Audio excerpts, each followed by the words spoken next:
it's Thankmas. Yay! Hello. 1 second. There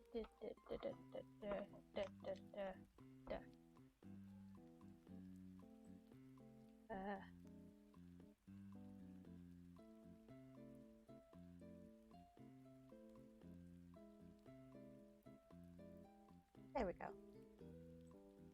Down. There we go. Hey! Look! Got a goal thing above me. Ain't that weird? Small goals, small community. Let's go, people. Build houses. There should be a link down below that you can donate to. If you can. If you can't, well, gosh darn it, I still love you.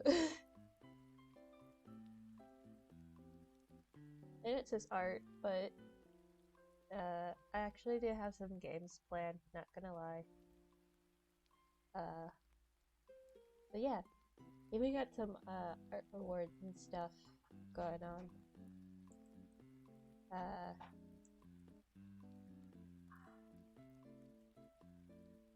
Not a lot or anything, but yeah.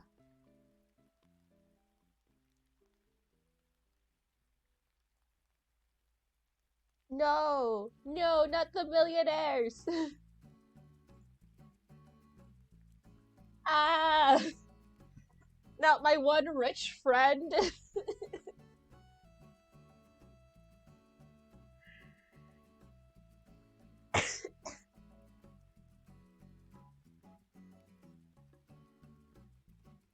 Hello!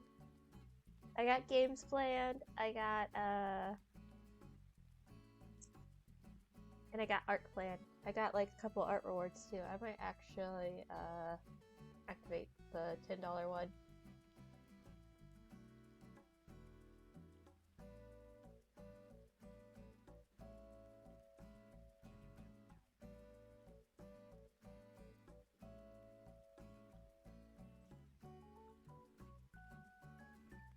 There we go.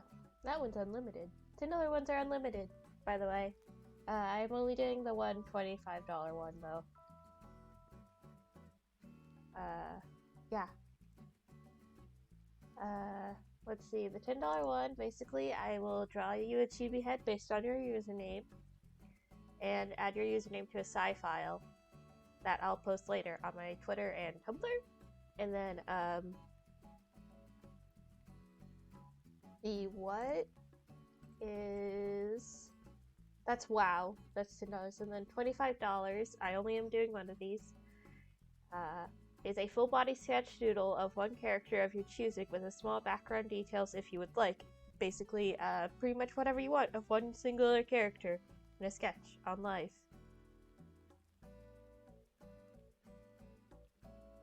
Yeah.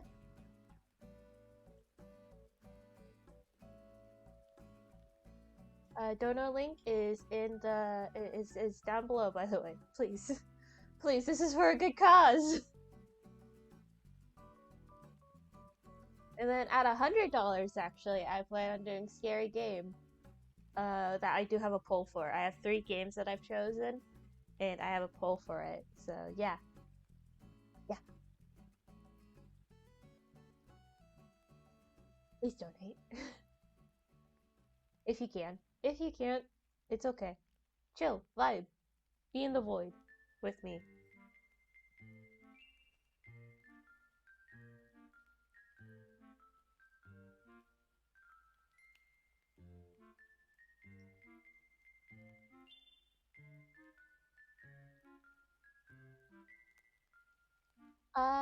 I'm probably going to be streaming until like around, honestly, technically past the 11th. It's still going to be Thankmas.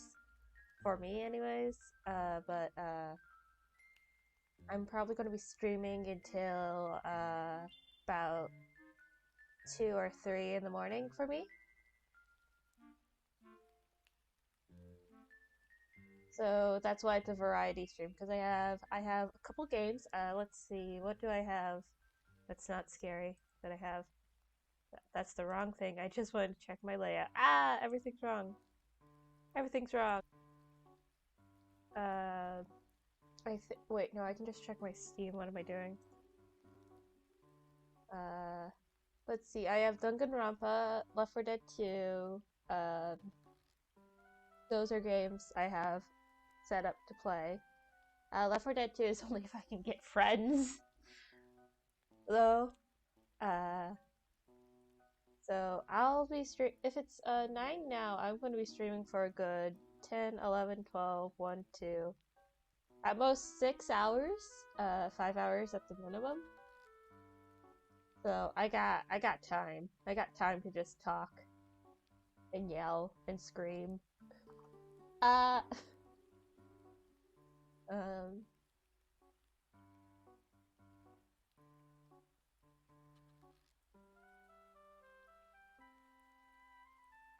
I do. I actually have water with me. Here, I'll take a drink now.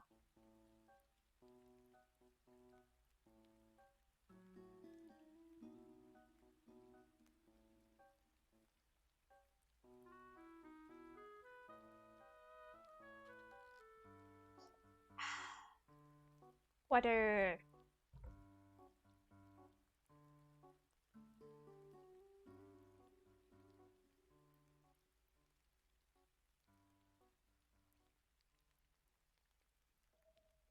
Everyone else should also hydrate. Hydration's key.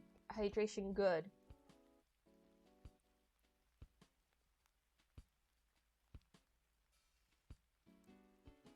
If you haven't hydrated today, go get some water or hydrating fluid. Soda, alcohol, and high sugar beverages do not count. Those do not count. Get water or something else. I'll know. I'm an Eldritch Horror after all. I'll know. See these eyes? They're always watching. That's how I'll know.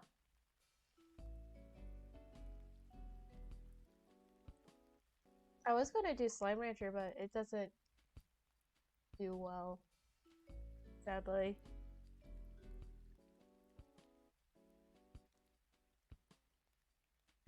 Which is fine. It's just somewhat annoying.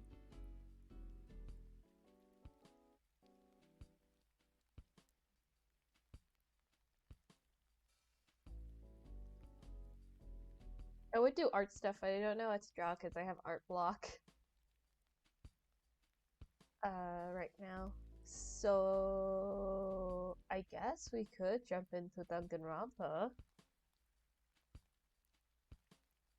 Yeah, we could jump into Danganronpa.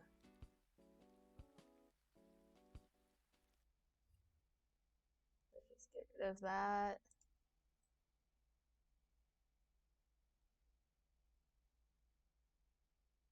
And start up Danganronpa.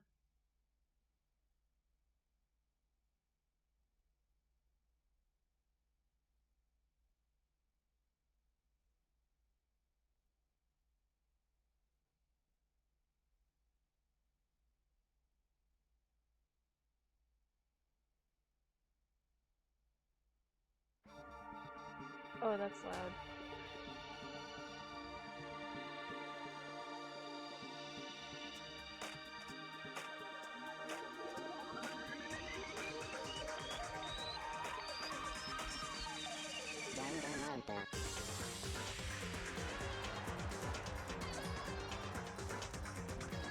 Taking out a headphone.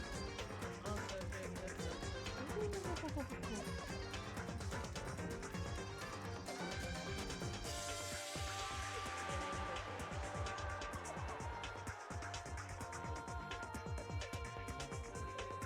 The longer part is Danganronpa.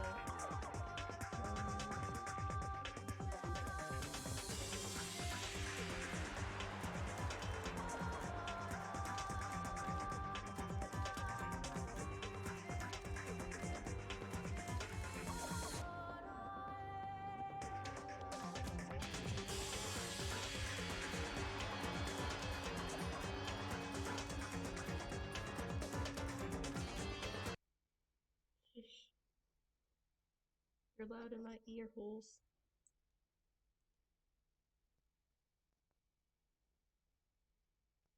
There we go. There it is. That's what I want.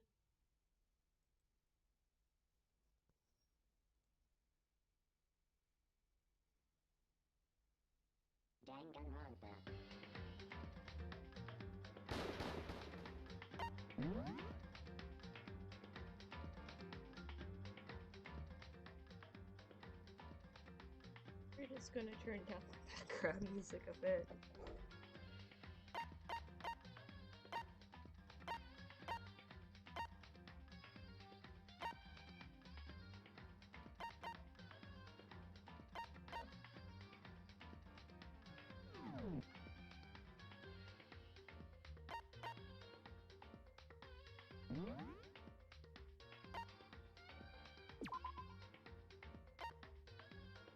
Hi, I'm dumb. I'm also bad at action. Also...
Dead.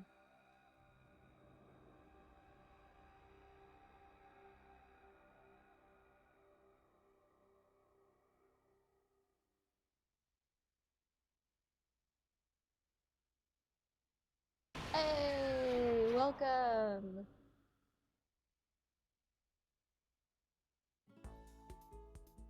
Oh, I'm in the way. Gosh darn it, I'm always in the way.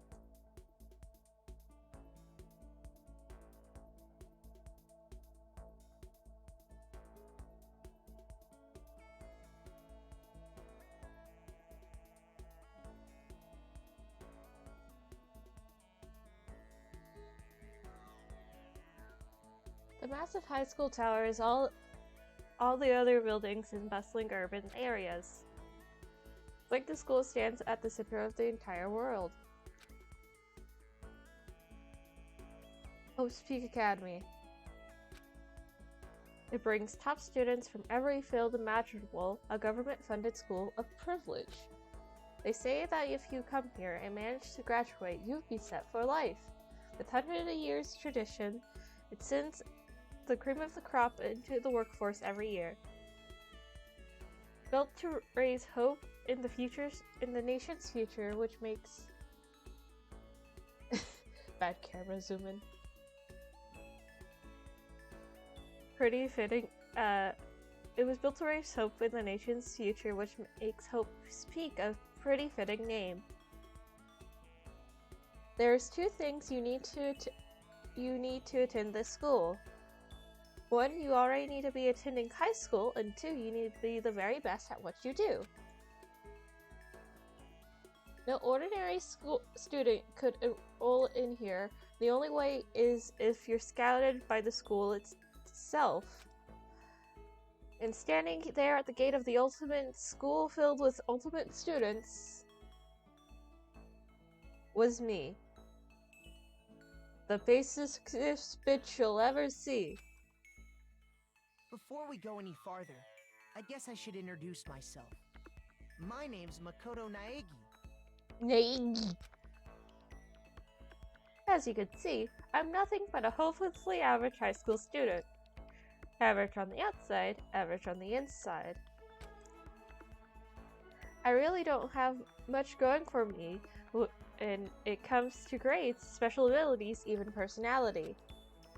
I mean, yeah, I have hobbies and stuff I like to do, but it's not like I'm psychic or a mutant or whatever. Like, if you ask me what my favorite song was, or my favorite movie or TV show, they all just be whatever was the most popular at that particular moment. Even among the average, I'm completely average, so I can't even say I'm your everyday hero type. That's just who I am. Anyways, I figure it's always good to introduce yourself right off the bat. But, you know, if I have any kind of strong points, so to speak, I'd say I'm a little more gung-ho than other people. I mean, look at me. I'm a completely ordinary, but still. Here I am, standing in front of the anything but ordinary Hope's Peak Academy. I still can't... words. I still can't believe I'm standing here. I wonder if someone like me can survive in a place like this. It's got an overwhelming presence, like it's trying to swallow me whole. But it's no wonder I would feel that way.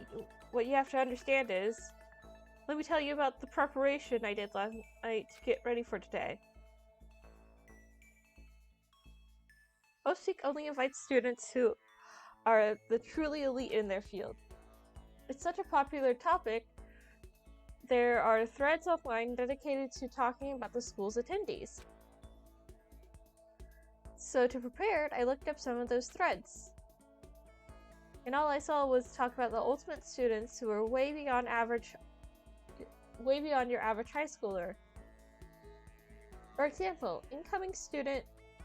One incoming student is the ultimate pop sensation. I guess she's a high school girl who's also a lead singer of a pop group famous all over the country. There's also the ultimate baseball star. He was a cleanup hitter for the National High School Champs. Pro Team already have their eyes on him. Then there's the ultimate fashionista.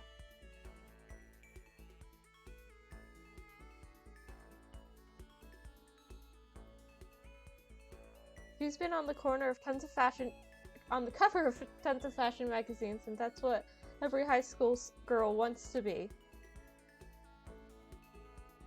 Oh, and they mentioned the ultimate biker gang leader too. The scary thing is he's a de facto leader of every biker gang in Japan. Gangs everywhere love the guy.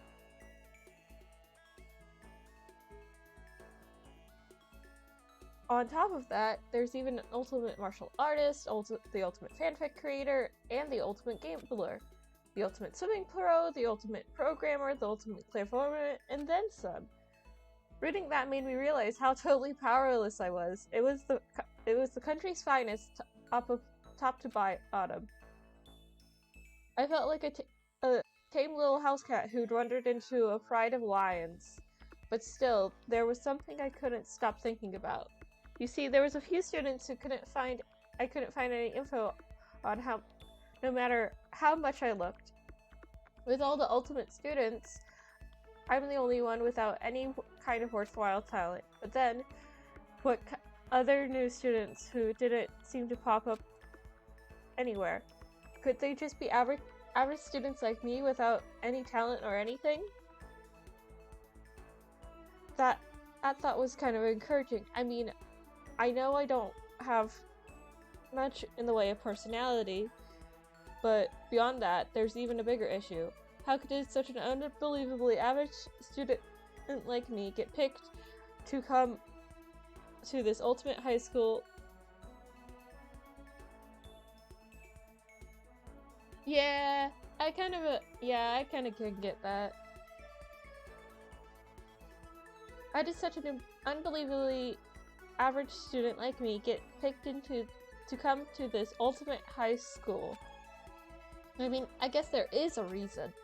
You just have to take one glance at the acceptance letter to see why they sent to see why.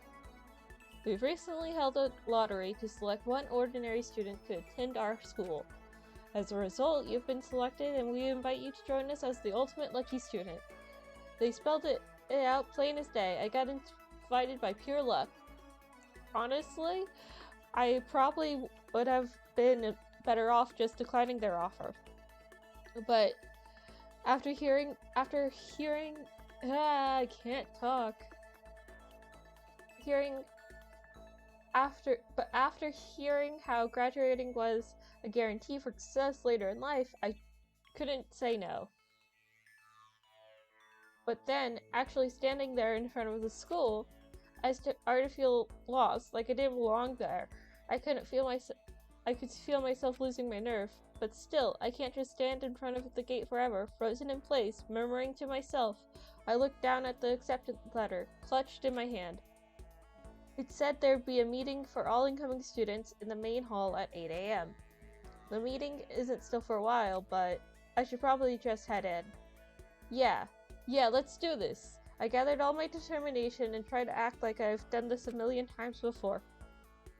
And I took my first step towards the main hall.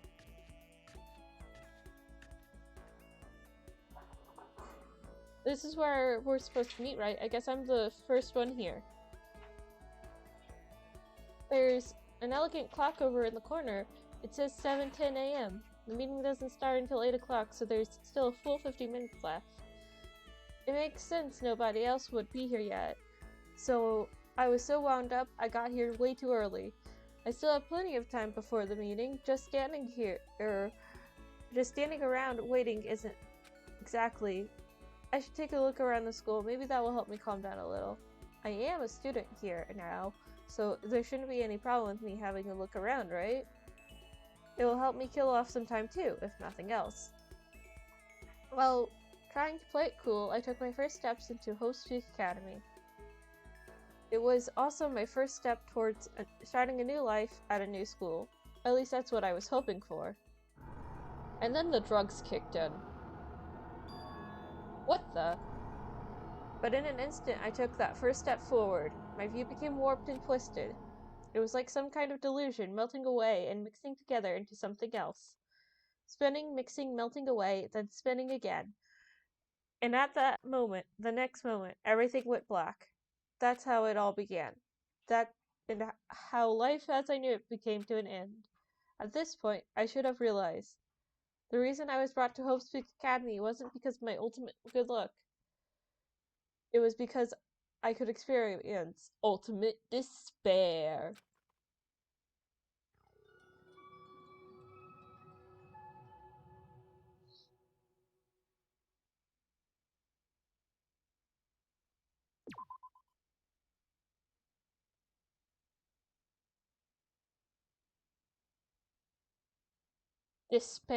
Despair.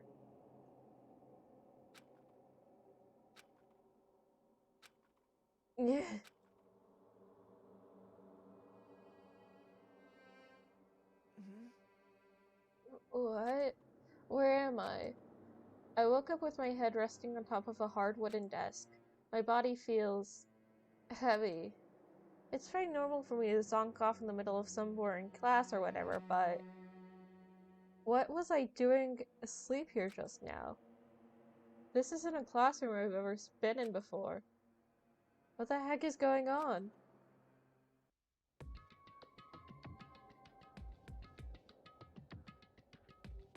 Welcome to Hope's Peak Academy. Firstly, we'd like to...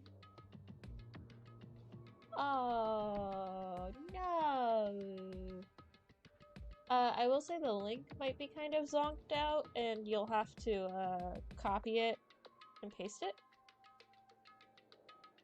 So I don't know if it's just the link's not working. I don't know how to fix that exactly, and I'm very sorry for it.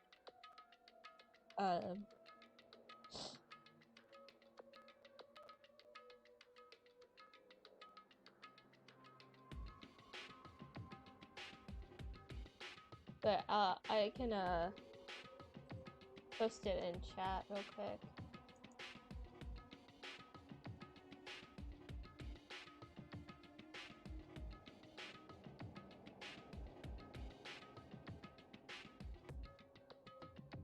Okay.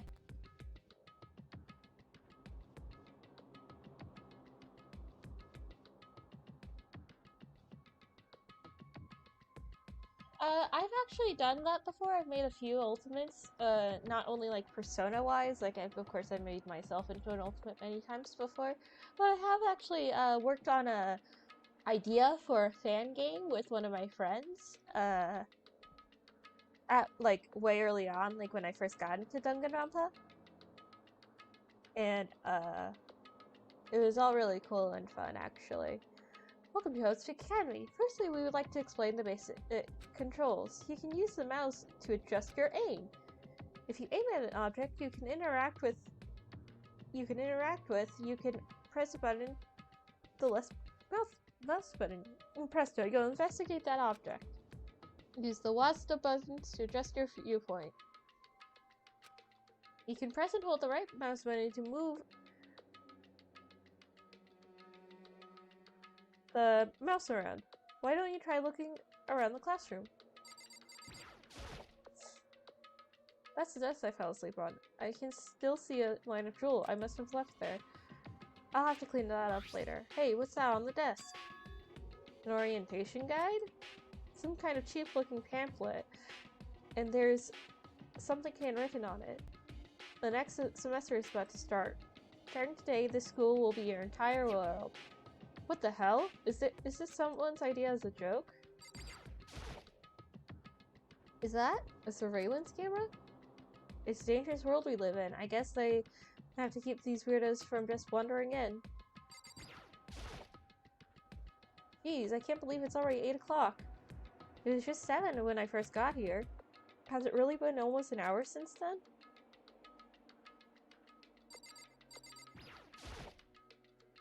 What the heck? In any normal classroom, that's where a window should be. But it looks like some kind of metal plate that has been bolted over. And if I were to knock on it... Yep, definitely metal. Thick too, very solid. Wait, that's not what matters here. More importantly, why is there metal plates over the windows? Okay, let's see. So, what might have happened is, I got myself so wound out, passed out in the main hall, and then someone carried me here? If that's true, it must be... This is a classroom inside Hope's Peak. But then if that's true, that just raises more questions, and this is all really strange.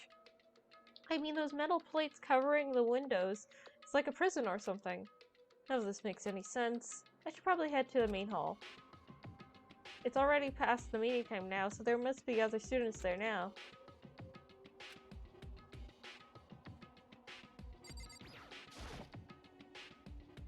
TV! School's finished, so I guess it's not weird to have a TV in here. It goes off. I wonder what that is.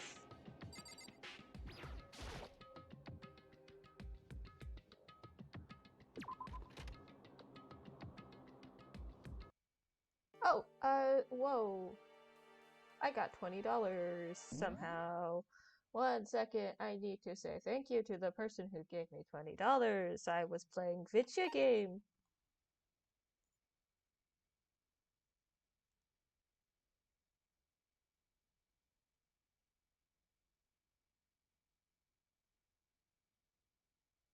Oh, okay, cool. That was Kai. She gave $20. Thank you, Kai.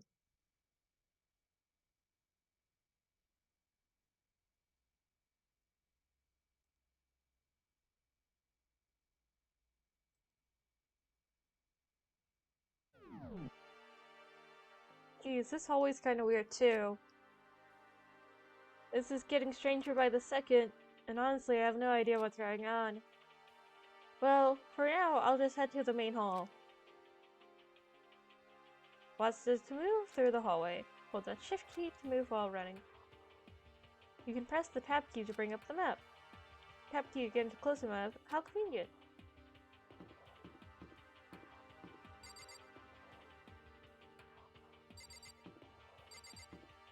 Okay, can't go that way.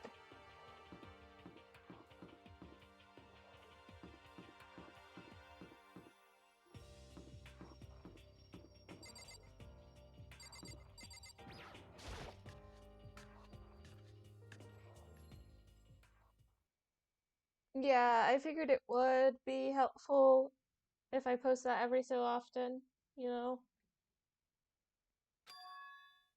Everyone was already here.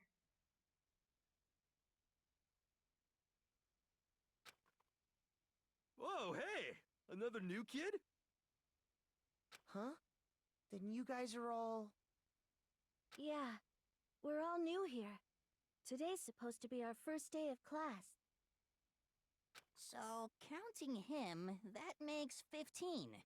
Seems like a good cutoff point, but I wonder if this is everyone. Sitting before me were the ultimate students that have been handpicked by the school. I looked around at everyone who gathered here, taking in their faces one at a time. Maybe I was just imagining it, but I could swear I could feel a kind of aura coming from each of them.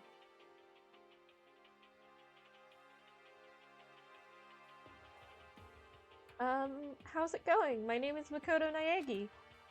I'm sorry I'm late. A bunch of stuff happened, and then all of a sudden I was just asleep. Huh? Whoa, you too? Hmm. Things just keep getting curiouser and curiouser. So strange. I declare beyond a shadow of a doubt that this is a strange situation indeed. What are you all talking about? I honestly have no idea what's going on right now. Got it! Just a moment. There's something else we must address. Listen to me! Makoto, your tardiness is unacceptable. Surely you are aware the meeting would start at 8 a.m. sharp. To be late on your first day is unspeakable. I must report you, and you must accept your due punishment. What's your problem? It's not like he wanted to be late. He didn't have any control over it. That's right. Everyone just calm down. Listen, why don't we all just go around and introduce ourselves? What the hell? No one... Now's no time for friggin' introductions. Maybe, but it's still a good time to find... Bleh, bleh.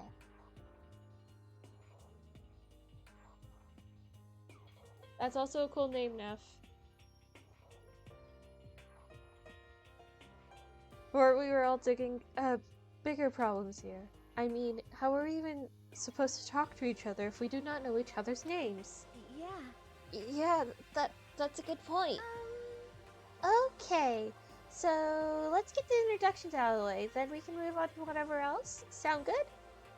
I'm still totally lost, but I think it's best to just focus on getting to know each other for now. So I guess that's a good chance as I'm going to get.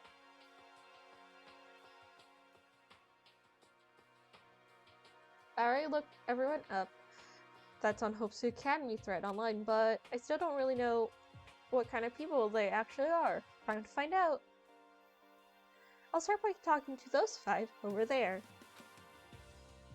Name a student and press the left mouse button to talk to them. Each conversation is important to the overall story, so keep track about how they go. I'm Kiyotaka Ishimaru. I believe in bold simplicity. Let's work together on our educational crusade.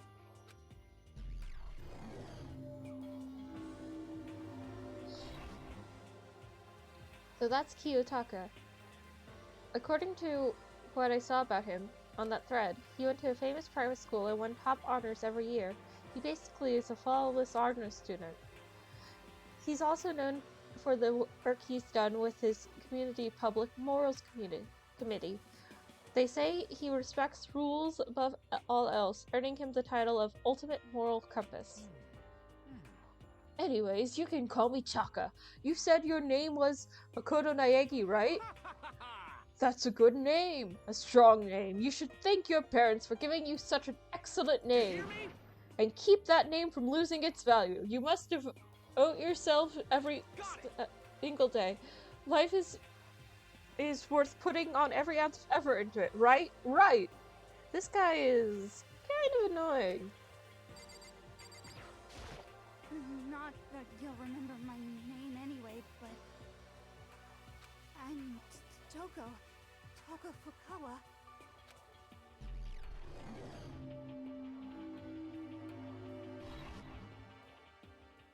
Yeah, she wrote a novel when she was 10 that got everyone talking and launched her literary career. Then 2 years ago, she released So Lingers the Ocean, a love story said to be her masterpiece. The book was such a hit with women that fishermen quickly shot up to the top of every hottest men poll. Despite her age, she won countless literary prizes, and all her books are instant bestsellers, which is why she began to be known as the ultimate writing prodigy. What else would you call such a young and talented author? But I figured she'd be a lovey-dovey type and with a masterpiece being a romance and all. What's your problem? What? It's not polite to stare, you know.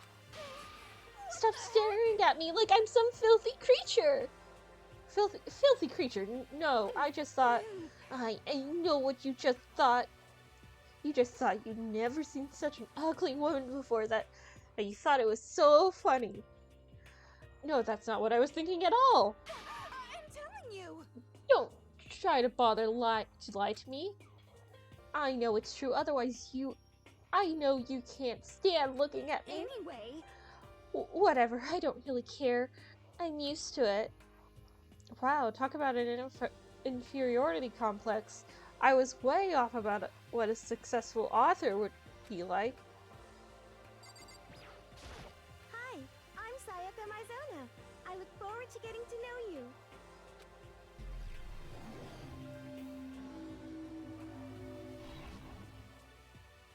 The way she moves is positively mesmerizing, and the pleasant scent I can't quite place. Sayaka Mizono. When I saw her name on the thread online, frankly, I was pretty surprised. She's in a pop group famous all across the country. In fact, she's their lead singer. As the ultimate pop sensation, she is in high demand to appear on TV and in magazines everywhere.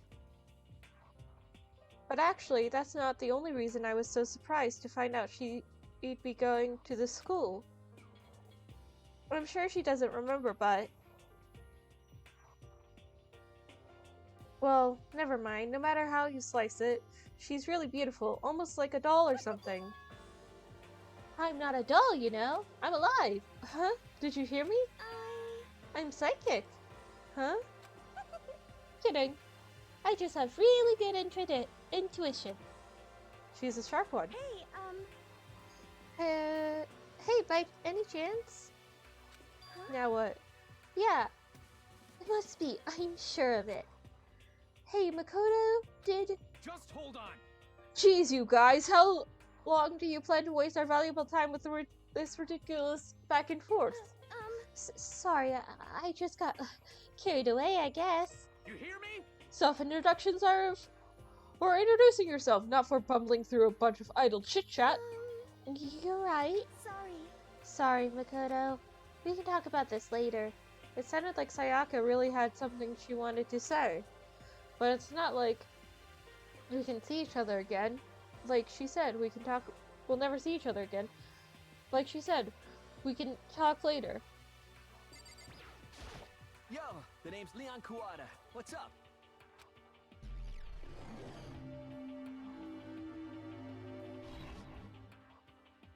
I recognize that name.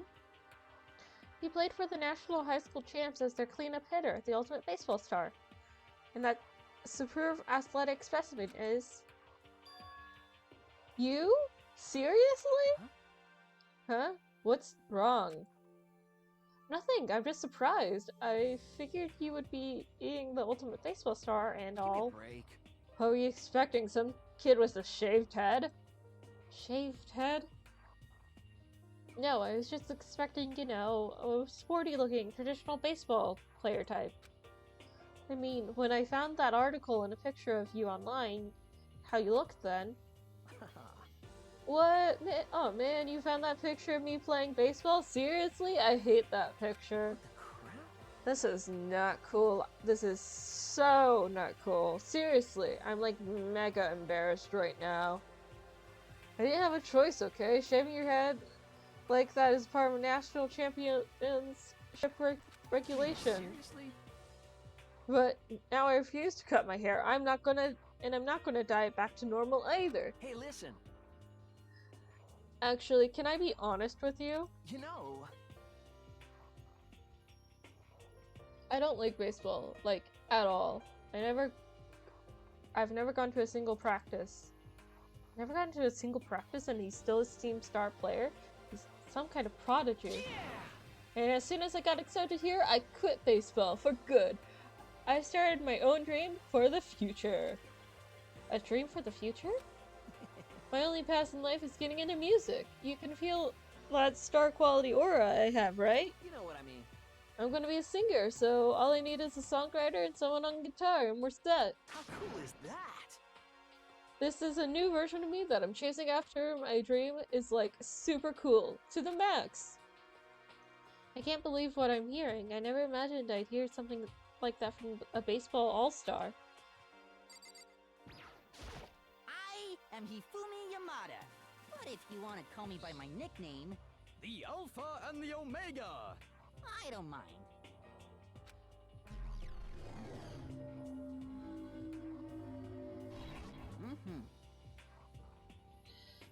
By the way, how much do you know about the world of 2D art? World of 2D? Well, in that world, I'm known as a supremely well-regarded as the ultimate fanfic creator. I once sold 10,000 copies of my fan comics at a school festival. The event had passed into a legend. Some of them didn't get it, of course, saying I'd tainted the event. How stupid can you be? That's not too bad then, but selling 10,000 copies? That's like definitely pretty remarkable. However, the words of such idiots mean nothing to me. I am like Van Gogh, utterly unappreciated in my time. I am a soldier serving the night and day, destroy all mindless preconcepts about fan fiction. I am sure if you were to observe my work, Mr. Naegi, you would be comprehended its greatness immediately. For my work is filled with the deepest meaning. What? What kind of meaning? yes indeed. It's about embraces our basest urges. I don't think I want to comprehend it. Okay, now talk to those 5 people over there. Heya! I'm Aoi Asahina, but my friends just call me Hina. Sup?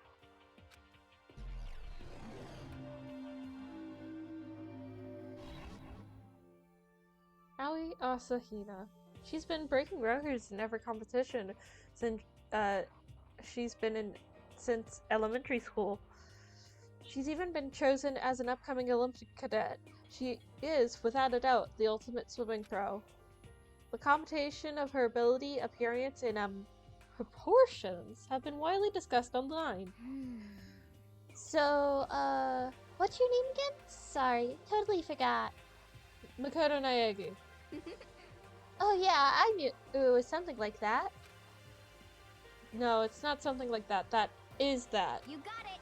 Sure, got it. I'll hammer it into my brain right now. Yeah! Makoto Naegi, Makoto Naegi. She kept repeating my name and moving her finger across the palm like she was writing something. Huh? What are you doing? You don't know? If you want to remember someone's name, you gotta write it on your hand 3 times. I never heard of that before in my life. Hey, by the way, how do you spell your last name? You spell exactly how it sounds. Well, I have no idea. I'll just figure it out on my own later and write it down. Okay. Anyways, glad to meet ya. Sure, same here. Well, one thing I learned is she's totally easygoing and bursting with energy. Hello, nice to meet you. I'm Chihiro Fujisaki.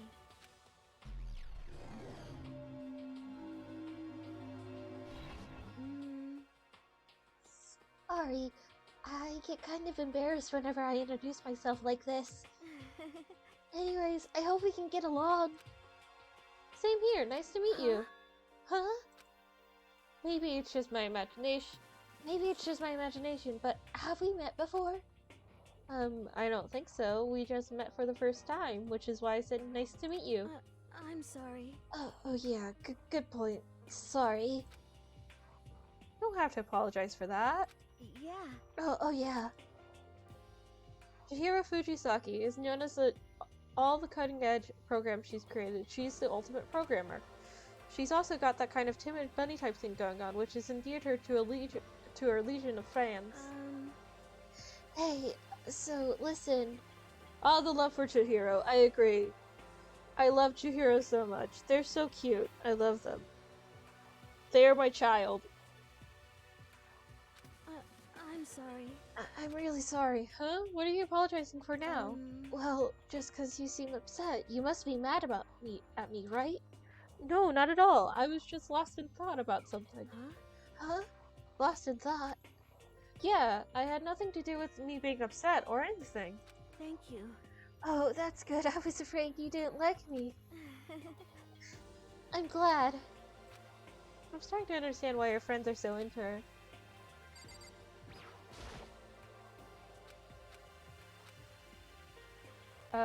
Can I ask your name? My name is Kyoko Kirigiri.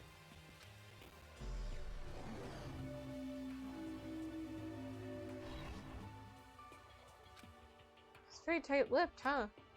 Oh, but, you know, her name didn't show up anywhere in Host Peak Academy thread. And I did see there were students like me, ones who didn't really have any real identity or presence. Could this girl be one of them?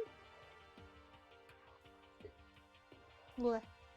So, what are you doing at the school?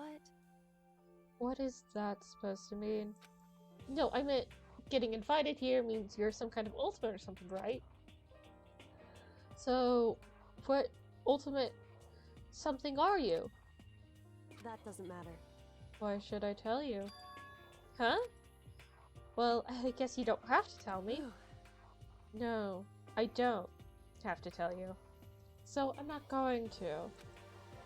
Nothing about her turned up online, so I was thinking maybe she got picked by chance like me, but her face was like an iron mask. If she doesn't want to tell me anything, no point in asking. Hi! I'm Junko Enoshima.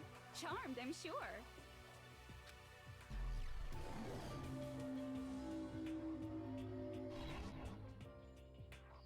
Anybody would recognize this one. Got more charm and presence than any high school girl in the country. She's the ultimate fashionista. I've seen her on tons of magazine covers, but I feel like this doesn't quite match up to reality. Huh?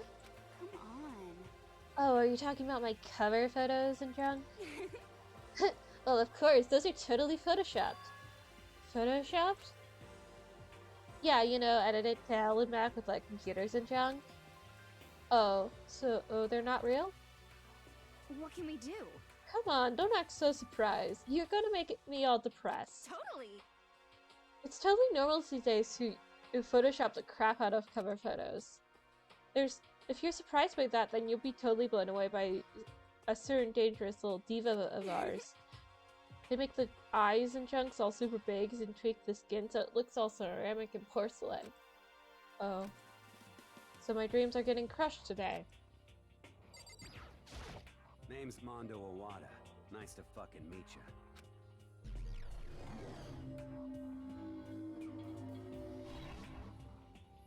Mondo Owada, huh? Which means he's the current leader of the largest biker gang in Japan. He's earned the respect and even awe from every gang in the country. He's the ultimate biker gang leader. Nice to meet you too. Yo. Hell yeah. I better be careful around him. One wrong word. Language! Did your mother ever wash your mouth out with soap? Well, she should've. One wrong word and I could wake up at the bottom of a sea. Those four over there are the only ones left. I am Sakura Okami.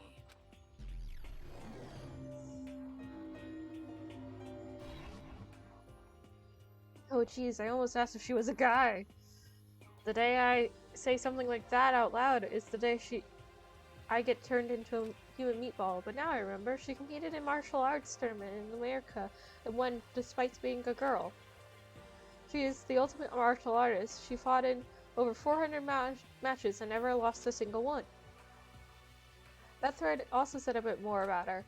Some call her Ogre. Some even think she's the closest known relative to the primates, the famed missing link. Yeah, oof, Danganronpa, oof, Makoto Naegi. But mainly Danganronpa in general. Any incoming host peak students who are now reading this, let me warn you right now, if you value life, avoid her at all costs. Standing good from her now, I don't think that they were exaggerating that. Hey, you. Yes? I snapped to the attention without even realizing it. She started to poke and prod at my body. What are you? I see. Muscular quality and quantity is right around that of an extremely ordinary high school student. What a shame, you're not as fit as my actual training partner. I'm not sure that's such a shame for me. Name's Byakuya Togami.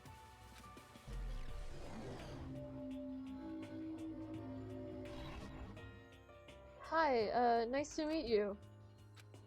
That's the most half-assed introduction I've ever heard.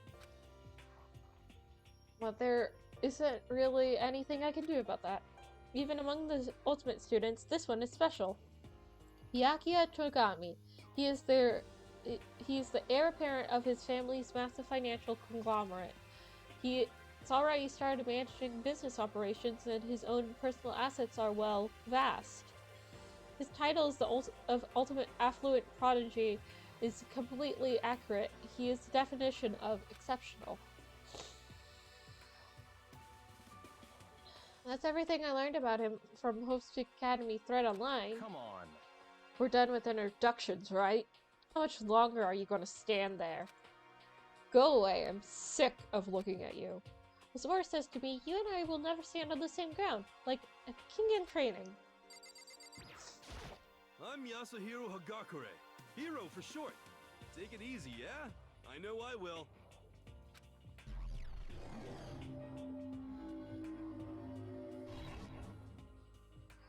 Yasuhiro Hagakure, known as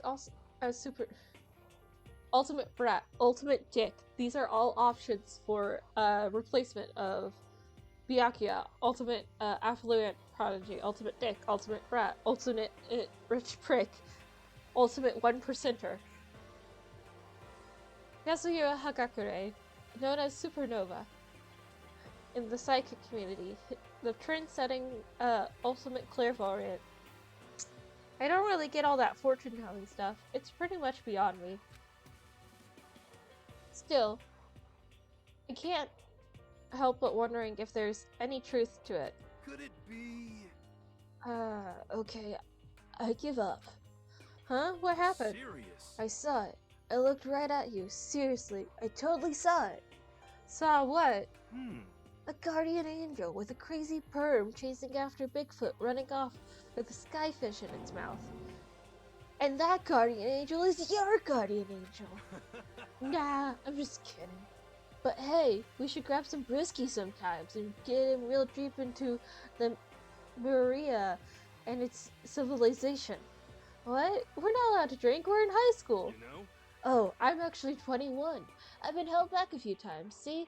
And, well, it's a long story. A few times? Yeah, that is a long story. I do not think we have been introduced. I am Celestia Ludenberg.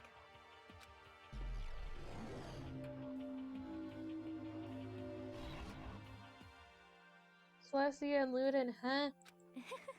Ludenberg. It's my name, but if you don't mind, I would prefer if you called me Celeste. Yeah. So you are Japanese, right? Huh?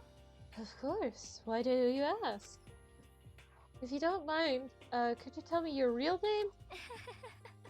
I don't know what you're talking about. Celestia Ludenberg is my real name.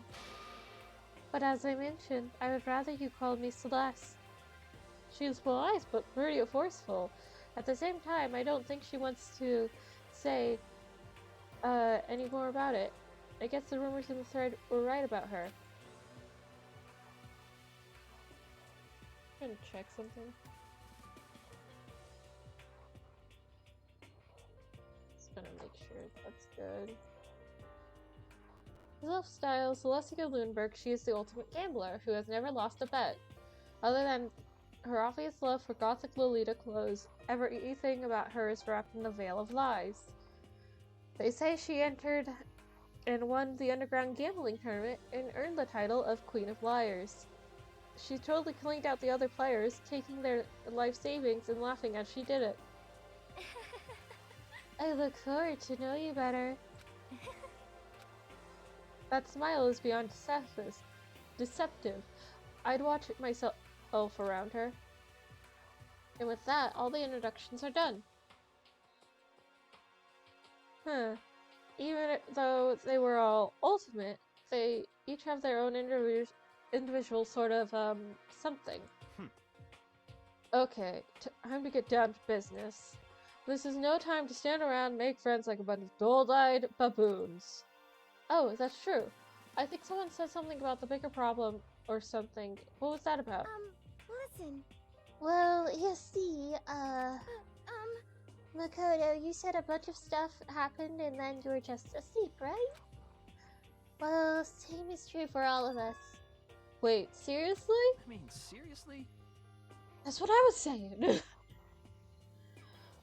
Thus, after each of us got into the main hall, we all lost consciousness.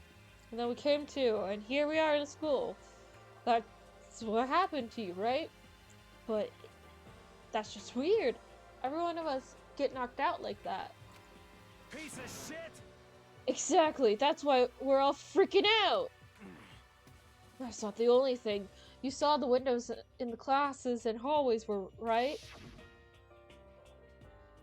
But instead of normal glass windows, it was just a bunch of metal plates. What's that about? Are you for real? Plus, all my stuff is missing, even my cell phone. Yeah, you're right. I haven't seen my PDA anywhere either.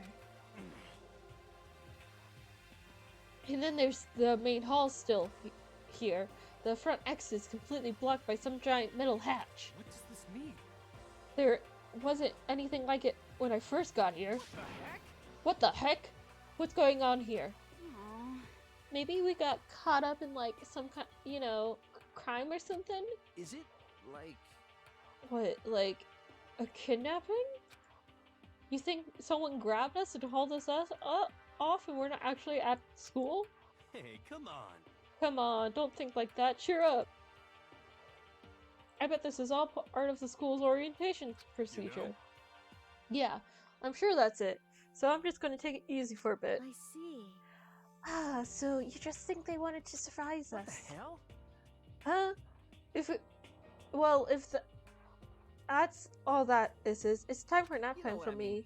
mean. I was up way too late last night, so I could use a little shut-eye. I could feel everyone's tension evaporating, but then it began.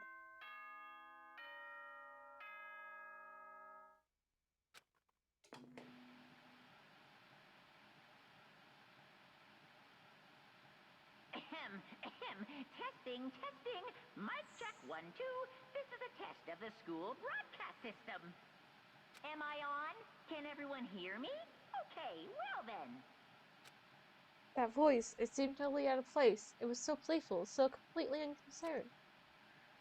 I couldn't help but feel deep unnerving dread at the sound of it. It was like hearing someone laugh at a scene of an accident. To all incoming students, I would like to begin the entrance ceremony at right now. Please make your way to the gymnasium at your earliest convenience. That's all. I'll be waiting.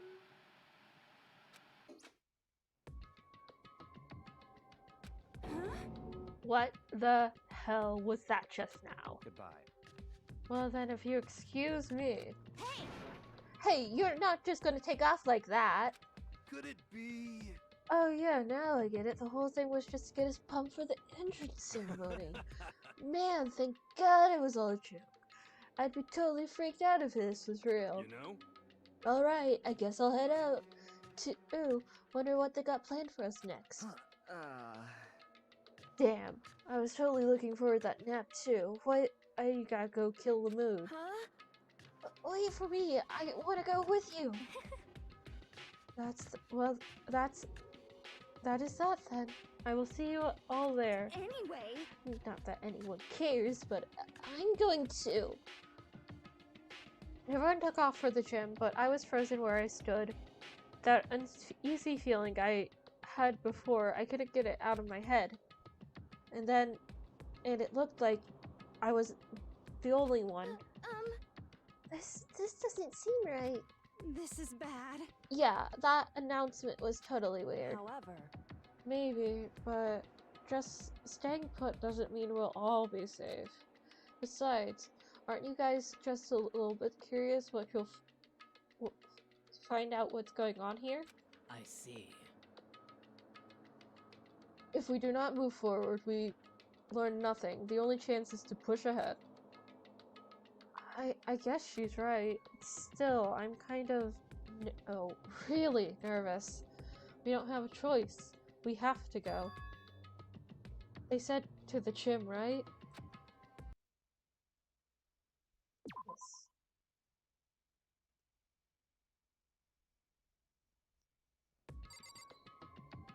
To the gym. Or yes.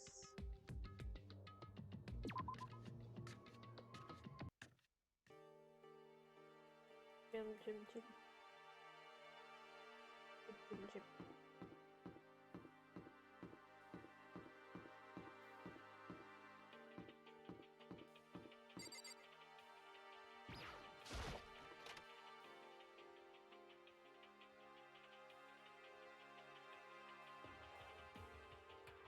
Hey, come on. God, I had no idea Hope's Peak Academy was a place that was going to be a pain in my balls. Really ain't that much different from the time I spent in juvie. Hell, this place is even worse. And why isn't anyone here? Walking through the halls, I didn't see a single person. this is bad. Isn't that, like, seriously not good? They're just trying to spook us. They'll take those metal plates down later. I'm sure of it. All we can do is hope for the best and be prepared for the worst. Nothing ventured, nothing gained. Shit. Well, hell. It ain't like I'm scared of nothing. Let's just get this over with. Hey, damn it. Hey, where's whoever called us over here? Mondo, stop! No running! Well then. I too shall go. Hey, don't Nah. don't leave me here alone.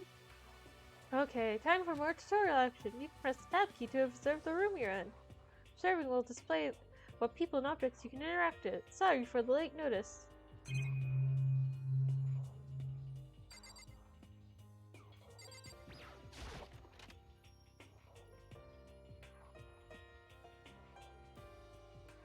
Still filled with an uneasy dread, I did what the announcement said and went to the gym. And what I saw waiting there for us there. Oh, it really does look like an entrance ceremony. Yo. See, told ya. It's totally normal entrance ceremony stuff. Hero was right. But in a way, that's just emphasized of how completely not normal all of us were. Hey there! Howdy! Hello! Is everyone here? Good! Then let's get things rolling!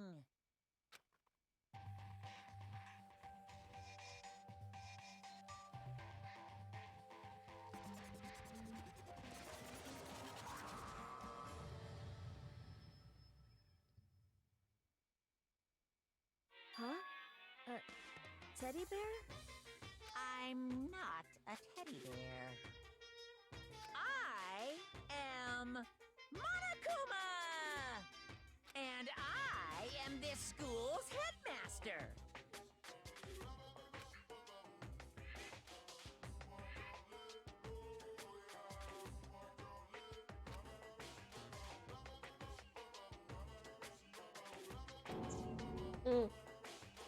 What I was saying was utterly incomprehensible. Nice to meet you all. Such a bright voice and carefree attitude was completely out of place. All this anxiety I've been carrying with me suddenly transported into outright fear. Say what? That teddy bear can talk. Calm down. I'm sure that there's just a speaker inside it. Hey, I already told you I'm not a teddy bear. I'm Monokuma, and I'm your head master. Say what? It moved. Seriously, Anne, calm down. It's probably just a remote control toy or something. How dare you compare me to a child's plaything? You've cut me deeper than the Mariana Trench. My remote control system is so complex that even the folks at NASA can't recreate it or even comprehend it. But don't make me say stuff that might destroy NASA's dreams. I just couldn't bear that. Well, Bear? You really bear that? Really? You are unfortunate. Now then, moving on, we really must hurry and get started. Come on. Giving up already?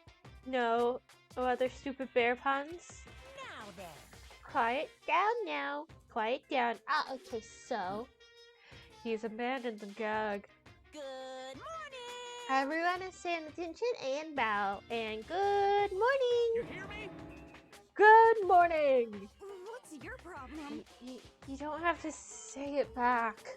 Now then. Now then, let's commence with the most noteworthy and memorable entrance ceremony. First, let's talk a bit about what your school life here will be like. Make no mistake, you few students of full potential represent the hope of the world. And to protect such splendid hope, you will all live a communal life together solely within the confines of this school.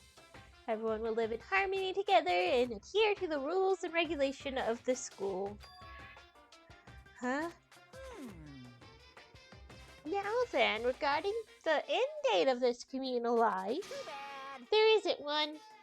In other words, you'll all be here until the day you die, such the school life you've been assigned. What did he just say? Until the day we die? Oh, but fear not. We have quite a budget, so you won't lack the common conveniences. Hold on a second. That's the least of our worries right now. Yeah, what the hell? You're saying I have to live here forever? You're screwing with us, right? It's true. I'm not screwing with you. I'm no liar. Of that, you can 100% be 100% for sure. You just for your information, you're completely cut up from the outside world. So you don't have to worry about that dirty, dirty land beyond the walls ever again. Cut off? So all those metal plates all over the school? They're to keep us trapped in here? That's exactly what they're for! No matter how much you yell and scream for help, help will not come. So with that in mind, feel free to live out your life here with reckless abandon. Hey, come on.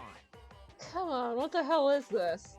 I don't care if school or whatever is behind all this. This is just really a bad joke. Damn Yeah, you. cut this shit out. It isn't funny anymore. Unbelievable. You keep saying it. This is all a lie or a joke. A bunch of skeptics, all of you. What are you gonna do? But I guess you can't help it. You all grew up in an age where you were taught to doubt your neighbor. Well, you'll have plenty of time to find out whether or not what I say is true. And When that comes up, you'll see with your own eyeballs and that I can speak the undeniable truth. Most unfortunate. Having to live here forever would be quite the problem. What's this? Come on now, what's the matter with all of you? You decided to have your own farewell to attend Hope's Academy, did you not? And now, before the entrance ceremony is even finished, you've already decided you want to leave? Hey, No, but you know. I guess I did forget to mention there is one way you could leave the school. Really? Actually... As the headmaster, I've crafted a special clause for those who would like to leave. I call it the graduation clause. Now then. Now, let me tell you about this fun little rule. As I mentioned, in order to maintain the environment of harmony here, we'll rely on the communal lifestyle. But if someone were to disrupt that harmony, and they were alone allowed to leave the school, that, my students, is the graduation clause. What? What do you mean, disrupt the harmony? Well, you know, if one person were to murder another, Murder? Yes, indeed. stabbing, strangling, bludgeoning, crushing, hacking, drowning, igniting, yeah, how you do it doesn't matter. You must kill someone if you want to leave. It's as simple as that. The rest is up to you. Give it your all to achieve the best outcome in the worst way possible. A chill shot down my yes. Claws. The clauses. Shing. Chill shot down my spine. You must kill someone if you want to leave. As soon as I heard those words, my blood went cold. I bet that got your brain juices flowing. Beats the heck out of human catching a salmon, huh? Like I said before, you guys are the hope of the world, but, you know, taking that hope and seeing it get murdered creates a darkened shadow of despair. Extreme! And I find that so darn exciting! What the hell? What the hell are you talking about? To kill each other, it's... To kill each other. I'm sure there's a dictionary here somewhere if you need it. What are you saying? We know what it means. That's not the problem. Why do we have to kill each other? Say what? Yeah, stop blabbering with all this nonsense. Just let us go home already. Blabbering? What do you mean blabbering? Stop blabbering on about blabbering on! You guys don't get it, do you? Let's go, let us go. You keep saying the same thing over and over and over and over. Listen, from this moment on, this school is your home, your life, your world, got it? And you can kill as much as you want to kill. Go on ahead, go on a killing spree. Alright, come on. How long are you gonna keep this up? Huh? You know? You got us, okay? You scared the hell out of us, so you can go ahead and reveal the trick now. Reveal the trick? I'm right? Yeah, cause I mean, you know, this is some kind of trick, alright? So, like... Dude, shut the hell up and get out of my way. Shoving Kira aside, Mondo placed himself in front of Monokuma, his voice rumbling like thunder. Listen up, asshole. This shit has gone way too far. What the hell kind of joke is this? What's the matter? Joke? What do you mean? Like your hair? You son of a bitch! Fuck! Mondo roared, and then there was a sudden boom. This was the sound of floorboards as he kicked and launched himself off and launched himself into the air. He flew at Monokuma fast and straight as a bullet. He locked onto his target. Gotcha, you little piece of shit! I don't know if you're a toy or a stuffed animal or whatever the hell. Either way, I'm gonna rip you to fucking shreds! What? Violence against the headmaster is He's in violation of school regulations! Shut the fuck up! Let me out of here, I swear to Christ!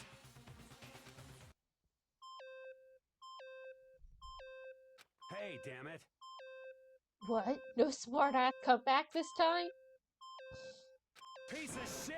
Stop that goddamn beeping and say something! Watch out! Watch out. Get rid of it. Huh? Huh? Hurry up and throw it! I don't know if her curiosity or stunned him or into silence or what, but without a word, he did what he was told. He threw Monokuma. And as soon as he did,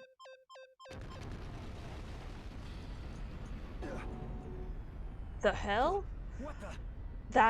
That sure as shit wasn't a joke. It blew the hell up.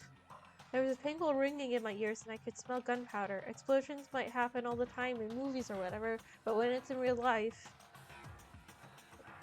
I've never seen anything like it. But you know that this means that teddy bear's been destroyed, right? Hey!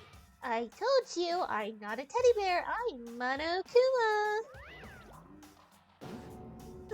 There's another one!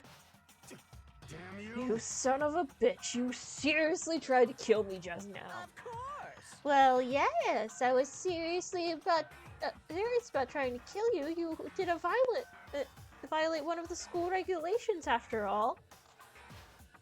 I'll let you off with a warning this time, but you better be careful from now on. Any naughty boy or girl who violates the rule won't get off with just a little swat on the butt. This is bad. Hey, so does that mean there's like a bunch more of you around somewhere? Monokumas have been placed all throughout the school, yes. Plus, don't forget the surveillance cameras installed everywhere. And if you're caught breaking any of the rules, well, just what you saw, what happened, right? And I won't be so forgetting with my punishment next time, so don't let that happen again. That's not even a punishment, that's just wrong. Well? Now then, lastly, to commemorate your choice entry into our school, I'll have a little something for you. This is our official student handbook. Pretty cool, huh? As you can see, it's fully digital, so naturally we call it the e-handbook. Yes, well, moving on. This handbook is absolutely vital to a healthy school life, so don't lose it. When you start it up, it will display your name, always making sure you have the right one. Now, this is not your everyday notebook. It has so many more uses than that. It's completely waterproof. Splash it, wash it, drown it. It will keep ticking. And thanks to this, its space-age design, it can withstand the impact force of up to 10 tons. Very resistant. It contains all our school regulations, so make sure you review them thoroughly. You guys? You'll hear me say this a lot, but any violation of school regulations will not be tolerated. Rules restrict, yes, but they also protect. Society, for example, will be utter chaos without any laws. Yes, indeed. The same thing applies here, which is why it's crucial to have strict punishments in place for violations. Well, that brings us to the entrance ceremony close. Please enjoy your abundantly dreary school life, and see ya! And with that, he was gone, leaving us in an all state of shock. So guys, how would you define what we just experienced? I don't understand any of this.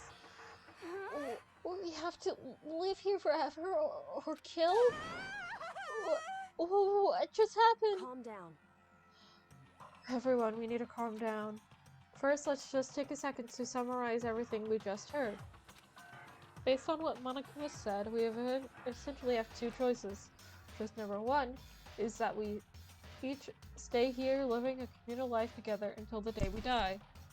And the other choice is, Indeed. if we want to get out of here alive, we have to kill someone, right? That's... What? Killing someone, that's...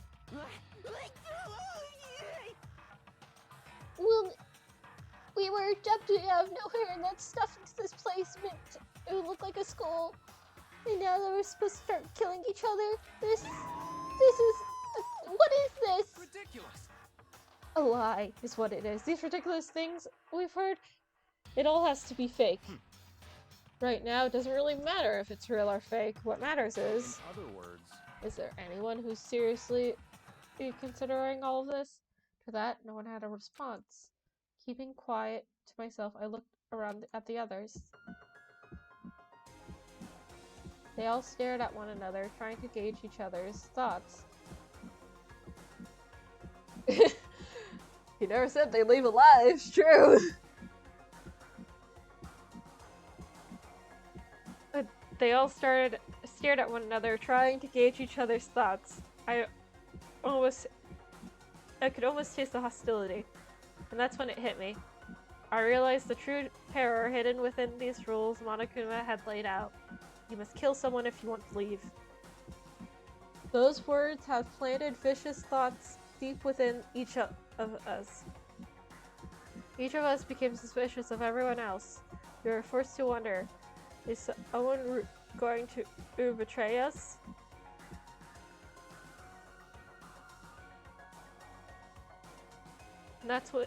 And that's how my new school life began. This school, which has become out of nowhere to raise my hopes so high, it's not a school of hope, it's a school of despair.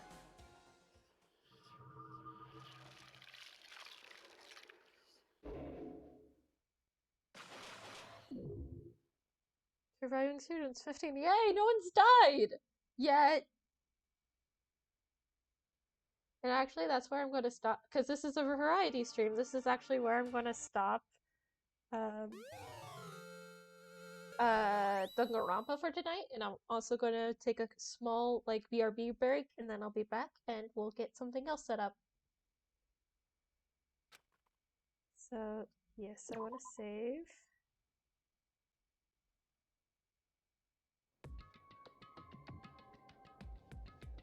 Okay, well, we're going to get through this, and then whenever I can close out of the game safely, that's when I'm going to take a small break.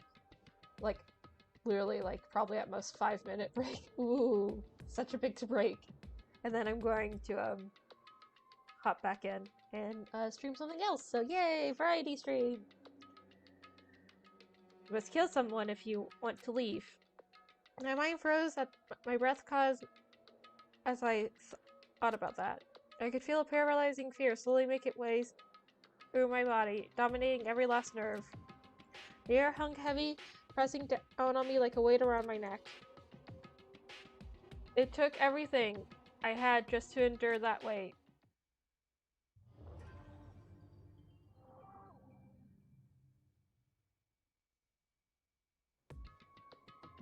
But as heavy as that air felt... Oh, hey, look. Okay. Okay.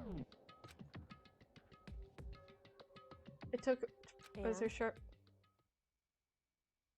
So, what are you going to do now? Hey. Can I...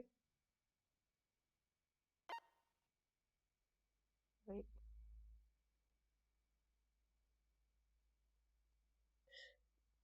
Me looking at the controls to be like... Why can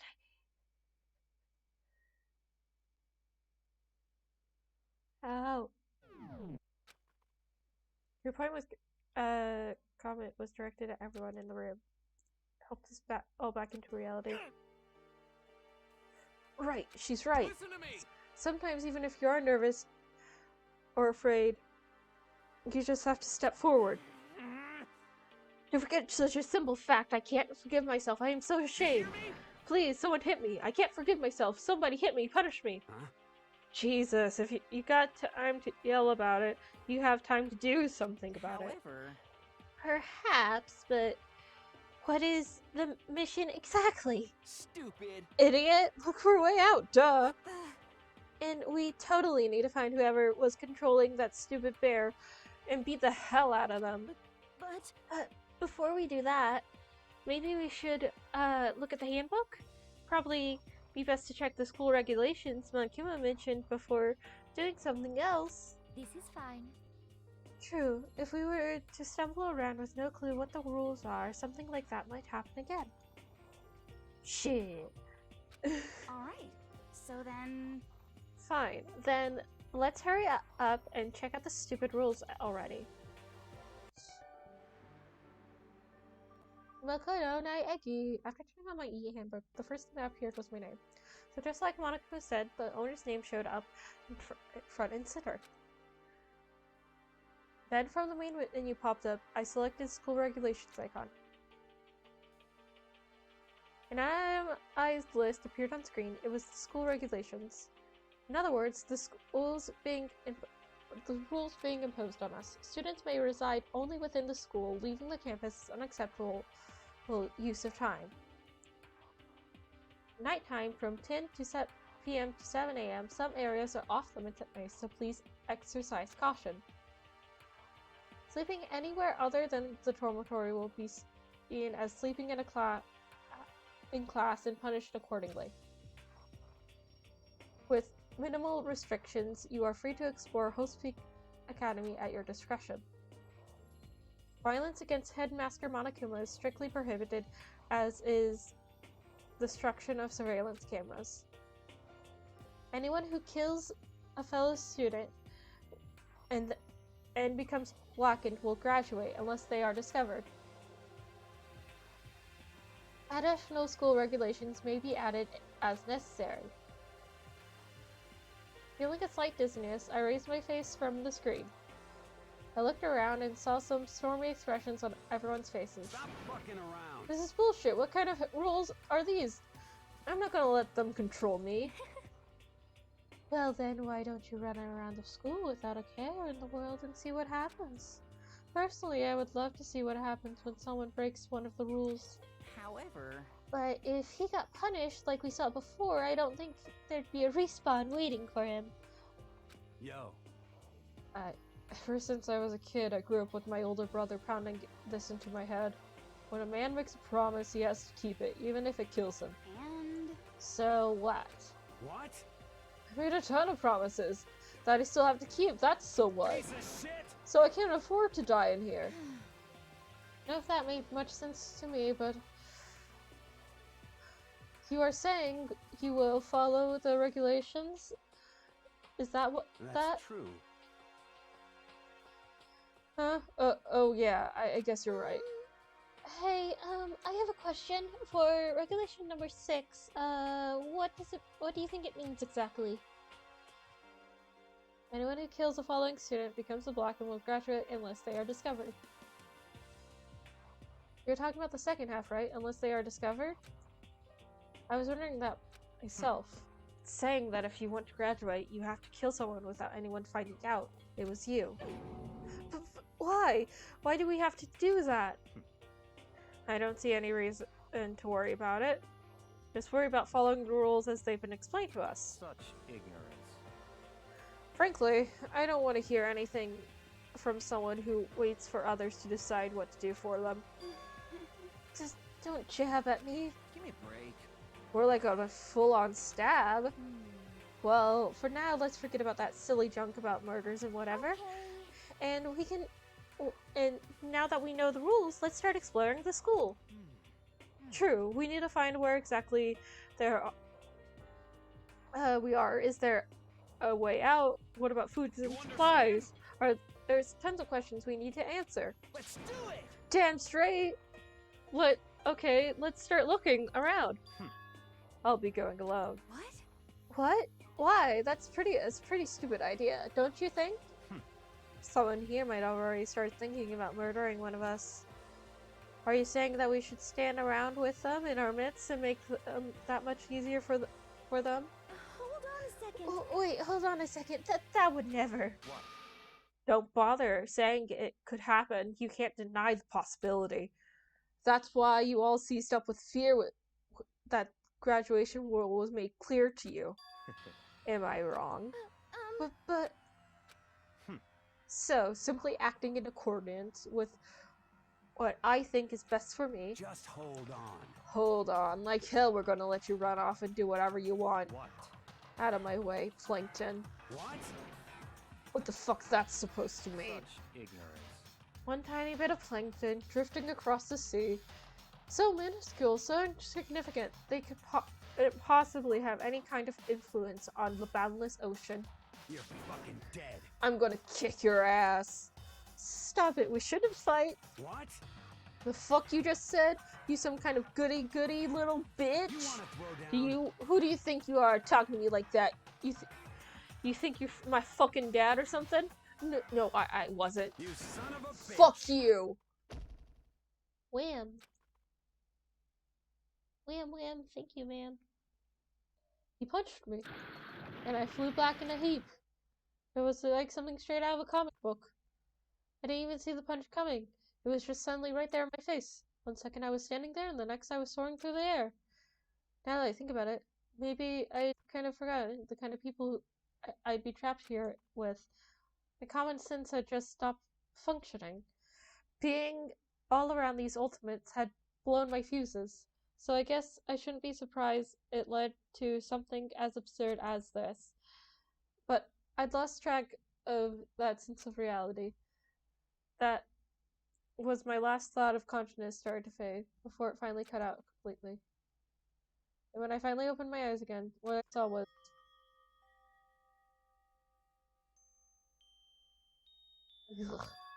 Huh? Where am I? As if I'd become part of a daily routine, I woke up in another room I'd never seen before. Okay, so where am I now? If access now to the Handbook menu, you can use this variety to check a variety of information as you play.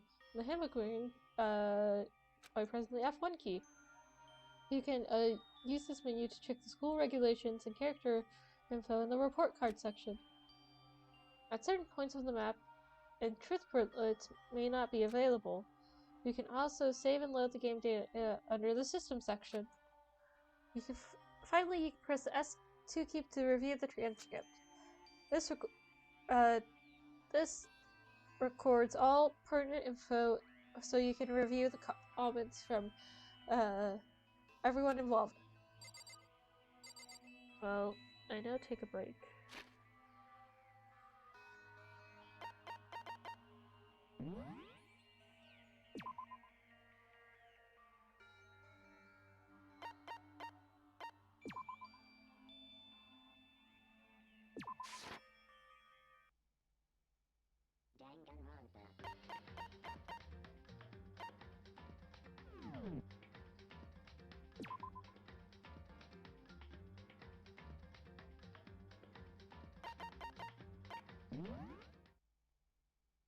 Okay. I shall be right back after I do one thing. You guys chill, enjoy some music.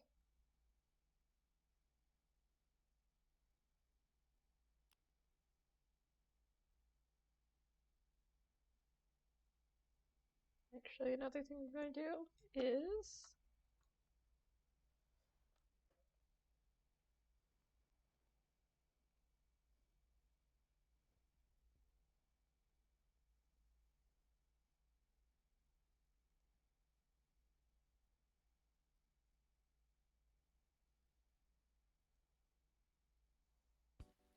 there we go.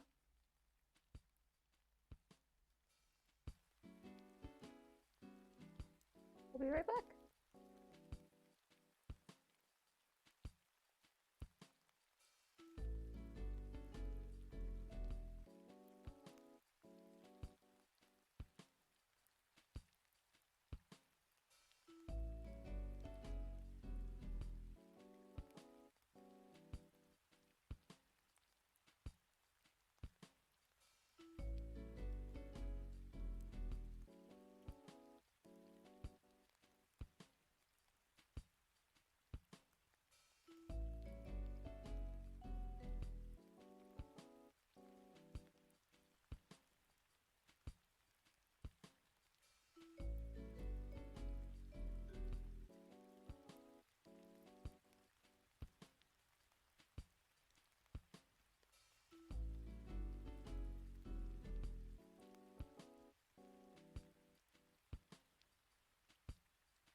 I'm back.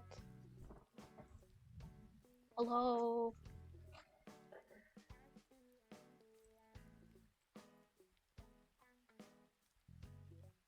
Hello.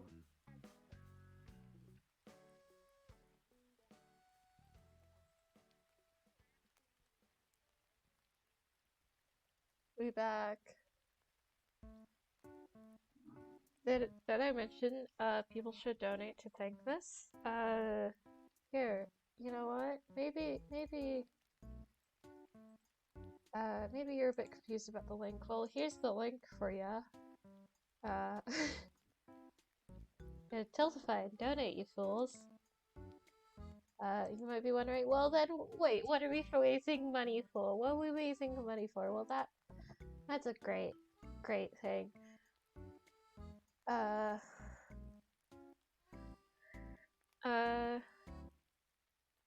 We are supporting News Story. Which News Story?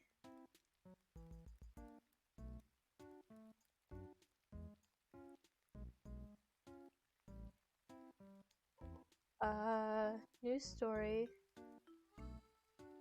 No. Wait, right? Yeah, News Story.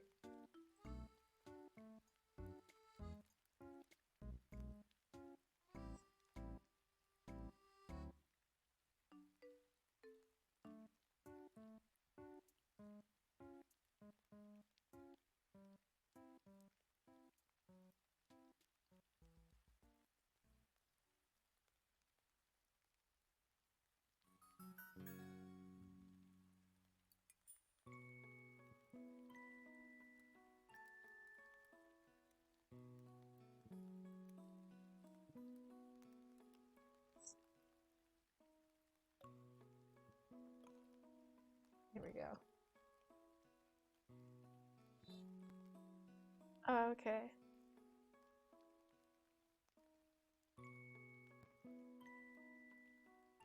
So,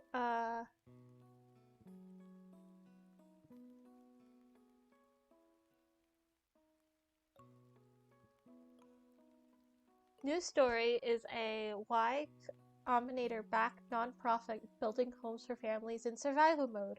To date, the organization has built more than 2,300 homes across Haiti, El Salvador, Bolivia, and Mexico. Getting families into safe homes is not a one-size-fits-all solution. In each community, the organization improving process, programs, and technology like 3D printing homes to impact more families with safe housing. So, yeah, it's housing for families and stuff in survival mode, and please donate. please donate. Please.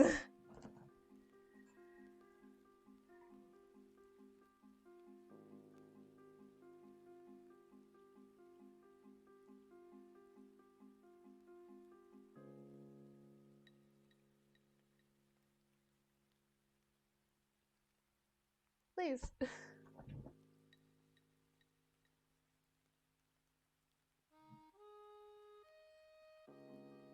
Donate. Even $1 helps. Even $1 helps.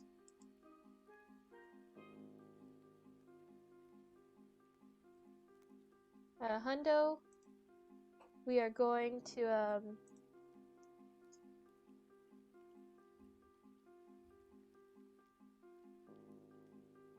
at $100 we are going to play a spooky game, which I don't really do.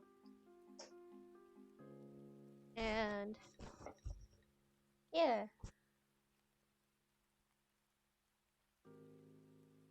Donate, please. Please and thank you. What else could we do on the variety stream?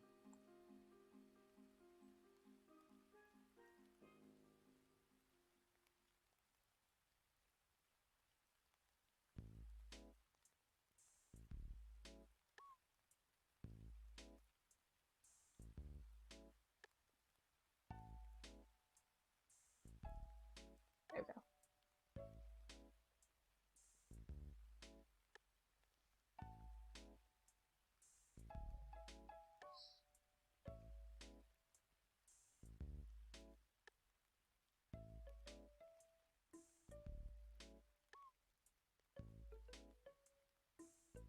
You know what? We could play Minecraft on the variety stream. That's something. I don't. Okay, okay. You had to say one number in Spanish, and you chose the wrong number. I will not play Uno, cause screw Ubisoft. I hate them with a passion.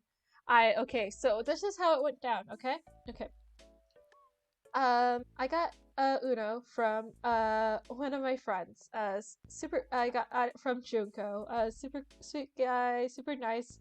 He just got it so we could play Uno and stuff together.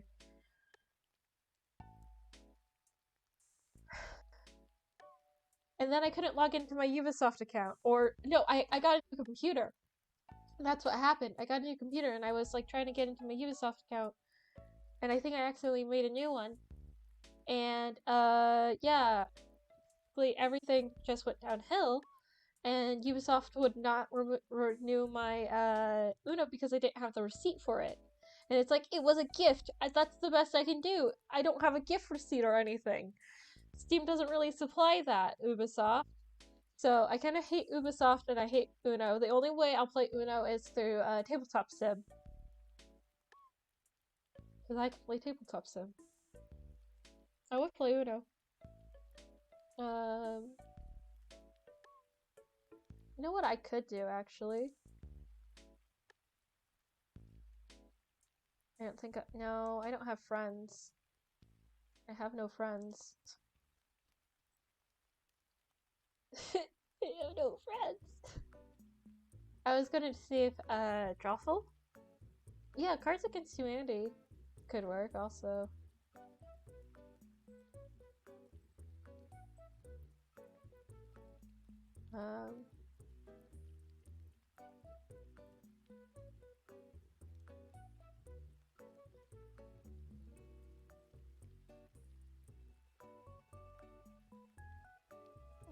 Cause there's like a web things. Okay, I do have friends, but I don't think I have enough to play Drawful. Who would want to play Drawful with me?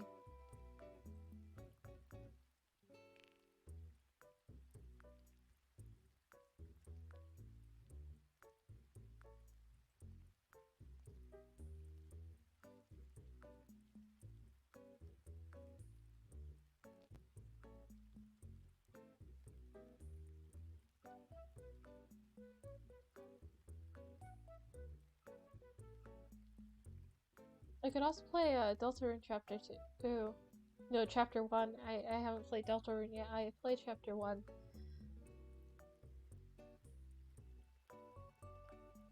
I also need to change this to just chatting.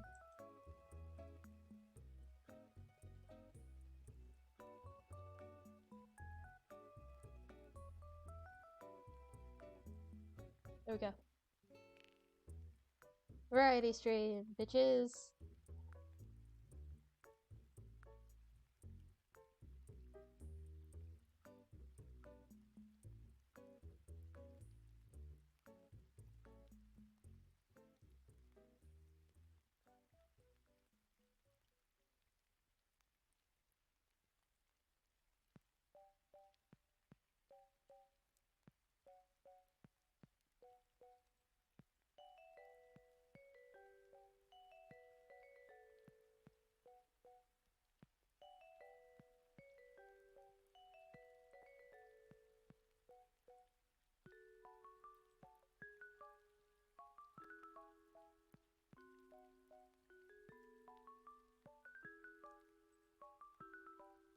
I personally don't think I have enough to like get people into a party of Drawful and then actually play Drawful. Type thing. You know what I should do? 1 second. Oh, you didn't. You didn't.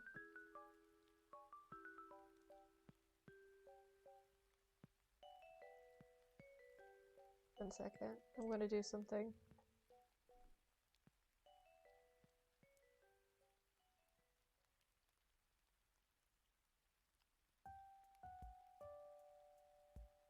I don't even remember that meme.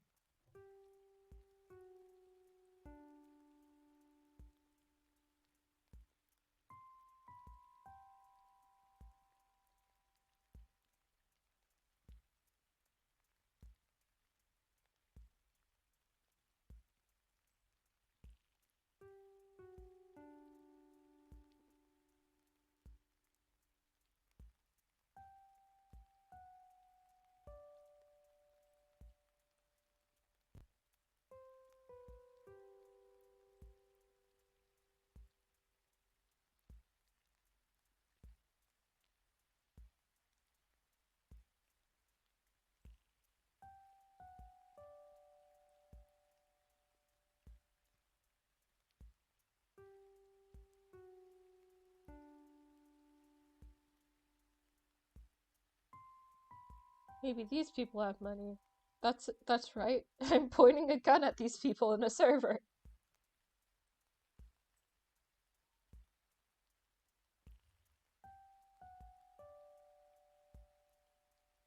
Leave. Leave. I'm gonna also post it in another server. I'm pointing a gun at them. It's a gun to donate. Luckily, all of these are my friends, so it's like a friendly gun.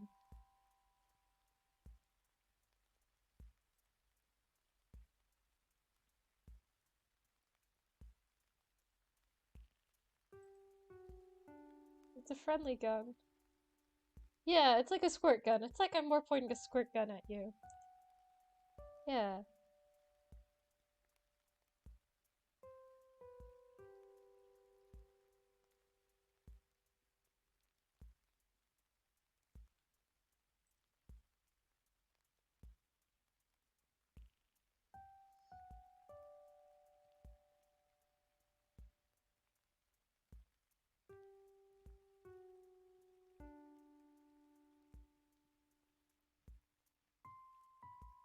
More like I'm non-threateningly. It's more like.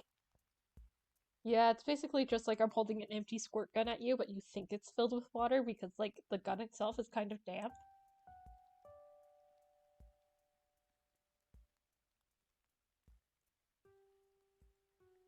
So you, like, maybe it's full of water.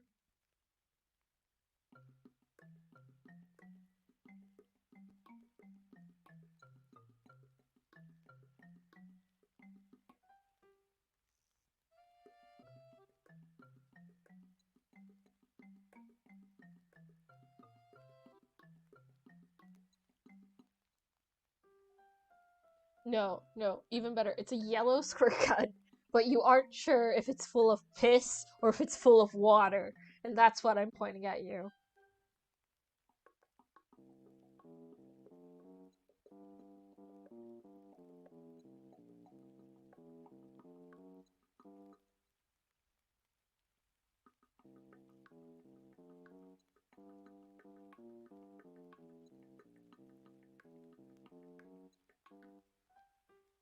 That's the gun I'm pointing at everyone. You foolish mortals, you can at least donate $1 to this good cause.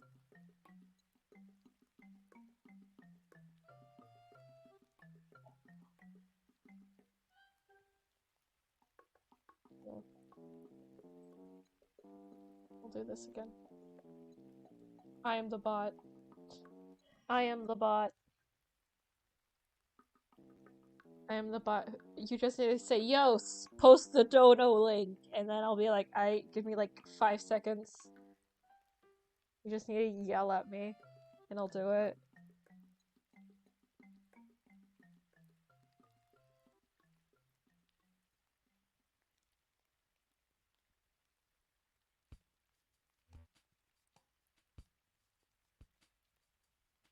We got rewards too.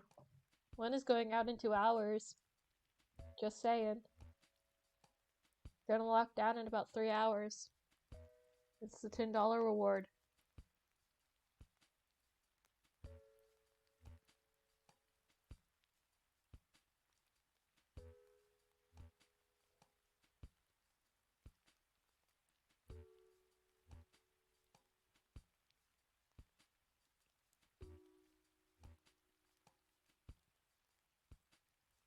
The $25 one. I think it's just gonna stay there forever. It's a full body sketch doodle. With like optional background stuff. I'll post it on my Twitter. My very popular, totally big Twitter, just like I'm a very popular and big streamer, totally.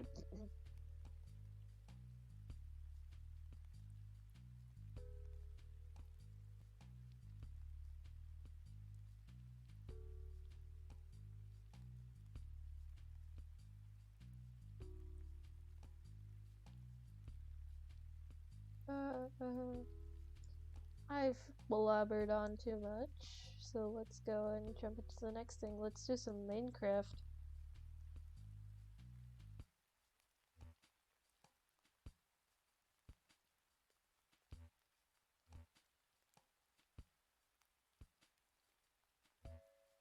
Yeah, let's do some Minecraft.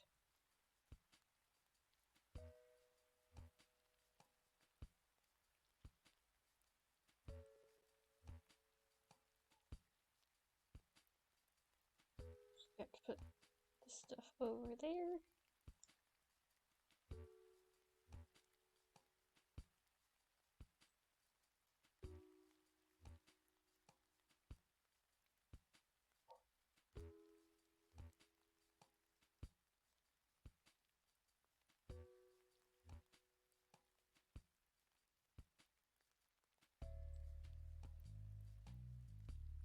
That okay.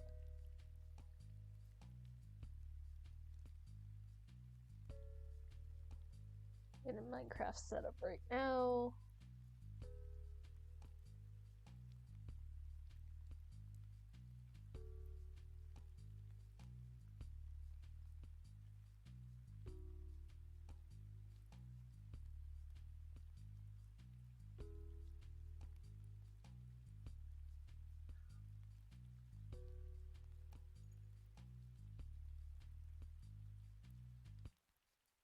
No, actually, if Minecraft will run, because sometimes it's buggy. Minecraft won't run. I have another idea. Minecraft does not work. I'm going to play a game that was suggested by me, and it's another talkie datey sim. Oh, okay, it's a datey sim, but visual novel, I should say. Visual novel.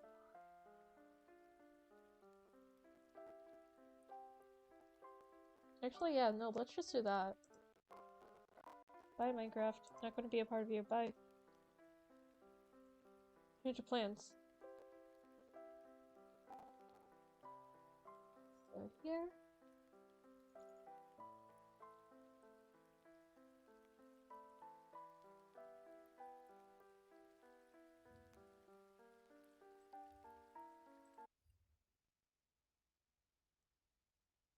I don't even think this is an option though for game though.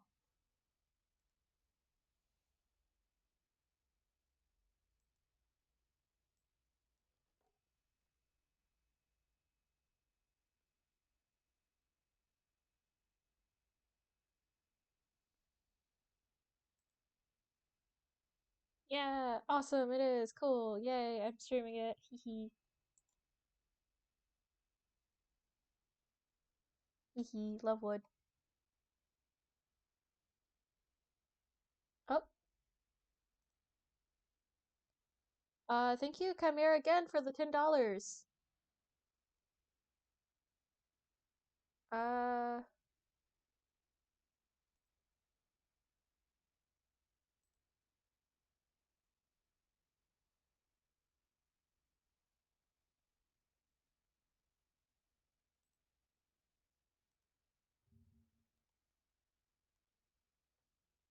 is this? I don't think it's up.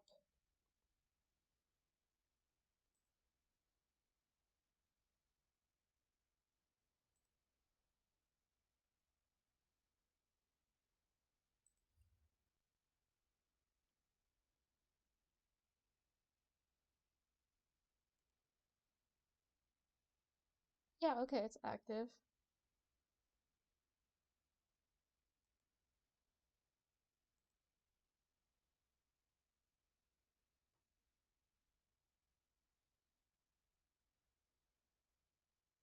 You did not claim any incentives there, mortal. Or at least it's not popping up on Tiltify.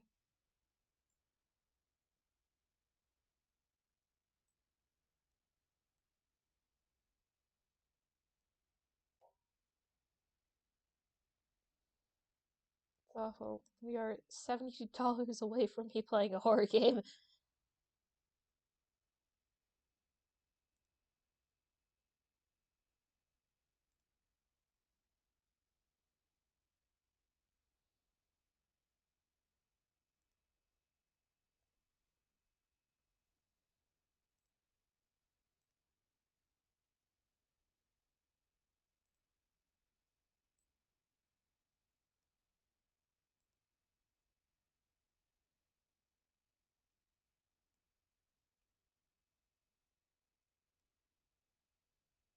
There we go.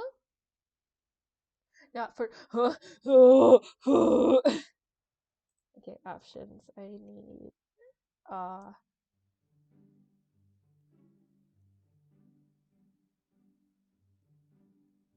We're gonna play Lovewood. I have never played this before. Okay, I've played it. But I haven't, like, played it. I don't know if that makes sense. Oh,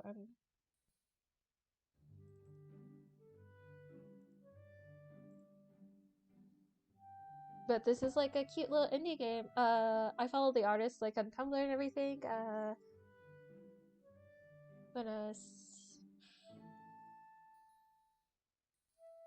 She's done, like, a bunch of cute comics and everything. Also, I highly suggest you check her out. I'm finding her right now. So I can yell her name.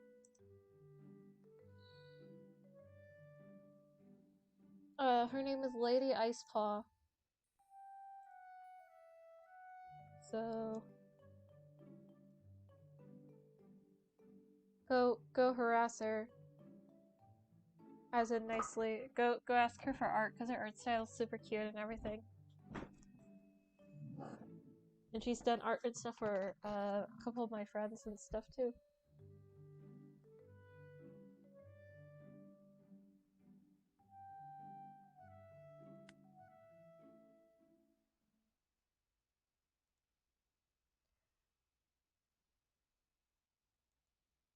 It's too... Oh, it's not capturing right. That's the problem.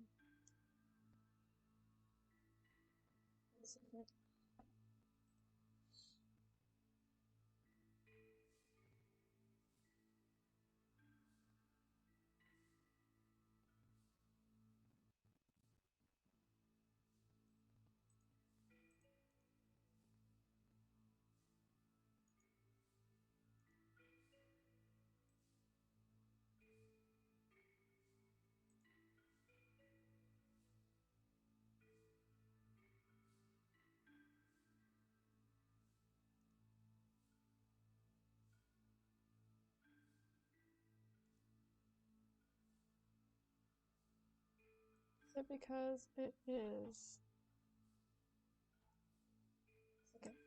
It might be because... Yeah, okay. It was because it was on my other screen and blah. Okay. That's fine. I can have all my stream stuff over here. I can play game over here.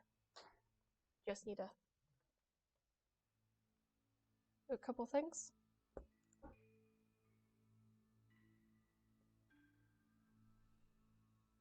Just a couple things.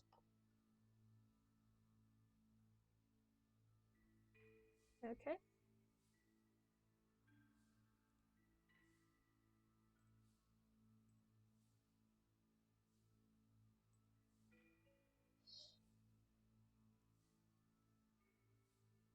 Back.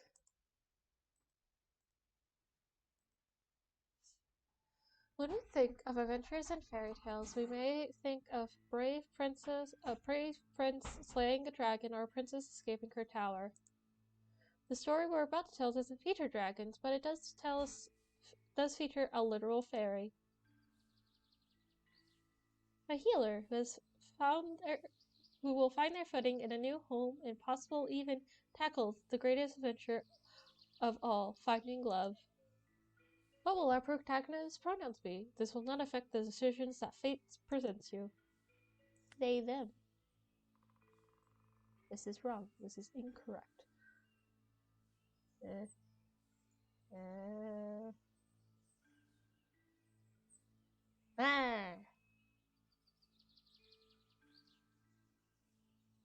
And of course they will need a name as well. What will their name be? My name is... Before our hero Miss dives into their adventure, they are facing the struggle of phrasing a formally appropriate letter. Okay, let's see here. My revered lord. No, he's gonna think I'm some kind of bootlicker. Probably wouldn't like that. Yo, Oberon! Old house! No. Dear Lord Oberon, it should only take 2 more days of travel for me to arrive in your town, Liebald. Thank you again for your invitation and what I'm looking forward to talking over the details in person. Sincerely, Ms. I'm gonna move chat a little.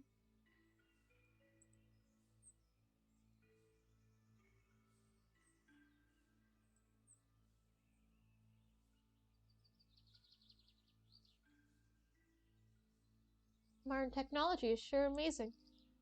Wait, I missed something? Before I can doubt my own writing choices even more, I dropped the message into the telegram device. It's automatically transferred into the ferry settlement. Modern technology sure is amazing.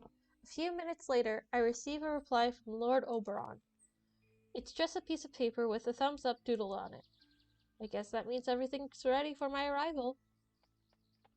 On the next day, our group passes by the occasional group of humans, but so long as we cover our ears with our hoods, they think we're just a bunch of little nervous people. Finally, around early noon, the village comes into sight, and I head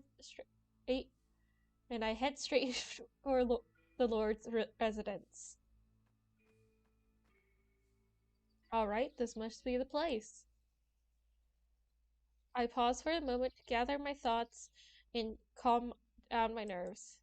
My decision to move to the northern fairy settlement wasn't an easy one, but I think it's time I built a life of my own, away from the restrictions of my past. The new freedom is exciting. I was never truly independent while living under my parents' thumb. I can't wait to seek out adventure and new friendships, but before I get ahead of myself, I should try to make a first good impression in what will be my new home. Welcome, young one. I trust that your journey was safe and uneventful.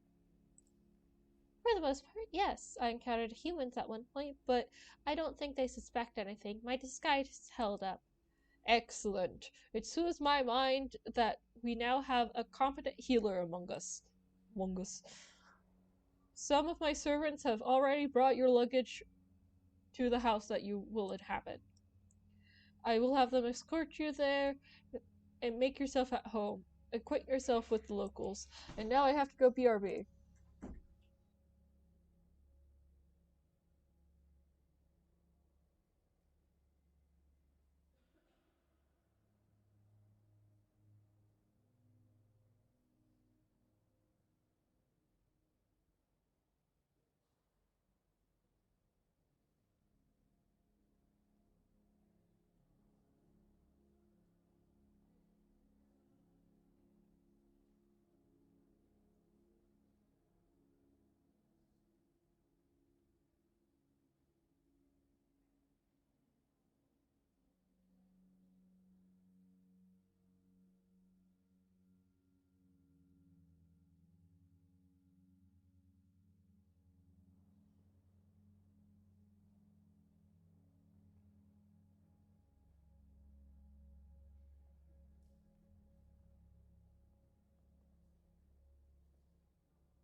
Okay, I think I should be good to go back. Yes.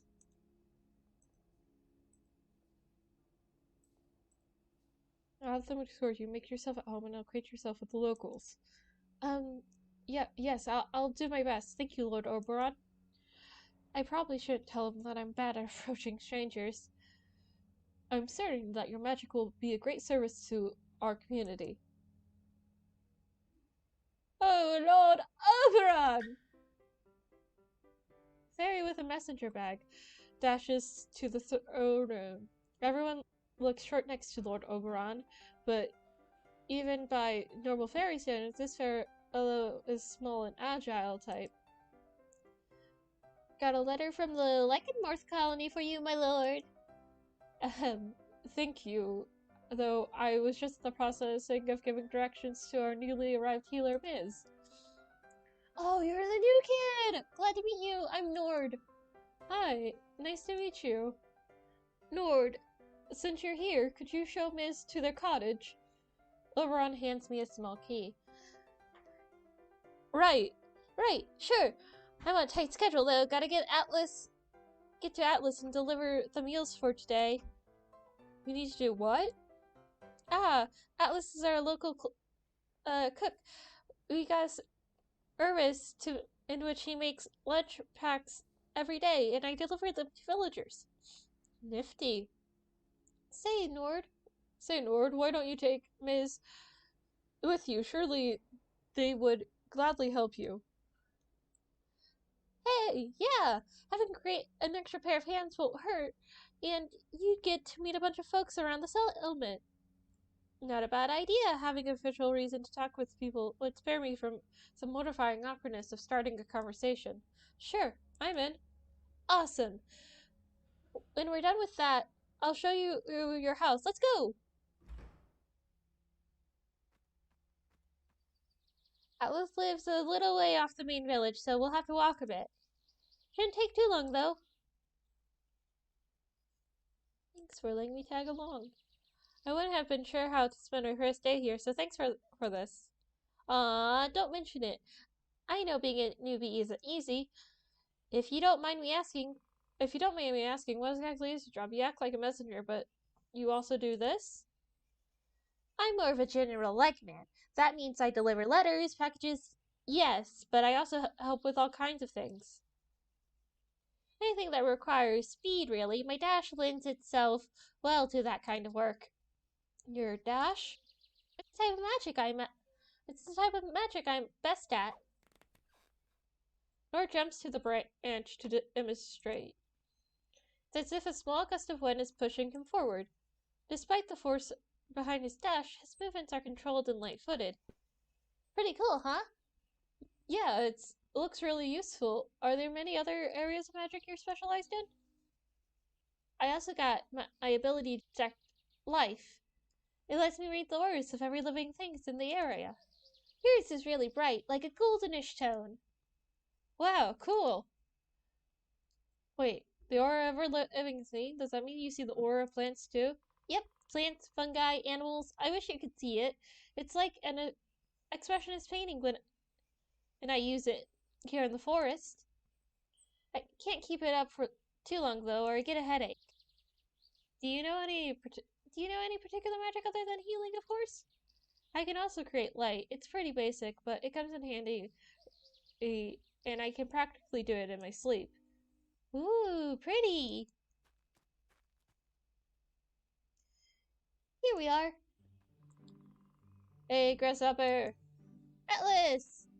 The two greet each other with some kind of brisk hugging and a kiss on the forehead.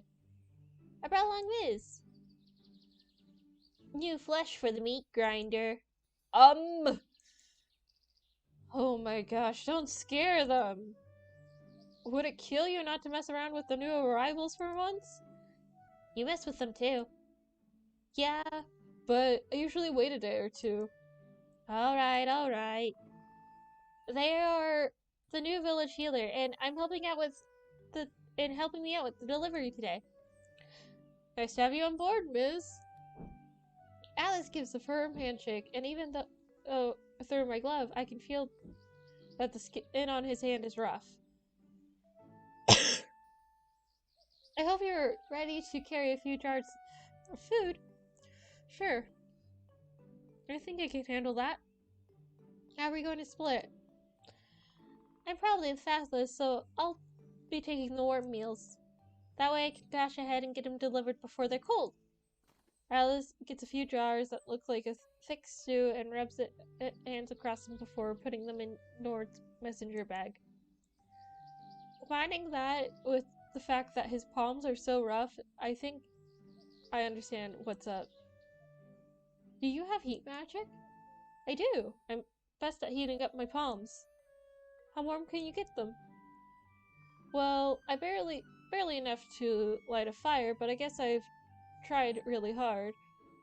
I could generally hurt someone with the heat.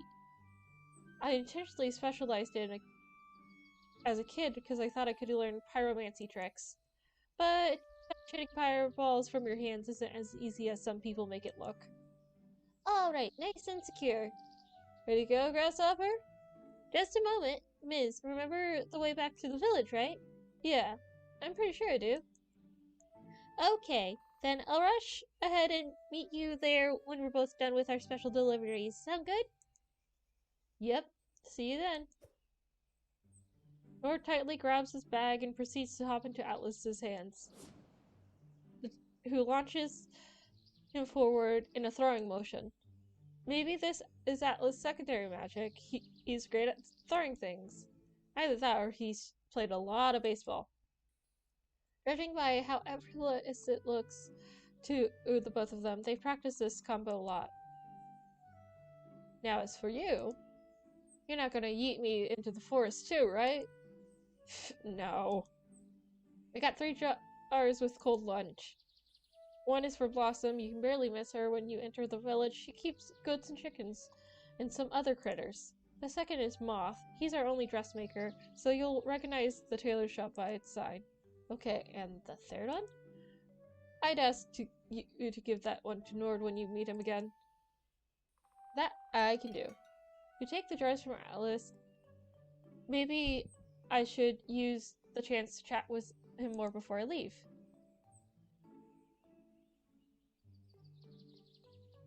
I think you got your routines all figured out.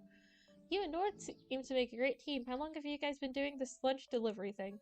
A few years now. We've actually known each other for a while since we were little. At some point, we've noticed that there are people who don't like to make lunch every day. Not because they can't cook or anything, but because they're busy with their jobs and such. Baking games is my favorite thing to do, and at first I made lunches just for Nord. Letting the others sign on for a couple coins was his idea. Then it became a job I did. Sometimes things would just fall into place like that. It's great that you can do something you're passionate about. Yeah, and if I can sip some joy to the people in the village without needing to actually interact with them, pretty amazing if you ask me. Maybe this isn't the last time I'll be helping you guys out, though I think I should get going for now. Alright, I hope we'll be seeing more of each other soon. Stay safe. I speedwalked back into the direction of the village. Thank goodness the jars of food in my bag aren't too heavy. This is really more than I had expected for my first day here at the colony, but I do hope I'm doing okay. After all, I'm just making things up as I go. I can't help but repeat Atlas's instructions in my head while I like. One lunch is for Blossom, the other is for a person called Moth, and the last one is for Nord. At least the scenery is soothing my anxiety a whole lot. I'd seen a bit of the village when I went to Lord Oberon's residence, but this is the first time I'm getting a really good look at it. There's a little farm, really. It is hard to miss. Should I knock? No, there appears to be someone chopping wood in the backyard. Excuse me, are you Blossom? Aye, that would be me. How can I help you? I'm actually just here to bring you some food. Heck yeah, fuel for the fire. I've been waiting for this. Alice makes some absolute best lunches. So I've heard. I hand her the jar and she takes a seat, ready to dig in. Say, have we met before? No, I just arrived today. I'm Ms. Sweet. Feel free to stop any time for some eggs or goat milk. So, are you the new healer? That's right. Remind me, why doesn't the colony already have one? A healer? We had one. Pretty good guy, actually. What happened to him? Old age happened to him. Guess that's something even magic can't prevent. Oh. It's true that while healing magic is power against injury and inflammation, there are some ailments it can't fix. It's okay, he had a good life here. We could get by kind of okay-ish with regular medicine these last few months, but turns out being able to just magic away small injuries is pretty darn useful. That's why Oberon called out to find a new healer. Makes sense. Good luck stepping on those footsteps. I'm sure you'll do well. Thanks, I'll try. Awesome chews and nods. Should I keep this conversation going a bit before moving on?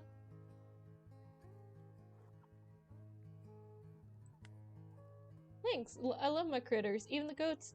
Those little jerks. My biggest pride is the wool rabbits, though. They're quite a handful, but it's totally worth it.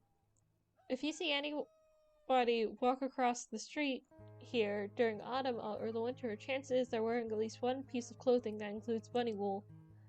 I've heard it's very cozy. Oh, the coziest. Plus, the rabbits are just sweet little angels. Huh, Blossom seems tough, but apparently she isn't immune to the power of cuteness. I deliver most of my wool to Moth. He's best at making stuff from it. Right, the tailor. I have to bring him a lunch jar too. Then I'll let you get to it. Been fun talking with you, though. Same here. See you around, Blossom. See ya, neighbor. Stepping back onto the street, it doesn't take me long to spot the tailor's shop. The door is just open a tad, probably for the sake of airing the room. It's a pleasantly warm day after all. Someone is inside working on some needlework. You haven't noticed yet. Apparently, they're very focused. What should I do? I gently knock to make myself heard. Nord, is that you? Ah, no, it's me, a person you don't know. Very smooth, miss. Oh my, a fresh face. Who do I have the pleasure of meeting? I'm Ms. I'm the new healer in town. Enchanté, the name is Moth, tailor extraordinaire, at your service. Ah, right. Speaking of service, here's your lunch from Atlas. Why, thank you, love. Please be so kind and put it on the table. I'll get to it in a moment. I do as you say. Say, I couldn't help but notice that your cloak is truly masterfully cut. Classic southern pattern, if I'm not mistaken. You can tell where I'm from just by looking at the style of my clothes? I wouldn't be much of a tailor if those matters wouldn't stick out to me. It has very neat seams too. The way the fabrics flow is just wonderful. Yeah, it's my favorite cloak. Very light and comfy. You have an excellent taste in fashion, though I hope you also brought some warmer garments along. It won't be summer forever, after all. Well, I brought a warmer jacket, but I already heard that it can get freezing up here, so I may need something stronger than that. Something like a durable yet fashionable coat, handcrafted by a master tailor to be appropriately flattering to your figure while withstanding the forces of winter. I'm not sure if I should already spend money on fancy clothes. I mean, I just got here. Right, I got a little carried away. Give it some thought, though. I'd love to create something for you. I will. What are you working on just now? Just some pillowcases, a little something for my own home. Say, could you do me a bit of a favor? Depends on what the favor is. I just noticed I'm running low on buttons. By that, I mean I still got plenty, but they're all too fancy to be wasted on pillowcases. The traveling salesman in the town's fair just outside usually sells some. Could you catch me a few? Yeah, I can do that. I should still have some time to spare. Wonderful. What I'm looking for are buttons that are no larger than a thumbnail, color is irrelevant, with at least 2 holes, preferably 4. Right. Thumbnail. Okay. 2 to 4. Thumbnail 2 to 4. Right, I'm sure I can remember that. Thank you so much for your help, love. I'll be back in no time. I step back into the open air and I look to buy some buttons. There is only really one little sales cart near the center of town. Swear, I guess that's them. Someone is wiping a few prices off the chalkboards with a wet sponge. Hi, are you the merchant? No. I mean... They nod and point at themselves to correct... as if to correct themselves. Okay, I'm Ms. Nice to meet you. What's your name? They point to a sign that says Al's Herbs and Trinkets. Oh, right, Al's it is. They nod. Apparently, they're not much of a talker. I'll just be having a look around. Their wares are wide array of clutter, small gemstones, tool, dried herbs and nuts, writing utensils, even animal bones and teeth. It's a pretty mixed bag, but I'm sure to find a hidden full of buttons too. How much for these? Alice quickly has a look over the buttons and picked up and hold up one, then holds up one finger. Just 1 coin? Sounds very fair. Even while I'm paying, Alice looks anxious and fidgety. Is there something on my face? Yes!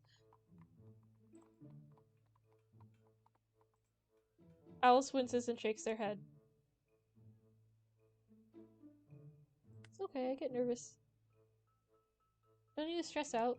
Alice takes a deep breath and looks a bit more relaxed now. They're making a gesture that I assume means thank you. Hey, Alice! Before either of us can do or say anything else, a young woman rushes to push the cart. She doesn't even seem to notice me yet. How are you doing? Terribly. Heh, nice. Could you already get your hands on those ceilings I asked about? Alice nods and picks up a small flower pot from behind the corner, then triumphantly hands it to the girl. Awesome! I already know the perfect spot for this one, with lots of sunlight. I hope it gets along with the strawberries. I just have to try it out. Once it's grown, I can finally get started on the new potion project. I mean, technically, could have gone with dried ingredients, but having fresh ones is always more effective. Alice looks calm with this young lady around. What a strange pair. One talks a lot, and the other very little. Oh wait, there's another person here. I wasn't just interrupting something, right? Not really. Don't worry.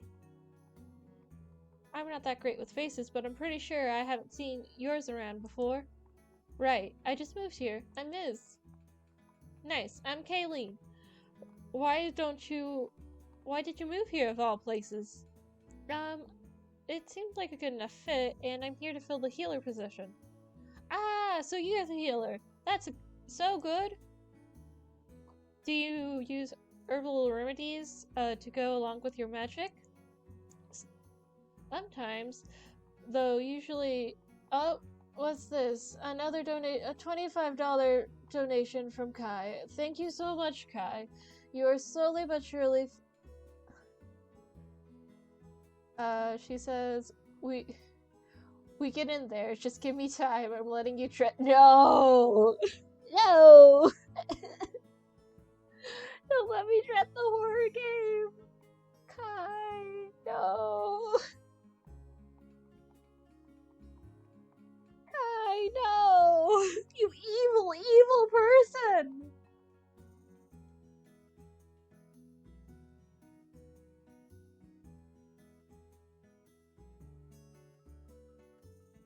Evil! Chimera Warren is evil! Sometimes, though, I usually get by with magic alone. We should exchange notes sometime. My garden is full of plants with healing properties. I bet we could boost the effectiveness of your cures a lot. I love you too, Kai, but oh my gosh. We are, let's see, 5, and then that would get us to 60.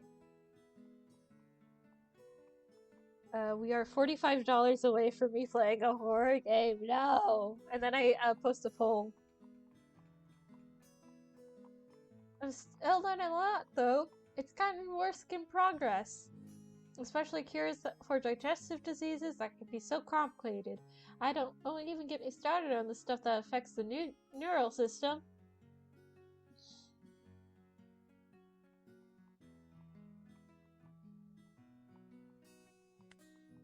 Yeah, just hit me up when you like. My house is the one with a large garden over there.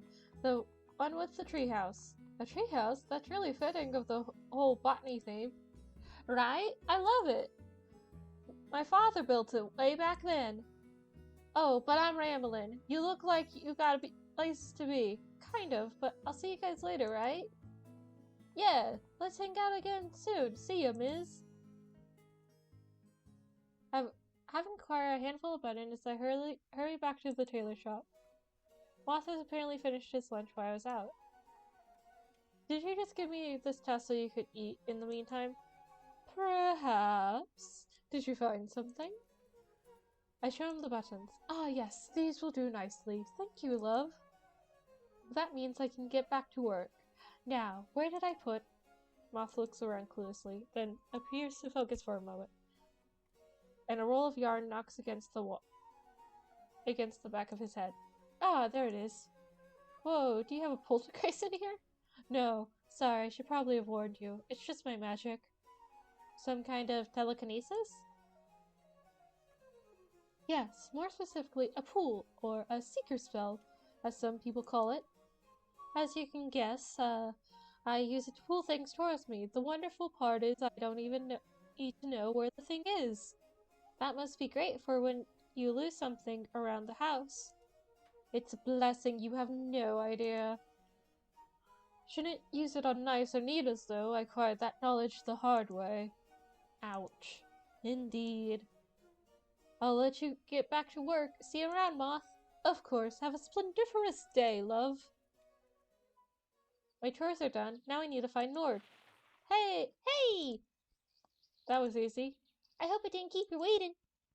No, I just got done with my little race too. Perfect timing. I got one more lunch left. Alice says it's for you. Aw, how sweet. You must have remembered that I prefer eating during my afternoon break, so then I'm not super full while I'm running.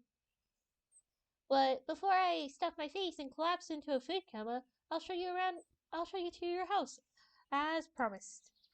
Nord bounces towards a college built from dark wood. Then I unlock it with a key I got from Lord Oberon. Ta-da! Nord wiggles his hands at the interior, as if he's revealing the winner of a Home Society beauty showcase. It's a little bare, but I'm sure you can liven the place up. Rustic. I think I like it. In that moment, I remember what Blossom told me. Wait, speaking of livening things up, this place didn't this place belong to a dead guy, right? What? Why would a dead person own a house? No, I mean, this wasn't the home of the former village healer who passed away, was it? Oh, nah, don't worry. I think our carpenter just finished building this place a few weeks ago. You should be the first one who lives in here. Do you believe in bad omens? I'm sure if there was a former owner in a shape of an angry ghost, they wouldn't just be hanging around their old home all the time. Hey, you never know with these things. Just wanted to make sure. Your bags were already brought here too. Is everything there? I hope so. At first glance, nothing seems to be missing. Great, then I'll leave you to it. Will I be seeing you around? Of course, at the Midsummer Celebration in a few days, if not earlier. Then what now? Oh, nobody has told you about that yet. The whole village will get together for the annual Midsummer Celebration in 6 days. How do you guys celebrate? Oh, you know the usual, making bloody sacrifices to the war gods, burning books. Sheesh, I'm just messing with you. We'd never do anything like that. Right, I knew that. The Midsummer Party is just an evening of dressing up fancy, enjoying good food, and having fun. Oberon opens up the court to everyone, and the evening usually starts with a traditional ballroom dance. But there's a lot smaller private gatherings. Sounds neat. If you ask someone specific to join you for the Midsummer Celebration, that's a pretty big deal. Like a really fancy date. Though if you ask me, going as a group of friends is just as much as fun. I see. I certainly don't know anyone around here well enough to ask them out, but who knows what this strange thing will happen over a course of the next few days. Does Nord have a date? I'm kind of curious, but it would probably be in. I don't want him to get the wrong idea. I barely know him after all. Thanks for letting me know. I'll be looking forward to the party. You're welcome. Don't strain yourself on the first day, alright? I'll try. See you around. Bert closes his door behind him, and I acquaint myself with the little cottage. It's very clean except for a bit of dust. Not that bad. Place to start. Even though I feel like I didn't do much yesterday, my head feels really heavy all of a sudden. Apparently, the traveling fatigue of the last few days is catching up to me now. I'll just take a little nap before I do anything else.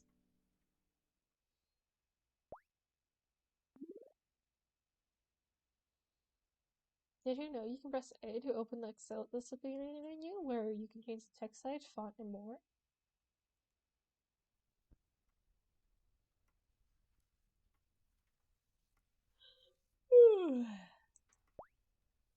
Oh no, that was a lot more than a quick nap. Apparently, it's already morning. I slept like a rock. Guess that means I really needed it. As I'm stretching my tired limbs, I noticed something that wasn't in the house the day before. Someone left a letter under my door. It's from Alice, the merchant from the town square, and it's an advertisement for discount gyms. No, wait. The letter is just written on the back of the flyer. Got it. Hi, Biz. I feel like I messed up our first meeting. To avoid further misunderstanding, I'll try to explain it in as few words as necessary. I'm afflicted with a liar's curse, which means I can't speak out the truthful statements. Whenever I try, the words come out all twisted. Unfortunately, this doesn't affect my writing or my gestures, or when I ask questions, which is why I'm telling you this in written form. When you showed up suddenly, seeing an unfamiliar face caught me off guard. Why I slipped up. Sorry for any confusion I caused you. I felt like I owe you the truth. Haha, get it? I hope this clears things up a bit. Don't be afraid to visit my shop again. It's always open when I'm in town. Alice. Wow, I guess I'm not the only one with worries about first impressions. My encounter with Alice from yesterday makes a lot more sense now. They were afraid to talk because their curse makes them lie. I'll try to keep that in mind. Before I do anything else, though, I'll have to make sure I'm less of a mess than I am now. I'll get cleaned up, have some breakfast, and then finally unpack all my bags.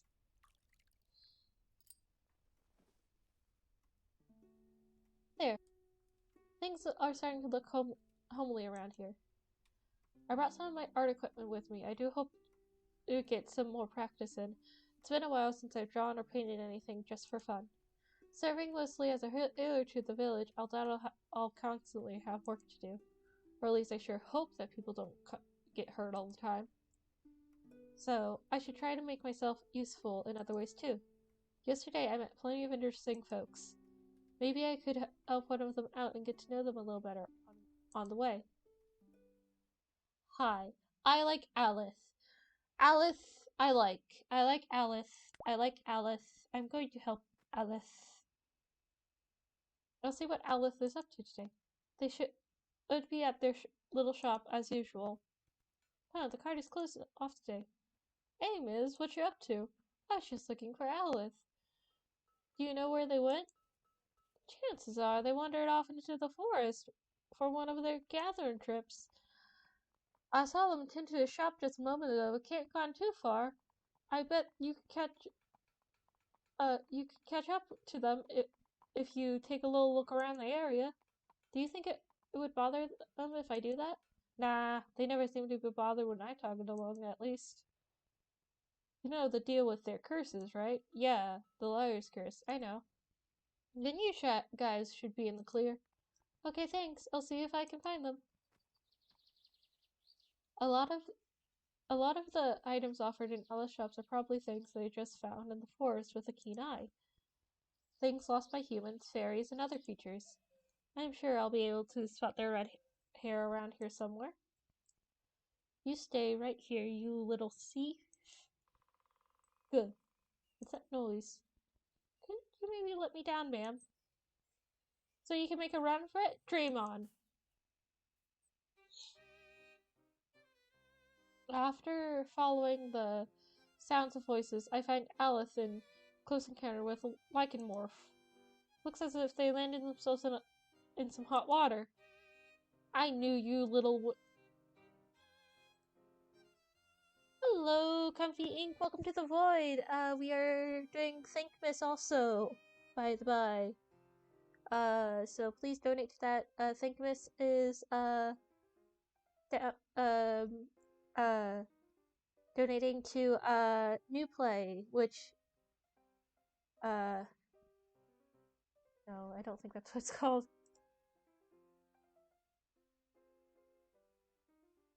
New Story. It's New Story, which is a place that, helps make houses for families in survival mode.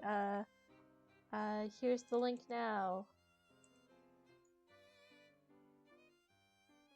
But it's also down below, which you'll just have to copy and paste it, basically, sadly, because I messed up the link.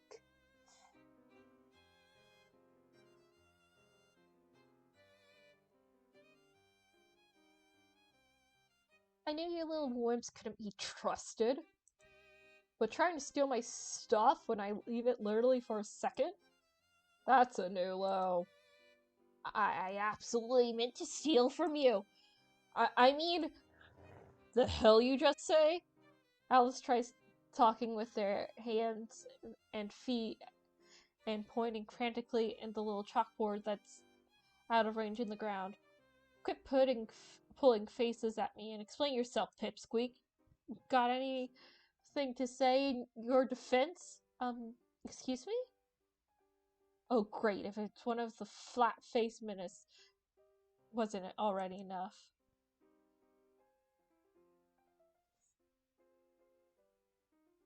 I think my new friend here can explain themselves fine via writing you if you just let them down for a moment.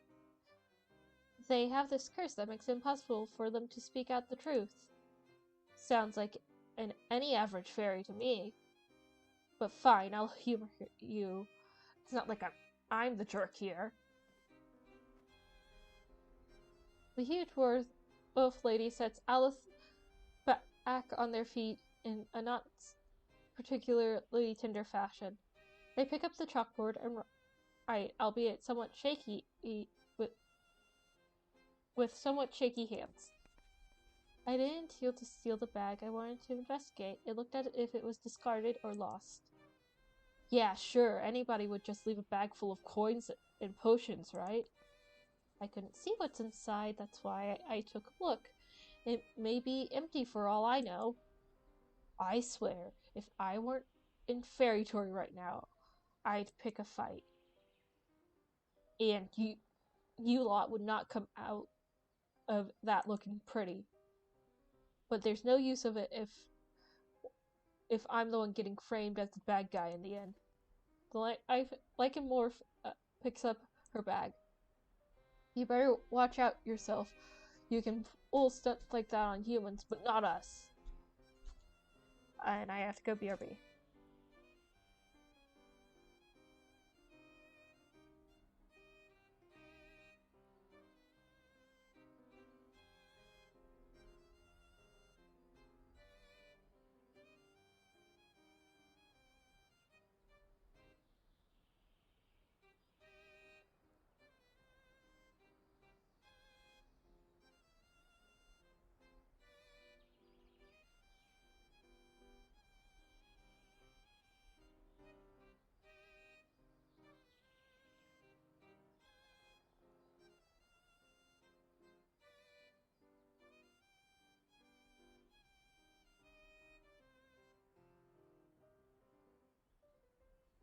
And I'm back. We all know your dirty tricks, and we can track you down if we want to. She stomps off into the forest. Wow, that was a pretty call, huh? Alice nods. They look a bit rattled.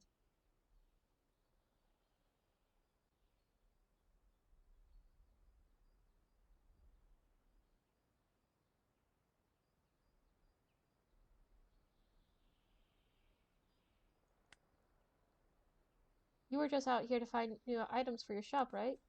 Yes, before that thing with the loud lady happened. Could I tag along for a bit? Alice nods. Do you have things out here? Do the things you find out here make up the majority of your shop inventory?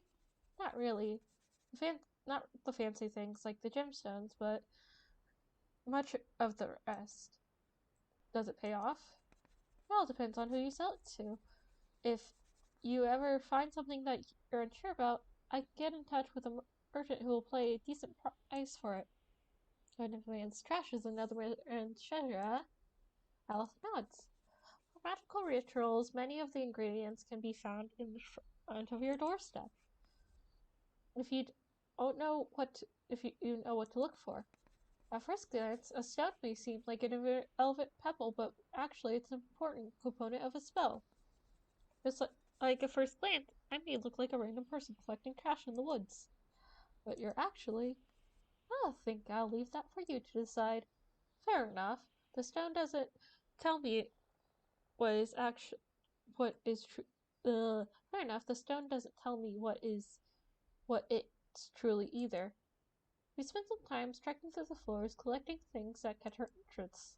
Alice knows surprisingly a lot of which plants are edibles and have medicinal properties. One of our best finds is a group of blackberry bushes full of ripe berries. Eventually, we take a break near the river and enjoy the scenery. Hey, Alice, can I ask you something personal? Alice shrugs. What's the question? I was just wondering how would you ended up with that curse of yours? Were you born with it? Alice chews on some berries and gets their chalkboard to reply. It was a dumb accident. A few years ago, I was really into alchemy experiments. My goal was to make a long-lasting truth potion, but the magic that affects the mind is tricky and can backfire very badly, especially when without safety measures like I did. I see. So that's how they got it. Maybe that's why I never see Alice use magic now. Is there no way to reverse it? At least not permanently. It's okay though. Leading to a relaxed life as a fairy is easy, whether you can talk much or not. Usually, I follow the same traveling route, and we mostly serve regulars in our shops. We? My parents, my brother, and me. We have a spot in Pittsburgh where we meet every 2 months and exchange goods. Then, for a while, we travel 3 different directions, visit our usual spots, eventually get back together. We cover a lot of ground like this. Wow, it must be nice to have your whole family works together, but you still get to be independent like this. Alice nods, a little delighted smile crosses their face. My parents can be a bit much. I mean, in a good way, absolute chatterboxes. I had to get really fast at writing so I could keep up with them. My parents are similar. It can be tough in a world, and it could be tough to get a word in sideways when they're around.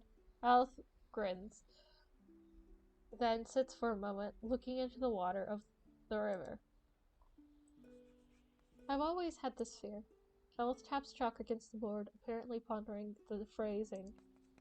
Someday, I make it into Pittsburgh and my parents won't show up. I never know what happened to them. When I think about that, a weird curse seems like a much smaller things to worry about. You know what I mean? Yeah, I understand. Have you ever considered settling down? Not yet. I like this work too much. But I can tell that this job doesn't get easier when you're old. I see it every time when I meet up with my family. Someday, we've saved up a decent amount of money. We're planning on buying a nice house, someplace that's green. Now, I wonder why Alice is so resourceful. They're saving every penny to afford a cozy life with their family and themselves. Any chance Slidewall is high up on your list of places you'd like to settle down in? Alice nods eagerly.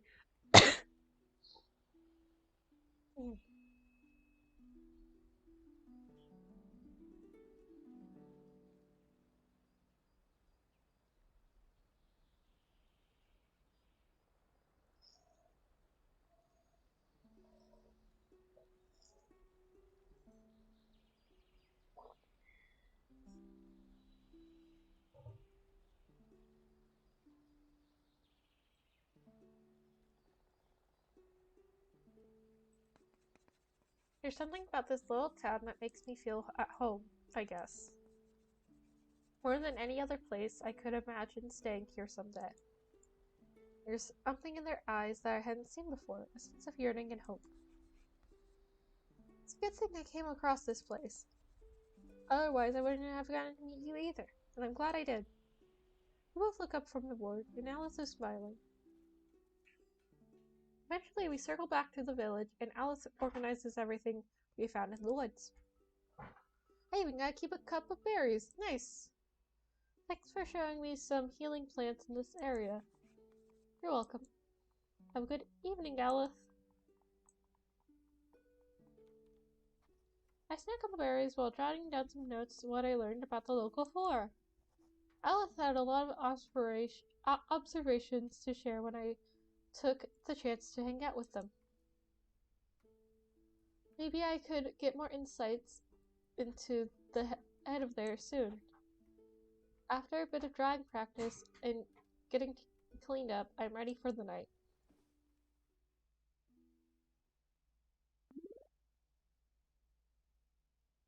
You can save and really twist menus if you want to explore different outcomes.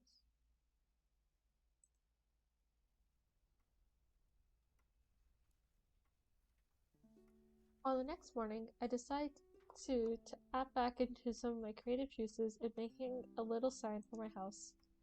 Chances are that word about me getting being the new healer is getting around, and I might as well make it easier for people to find me. I bust out some plants and write out my profession on a wooden plank. A red cross and some decorative swirls too while I'm at it. And I put the sign in my window so that everyone who walks by can see it. This should help business. After trying to make my office look a bit more presentable and having lunch, I'm ready to go out and stretch my legs a little. Alice! Alice! As I step outside and onto the town square, I instantly see Kayleen making a beeline for Alice's shop. I get the impression she chats with them every day when they're here. Though this time, there's a bit more of a spring in herself than usual. I may just watch them from afar and see what they get up to. Hey, Alice! You're not looking excited at all. What's up? Well, I got a little something for you. Present! Oh. Ta-da! Helium reveals a small glass bottle. The liquid has a warm green tint to it. Is that a truth potion? I finally managed to make one, and I want you to have it, Alice. I've only done some tests using it on myself, but I'm quite certain that it's working like a charm. When you drink this, you should be temporarily cancel out your curse. Then you'll finally get to talk normally. Strange. I thought these two were already talking normally with each other. Wow, that must have been really easy to do. Oh, you know it. Mind-affecting alchemy is never a simple task. But thanks to the new ingredients I got, I finally had a breakthrough. I admittedly don't know how long the potion's effect will last. Ah!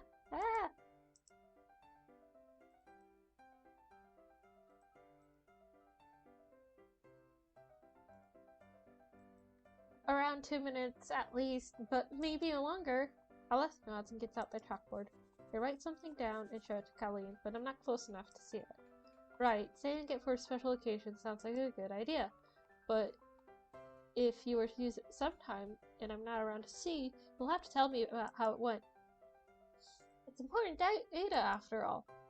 Alice nods, thank you. I think I'll make some more of these while it's still fresh in my head. I'll catch you later, alright? Alice waves goodbye, but Kayleen doesn't even look bad. It appears that she's fully absorbed in her drive to do more alchemy. After she has left town square, I see Alice painfully swish around the elixir in the bottle. Maybe this isn't my place to get involved, but I gotta say something. Hi.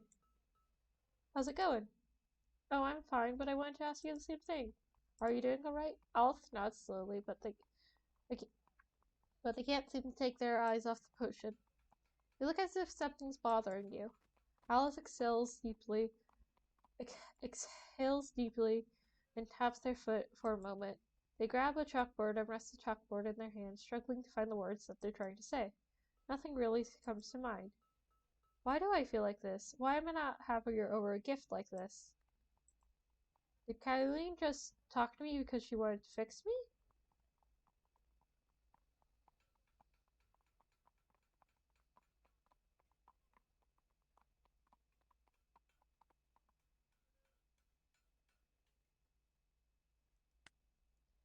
I think she generally just had all the best intentions when she made this for you. I know, Kayleen doesn't have a single bad bone in her body. You guys have known each other for a long time, right? Alice nods. I've seen a lot of places and people. Kayleen was the first who made me feel at home somewhere. She knows you're not some kind of science experiment. Yes, I'm probably worrying over nothing. Alice pensively rubs their chin. I can tell that they're still insecure about this. Could you go talk to her and see how she feels about it? Sure, you can count on me. Alice gestures thank you, and I get on my way to Kayleen's house. A quick look over the fences tells me Kayleen is in the garden. She is busily collecting ingredients, it seems. Hi there. Oh, Miz. Good to see that you're here. Could you hold this for a moment? Sure. She gives me 2 bowls of leaves. Now that her hands are both free, she climbs deeper onto the flower beds and collects some moss from the ground. I knew this stuff would come in useful. Are you preparing to do more alchemy? Yep, did you hear? I figured out how to make truth elixirs. To think I was getting close to getting it right before, I just had to tweak the timing. Those instructions I found recently were priceless. Maybe if I experiment more, I could make it more efficient. Right. I've been meaning to talk about... Oh, did you want to copy the recipe too? I'd be more happy to share it. It's not like it's a big secret or anything. It's just difficult to pull off. And as far as I know, it's the only way to cancel out Alice's curse. Alice needs your friendship more than a potion. Huh? I've talked to Alice. They were happy over the gift, but they also had some conflicting feelings. Their friendship with you matters a lot to them. You were the one who always talked with them the most, right? Correct. And you guys were the ones who got by without needing a potion. Oh. Oh no, I made them feel like they were just a problem to be fixed. I really should have been a lot more smart about this. Don't beat yourself up about it. We can always see everything. That's why I mentioned it. I wanted to do something good for Alice, to show them that I care. So I did the only thing I knew how to. This whole garden and alchemy thing. It's the only thing I'm really good at. Hey, don't be too modest. You're awesome in a lot of ways. I think you're already doing something great for Alice every day. They'll really loosen up whenever you're around. Really? Huh? Maybe I don't always understand people right, but I like Alice, and I think they like being my friend too. Therefore, it would be dumb if we end up hurting each other if we both want the same thing. My dad said that words matter even if they don't come easily. Especially the ones, that don't come easily. I will talk this over with Alice. Good idea. I watched them from a distance. No need for me to get involved further. I think they got this.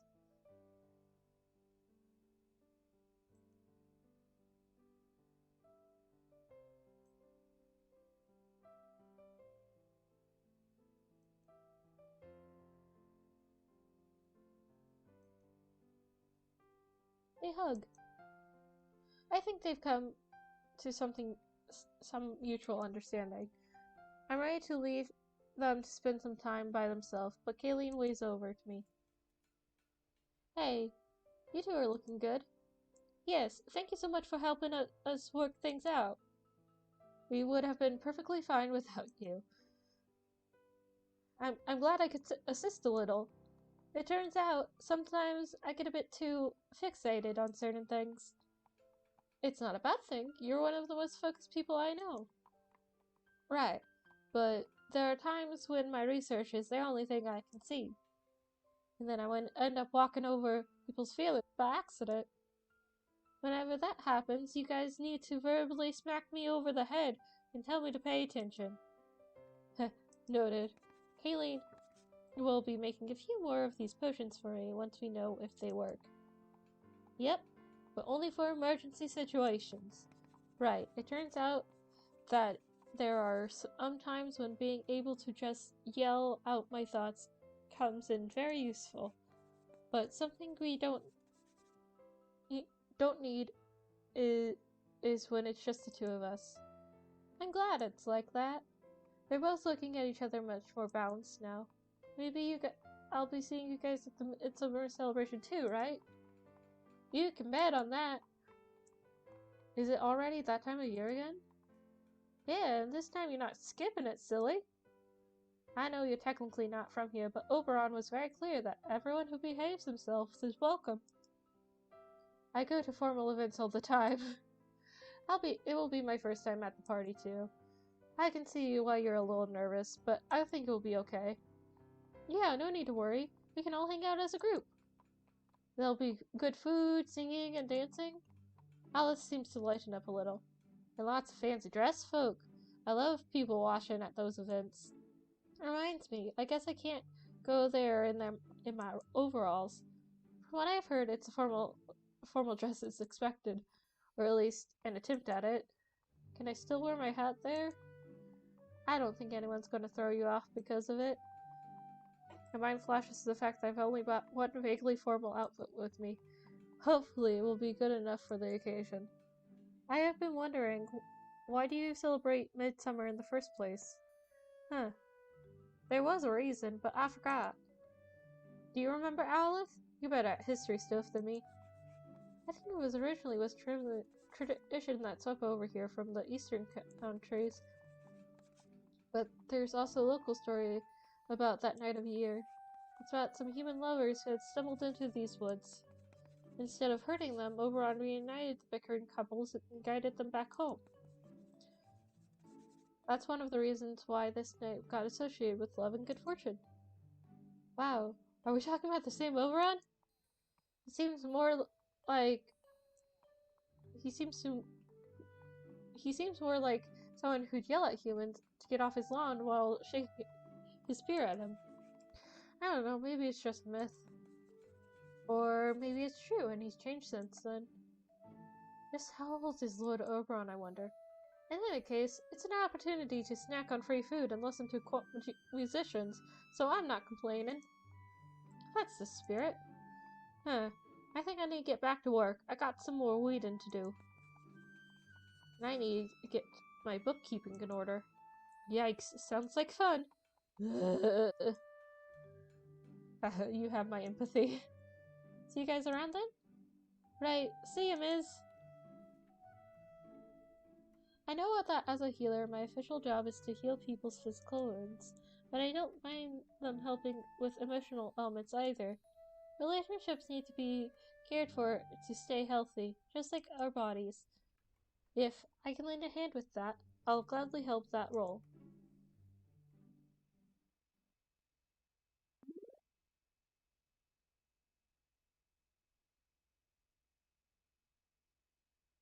Fine. Fine game. The next morning, appears like my healing services has gotten around. An old lady drags her husband to my house while he is loudly declaring that no falling down the ladder was not painful at all. His screaming was only a declaration of war against the cursed piece of equipment. I heal his shoulder and back. Anyways. The old man keeps going about how he fought in the Battle of Rising Rivers, and he doesn't need to be pampered. His wife rolls her eyes hard. I'm afraid she's going to injure herself and need treatment as well, but apparently she's a pro. Once the entire debacle was done, the old man is good as new, and I get lunch and consider how to spend the rest of my day. Yay! I'm going to spend Kayleen, because I also that, and then maybe Nord if I have time. Or Atlas.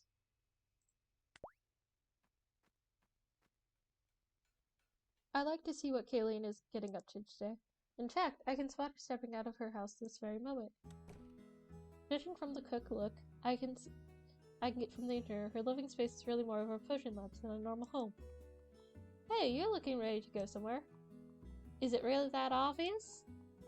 I'm heading out on a trip to the forest. Oh, what for? Okay, so I recently came across this place that featured an accumulation of rare type of sphagnum. But while I was there, I didn't have any equipment for collecting samples, and I didn't just want to, stuff it in my pockets, so I left it. But I really would like to add it to my garden, which is why I'm going to go there again and hope that the patch is still there. So you're going to go and collect pet samples? Yeah, that's the gist of it. Sounds like a good time. Could I come along? Sure, as long as you don't mind a lot of walking. I already spent enough time seated during my regular job. A chance to stretch my legs is always welcome. I let Kayleen lead the way through the forest. We stray off the regular path pretty quickly, but she seems to know where she's going. Furthermore, she rarely stays quiet for a long time, usually pointing out the fact about plants that she collects on her way. Oh, that's some bishopweed. Don't mind taking some of that. It's a nice treatment against gout, plus it makes a good addition to any soup. You don't even get bishopweed further down south, in the south. Yeah, but it's more commonly used meadowsweet, which is fairly similar against infections and inflammations and such. Oh, I've heard the scent of that must be amazing. Kind of a shame I can't find it around these parts. I'll admit, it's really comforting to nerd out about plants with someone, even though I feel like sometimes I can't keep up with Kayleen. Considering how often she gets distracted, it's hard to tell how far from the village we've walked when we finally arrive at our goal. There it is. Thank goodness I remember the way. Whoa, these ruins of an old temple or something? Kayleen shrugs. Apparently, in any case, it looks like it looks to be just right down the growing conditions for this bad boy over there. Kayleen points to a patch of moss in one of the rocky surfaces and begins unpacking her equipment to take samples. You were looking for moss all along? Of course. Didn't I mention it? Sphagnum is also known as peat moss. Though I prefer the scientific names for this one. Colloquial terms can be so vague and confusing.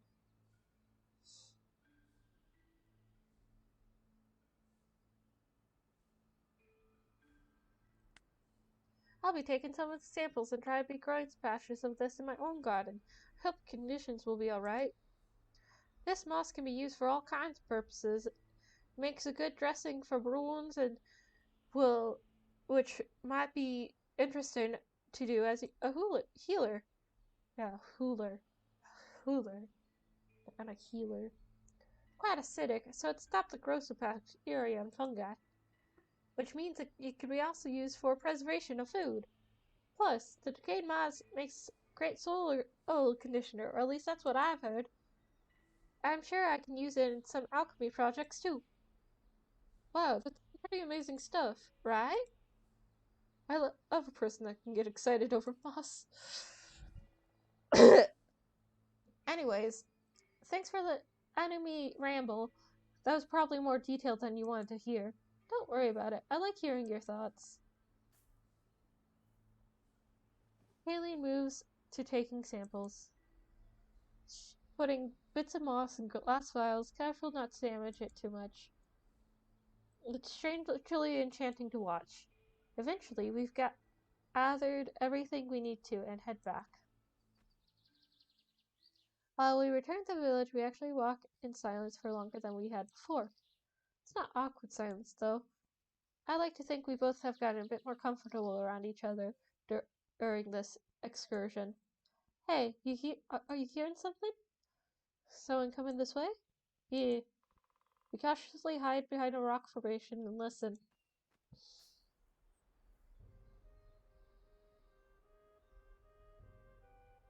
Do you guys smell this? Something reeks of fairies. Wow, rude. We don't stink? Great. Like Laganmorphs. Kayleen has lowered her voice, trying not to attract their attention. This is weird. I don't think we've stepped into their territory. Aren't you guys on peaceful terms with the Lycanmorphs? Officially, yes, but how that plays out in the field is a bit less predictable. I feel like these two don't care much about official business. Right, we better avoid them. Do we just try to sneak off? Wait, not yet. Keeling quickly opens her bags and feels around for the bottom of something. Got something to help us up? Keeling nods. Pulls out a small glass filled with what looks like herbs. Kayleen pulls off the plug and throws it far away into a faraway bush. Now we move. We try to keep a low profile and make as few noises as possible, and we get decent distance between the Lycanmorphs and us. I take one look back, and I can see one of them is sniffing confusedly. What the hell? Did someone drop a pot of soup around here? Alright, we should be in the clear. Here. What is in the bottle that you threw in the bush? Some strong-smelling herbs? Exactly! Lycanmorphs have very strong sense of smell, and I was worried they may have tracked us down by following our scent.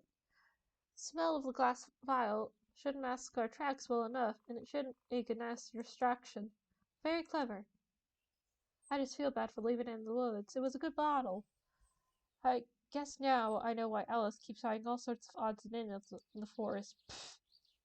Maybe someday I'll find its way back to me. Who knows? Hey, thanks for joining me today. You're welcome. Though I'm not exactly sure if I help all that much.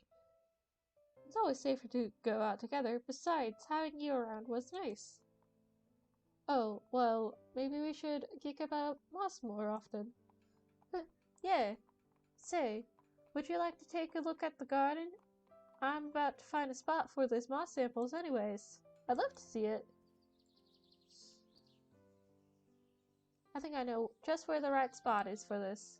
Feel free to look around. I'll be back in a sec. Don't stop on anything. Now that I'm seeing Kayleen's garden, a lot of things start to make sense to me. This place feels like a representation of what her mind must be like. Densely packed, a little chaotic at first glance, but everything must be balanced really well in order to function like this. And honestly, it's very beautiful. Alright, that's them too. Time to finally take a break. The more I look at this place, the more impressive it gets. You like it? Of course. Did you structure all this from the ground up? Don't give me too much credit. It's not all my doing. My father started this garden. He's also the one who taught me to grow growth magic. It was a no-brainer that I keep it intact once he was gone. But I decided that I wanted to expand it, bring in new plants, make it even more beautiful. It's one of the things that I will always keep connected to him. Wow. For what it's worth, I think you're doing amazing work here. Thanks, but I'm certainly far from getting done. There's always new things to improve, add, learn. I never be done, and that's strangely comforting. I see what you mean. If you ever want to go for another excursion to the middle of the woods, you know where to find me. Oh, be careful what you're getting into. I'll totally take you up on that offer. But for now, have a good evening, Ms. You too. I'm sure I'll be seeing you around. The rest of my day is spent tidying up and journaling. I feel a strange peace after such an eventful day. As I drift to sleep, my dreams are more colorful than usual. Oh no. Oh no, no, no, no, no, no, no, no, no. Did we? No! No! No, we're at $100. That means scary game. No! No! No!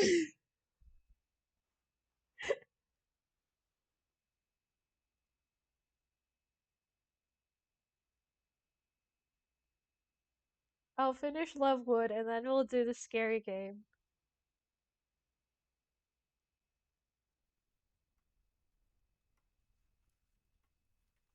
On the next day, I get a fish from the blacksmith.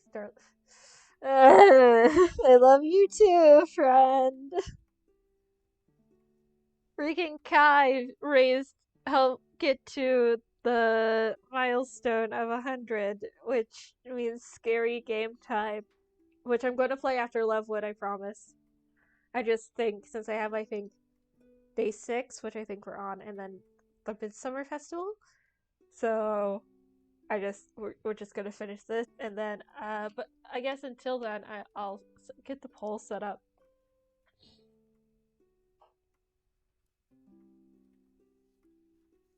Spooky game time.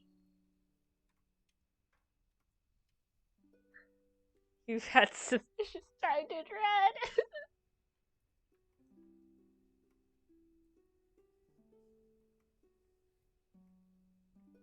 And also, you have gotten the, you also got the full body doodle, also. My friend, you got the full body doodle. Which I'll do after scary game. I'll do you full body doodle. Until then, since you have me in Discord, just Discord me what you want, okay? Alright. Okay. Polls. Active.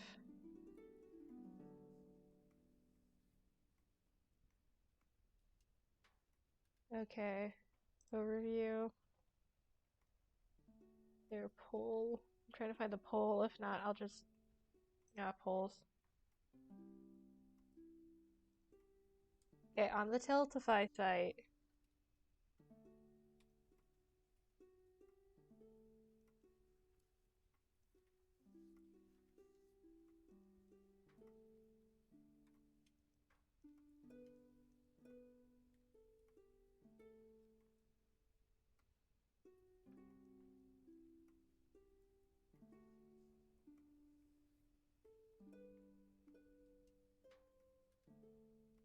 Yeah, is it? Let me see something, 1 second. If not, I'll just make a... I'll just make a poll thing.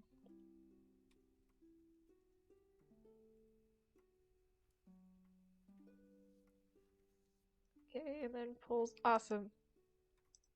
Awesome. I think you can just.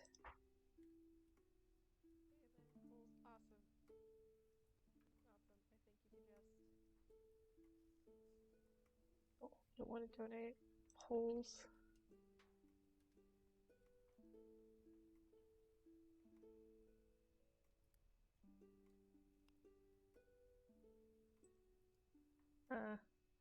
Well then I guess that doesn't work, so I am going to get rid of that.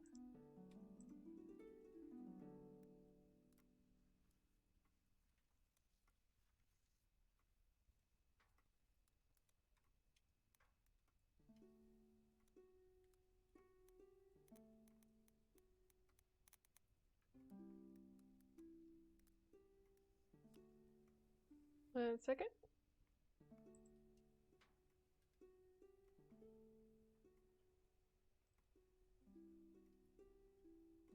I'm making a straw poll right now.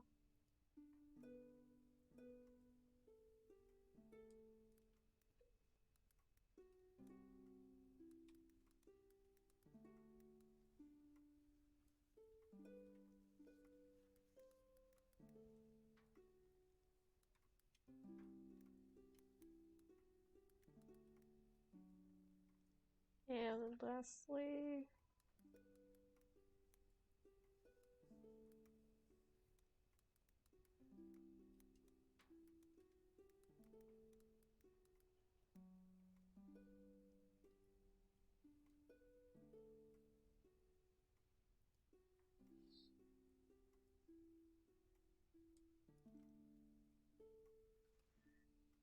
okay.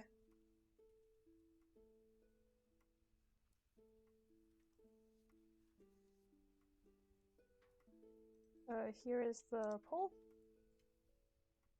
Please vote on that. I'm also gonna post that in a few places.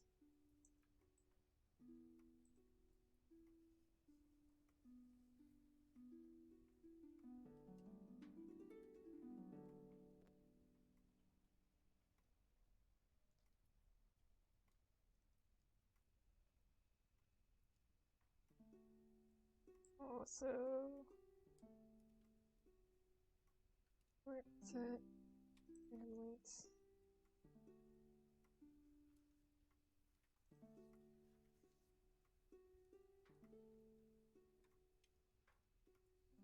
Okay.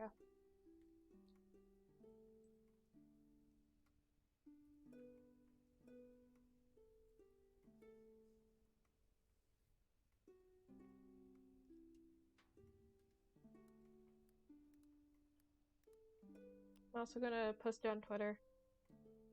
And then I'll check back on it when I get done with Lovewood.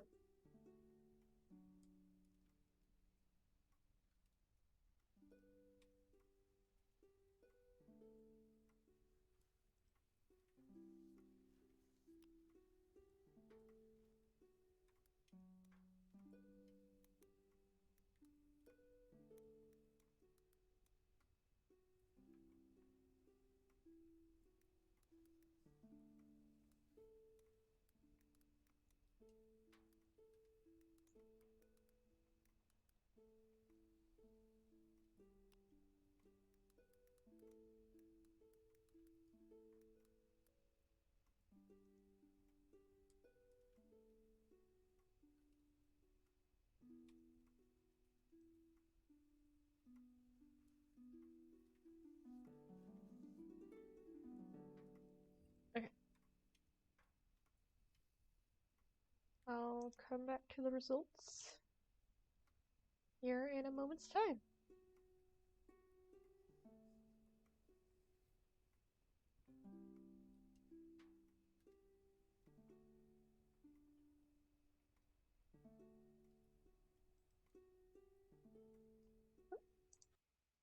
On the next day, I get a visit from the blacksmith Starla, who challenges me to heal the burns on her hands. I asked her if she doesn't wear gloves when she works, and she says of course she does, but they sucked and ripped apart while she was doing something important. While I make sure to heal them all, she proudly asks me if I want to know where her other scars are from. I already know where she's going to tell me, no matter whether I want to hear it or not. The session drags on a bit, but she leaves me a nice tip once I'm done, so I'm not complaining. She says she has to leave because there's too many irons in the fire. I like her. After some quiet lunchtime, I ponder how to spend the rest of the day. Okay, so that's it for Aleph and Kayleen, so we'll do Atlas next. Alice can probably always use a helpful helping hand to get to know him a bit more. Besides, it can't hurt to check on him.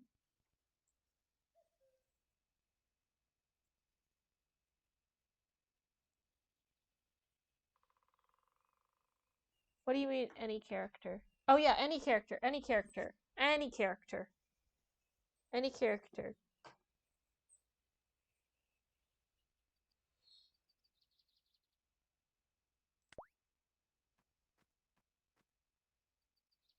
You can use any character, Kai. It can be your character, it can be someone else's character, it can be you, it can be, but it's just going to be a sketch that I'm going to do after, Scary Game, because I don't want to forget about it. Alice can always probably use a helping hand. I'd like to get to know him a bit more. Besides, it can't hurt to check on him every once in a while. His home is a little off the beaten path, after all. As I approach, there's always a faint smell of delicious food coming from the open window. I think I can hear him humming. Ah, Miz, come in. Did something happen? No, I just wanted to stop in and say hi. I had questions about that lunch service of yours. Any chance I could join in? As a client, I mean. Sure, there's always a capacity for more. We can only start delivering to you in a week, though, since otherwise I'd run short on ingredients while I have currently stocked. That's fine. I'll survive with making lunch for myself for a week. Hold on, I'll get the papers and we can talk it over. Alice fetches me some lists from the drawer. Considering he's not a professional bookkeeper, he seemed to have everything organized to an almost uncanny degree. You got any allergies I should know of? No, unless you plan to cook Jinru for some reason. Not really, but I'll take note just to be safe. You prefer hot or cold lunch? The warm ones are a little pricier. Looks like both options are very affordable, though. A little time passes, and we get to all the formal stuff figured out. Alright, one more condition, though. What would that be? The first meal is always on the house. Also, because you've been sitting here for a while, there's no way I can leave a guest starving in this house. Ha! I won't argue with that. He eats up a bowl of what must be leftover, some kind of chili, and he hands me a pastry dessert for good measure. Wow, this stuff tastes amazing. Glad you're enjoying it. I've been wondering, do you specialize in stews and stuff? Kind of. I found what makes liquid meals are easiest for me to reheat with my magic, since it's easier to distribute the warmth in there, you know? Ah, that makes sense. While we're talking, he's already made preparations for tomorrow's meals. He truly made for this job, moving around hot pots on this heat-resistant palms, and cracking groundnuts with his bare hands. I hope I'm not bothering you here. I don't mean to distract you from your work. Don't worry about it, that's all. Contrary to popular belief, I do enjoy the company. Do you get a lot of visitors out here? Yes, for some reason I do. Not sure what pulls other fairies into this place, to be honest. Might just be hospitality. Plus, it's a very cozy and comforting place. The warmth of a fire and the smell of nutmeg and bay leaf makes me feel right at home. Huh, you may be right about that. In any case, feel free to stop by here whenever you like. I'm pretty sure Nord spends more time around my place than at his own, too. Hey, you guys take care of each other. Both try very hard. Nord is the kind of person who gives himself a lot to others. I was wondering about that. It seems really important to Nord that others like him. Nord acts like a people pleaser because he feels like he has to. What I want him to understand is that he doesn't need to put on a brave face when it's me. Nobody has to. Life is already scary enough. We don't want to make it extra hard for each other. Heck, almost every day I learn that stuff that makes me go, well, that's now a problem in the world I live in. But all that is outside, and when people are visiting this house, I want them to feel cozy, even if it's just a short while. No. Uh-oh.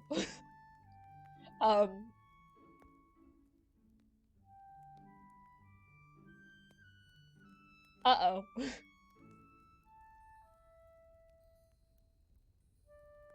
We have a problem, Atlas. I am the Ultra Core here. No Ultra Cores, no Lycanmorph gangs. This is a safe place. I certainly feel very welcome here. Do I? Do I? You'll find that most folks around here are kind of supportive. I'm sure you'll fit right in. Hey, thanks. We end up chatting a bit more about this and that. It's nice to know someone who patiently showed me the ropes around here. Since he was so kind to offer me a meal, in turn I help him up with the cleaning up. Odd weather today. Oh dear, it's already late, and you have to head back before it's dark outside. No worries, I can light my way with the spell if I have to.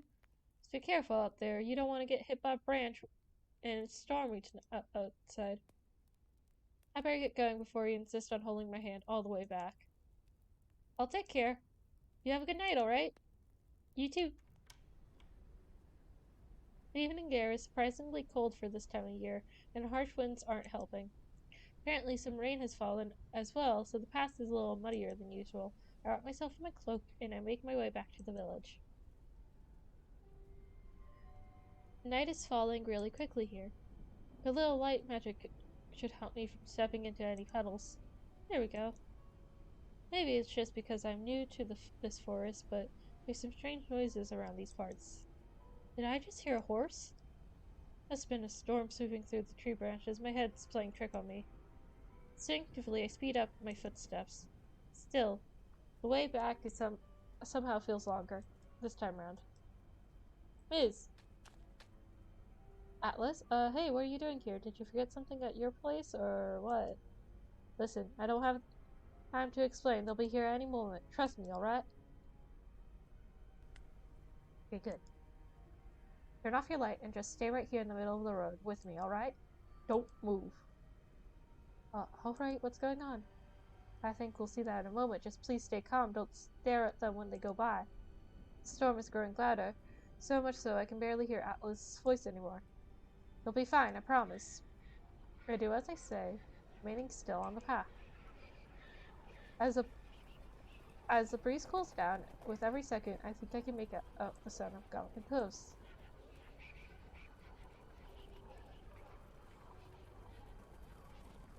I freeze at the sight of ghostly hunters on spectral horses rushing past us. They carried forward by howling storm, bathing in the forest's eerie blue light.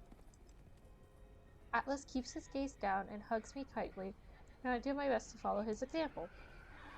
A shudder runs through my heart, but none of the hunters touch us, even seem to acknowledge that we're here. I don't dare move or even breathe. Instead, I focus on the sensation of Atlas's soft hair brushing against my temples. Finally, the last rider passes, and their haunting blue shimmer vanishes among the woods. Are you alright, Miz? Yes, but what on earth was that? The Wild Hunt. They're a group of ghosts that are said to roam these woods a few times a year. What do they hunt? anything scared enough to let themselves be hunted, I think. Standing still in the middle of the road and remaining calm seems the best way to be avoiding them. You could have told me that before I went out? That was my mistake. I'm really sorry. Come on, I'll walk you home. Okay. To be fair, I didn't know they had a route through this part of the forest. So far, I've only seen them glow from my window. Then just now I recalled that they always announce themselves through unusual stones in the past. And your lack could catch their attention. Wait, this was the first time you witnessed them up close? Yes. How could you be sure that the myth was of being spared by staying in the middle of the road would work? There's usually truth in those folk tales, but to be honest, I wasn't sure. I just knew that running from them would have been the worst possible idea. But they're ghosts. Can they even touch us? What happens when they strike someone? I don't think I ever want to witness that. Just when we arrive at the village, the rain sets in again. At least the ghosts were not headed right for the village. Yeah, I'd still recommend staying inside for the rest of the night. I will. My house is over there. Alright, take care. Hold on. You're not gonna walk all the way back to your house all alone, right? Oh, well, the ghosts are still out and about. Besides, you'll catch a cold if you get drenched up here. I don't even need to be a medical professional to tell you that. Atlas is amused by my concern over him. Oh, no, don't worry. I got a place here in the village where I can stay. Oh, okay. I sure hope you don't leave the fire running at home burning. Haha, no. Hey, Atlas, before you go, thank you. Oh, it's nothing. You literally went out of the dark to save me from the ghost hunt without even being sure it would work. That's not nothing. It's like the opposite of nothing. For someone who prefers living by himself, you care an awful lot about people. And I think that's really strong. Don't stop being like that. I'll try. Now go inside before you get soaked. Okay, okay. I'll see you later. Good night. With the side, I practically collapsed onto the bed. Despite my exhaustion, I stay awake for a while, coming down from the scare of encountering the wild hunt. I can hear the howling wind all through the night, but now I know I'm safe here.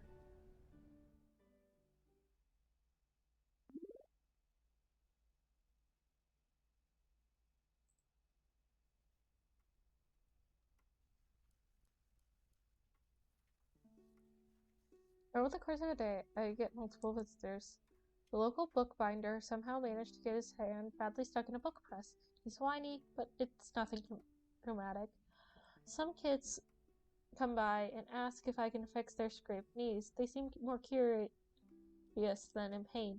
Of course I help, and I don't even charge them for anything. They were just cute, and it's not like kids have a lot of money anyways. As noon come around, things seem to have calmed down for a little, and I decided it's a good time for a walk.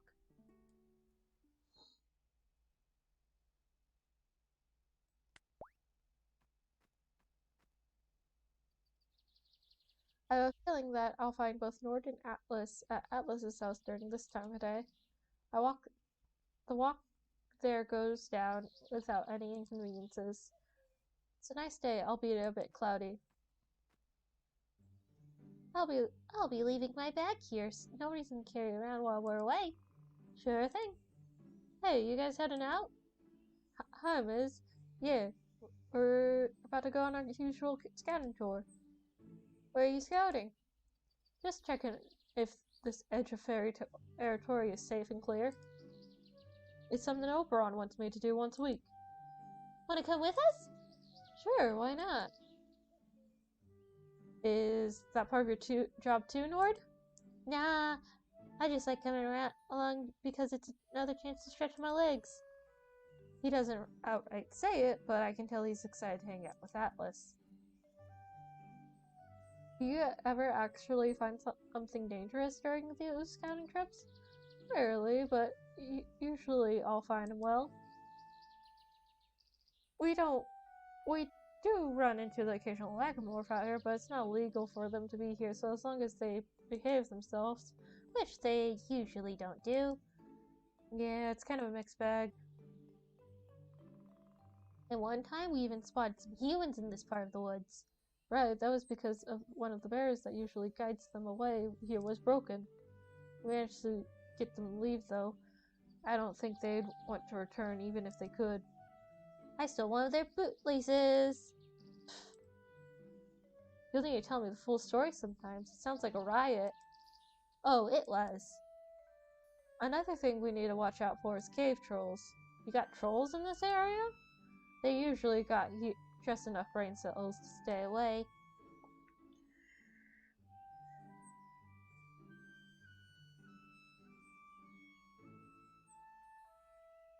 There are some groups further up in the north, but I don't see why they moved down here. Trolls aren't known for their wits, but very little coordination. Whenever some of them caused trouble here in the past, Oberon would easily fight them off. That's good to know. Our chatter gets quieter as we approach the edge of fairy territory, and the three of us stick close together. It makes sense that the risk of actually encountering something unusual would be great further away, as the further away we get from the settlement. Hey, does something smell off, or is that just me? Could be a rotting carcass somewhere, but it's a bit different than that, though, right? Now I can perceive it too. There's a metallic smell in the air. The atmosphere of the forest clearly suddenly feels so much more uneasy. Atlas steps forward, looking out for anything suspicious in the surroundings. There's a metallic clang from a bunch of leaves, followed by the most god-awful sound. Atlas! Oh, that's not good. Damn it. Is this a bear trap? Atlas is grinding his teeth, trying not to whimper from the pain. Who puts a thing like here? Nord. Tell me if you can see the aura of anyone approaching. Got it. Miz, help me get this thing open. We wipe away the leaves and pine needles that were covering the trap, and we try to pull apart the springs, but the crude design has a strong hold on Atlas's leg. I take in the details of the trap, or rather lack thereof. There are no safety leveler or pull or some mechanism to open it, like I would usually expect to find. I can't even seem to get my staff in it to open it. There's no way I can walk with this thingy on my leg. Guys, I think we're about to get company. What are they? Lycanmorphs? Nord swallows heavily. No. Trolls. Bloody. How many are them, can you tell? Nord doesn't reply, but a terrified look says is enough. I try fooling again with all my strength, but it's barely budging. Shit, what do we do now? I'm sorry. Huh? Alice grabs us both and tosses us in the air with as much force as he can muster. Ah!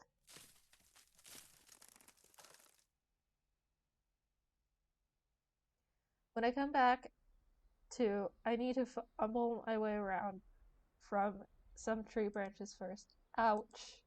Considering the rough landing, I could be in worse condition. Thank goodness my staff didn't land far from my own position, and it's not damaged. There's a bit of a bump on my forehead, but a quick tap of my healing magic handles that. Nord must have come down far, a bit away from me, but where to look for him? I stumble back to the spot Atlas triggered the trap, and sure enough, Nord is already there, calling out to him. Atlas, where are you? Oh, no. This can't be happening. Miz, are you okay? I think so. How long was I out? I'm not sure. He was probably a bit out of it himself.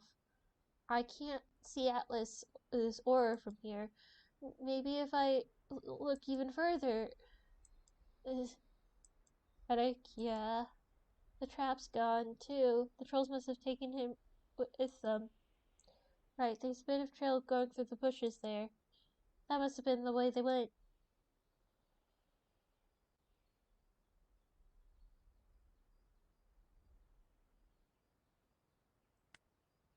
Right, if we work together, we can save him.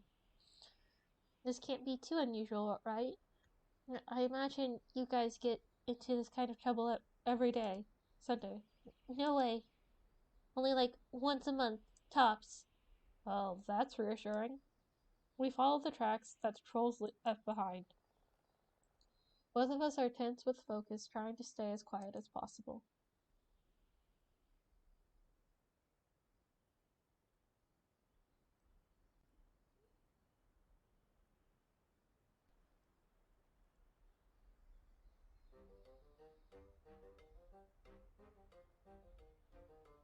Here's Atlas.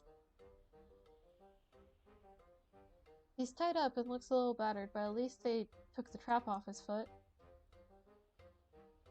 What do they want from him? One of the trolls holds up a braced arm towards him with a somewhat expectant glare.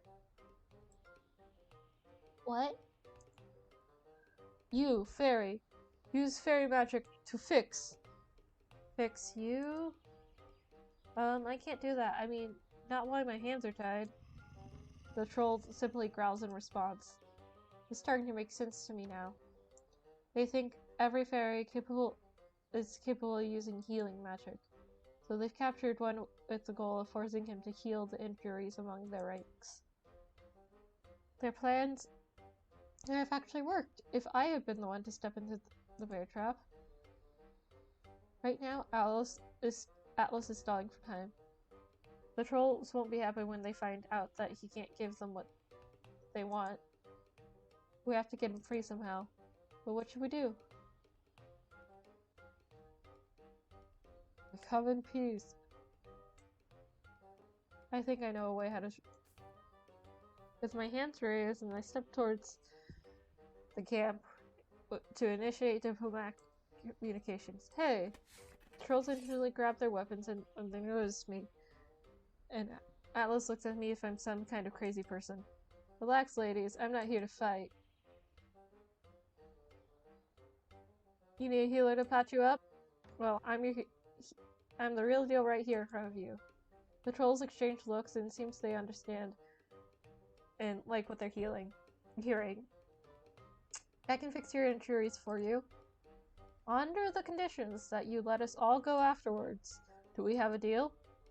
One of the trolls, apparently the leader, quirks an eyebrow and nods at the rest. Every troll with some kind of helmet gets into a line in front of me. It's honestly not the most comfortable setup, considering that they're all still holding down Nord and Atlas with armed guards. I start doing my job. It doesn't take long until the problem becomes clear. There's just too many trolls that require treatment, and they insist that I do a perfect job on every single one. The fact that they're freakishly huge isn't helping. Healing larger bodies takes more energy out of me. I barely made it through half of the line when I already feel completely drained. Continue. Damn it, I can't mess this up now. I try to carry on, but just as a fear, I can't produce a single healing spark anymore. I'm gonna need a break, just a little rest. Half a dozen grim visages stare at me, but they let me catch a breather for now. I look over to Atlas and you can tell that this isn't gonna work out. He carefully nods towards his hands, which were bound. Before, I can now see he managed to burn through the ropes while the trolls were distracted. Nord catches a glimpse of it. If things go south, we just have to punch our way out of here after all. Continue, now. I tried laying my hand on it, but sure enough, my magic is used up. By any chance, could I just come back here another day? I think that's a no. If magic is in fairy blood, we should slice open fairies and eat it. Eat this. I give one of them a whack on the head with my staff, and I follow up with a kick to the groin. All hell breaks loose, and the entire camp launches into a combat mode. I halfway expect the two boys to make a run for it, but since they're already standing next to each other, instead they leap in and get me to safety as well. Nord uses his dash to build up momentum, turning himself into a high-speed projectile. He delivers forceful kicks to whichever trolls is unfortunate enough to stand in his proximity. My staff makes up for a surprisingly decent weapon. I managed to beat and dodge my way through the crowd of angry grabby hands towards Atlas. Considering that he is still off balance due to his injured leg, he can defend himself fairly well. One of the trolls grabbed Nords by the ankle and is about to fling him away like a ragdoll. But quickly thrown pot by Atlas stops them. We improvise our way through the chaos until the three of us are back to back. Now's our chance. Nord pulls Atlas and me close with an well-aimed dash. We're out of there. Rain begins to whip in our faces, and we hurry back as if the sky is trying to drown us. But we don't stop until we're back safe and sound at the village. Sit down and I'll get some towels and blankets. Atlas is looking worse for wear, but the adrenaline is wearing off, and he is limping bad from his leg, but at least he is in good spirits. Nord, on the other hand, hasn't cooled down from the fight yet and can't seem to sit still. You two are absolutely nuts, you know that? You were expecting us not to come back for you. Well, what was your deal with you flinging us into a tree in the first place? What were you thinking? They were coming, and I don't know, it was like a reflex. I wanted you to be safe, and that was the only thing on my mind. Atlas, you're such a dummy. Yeah. Promise me you'll never scare me like that again. I promise, I'll try. Wait, I just realized I should tell Oberon about this troll thing.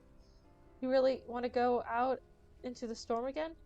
I'll just a moment. But he's already zoomed off.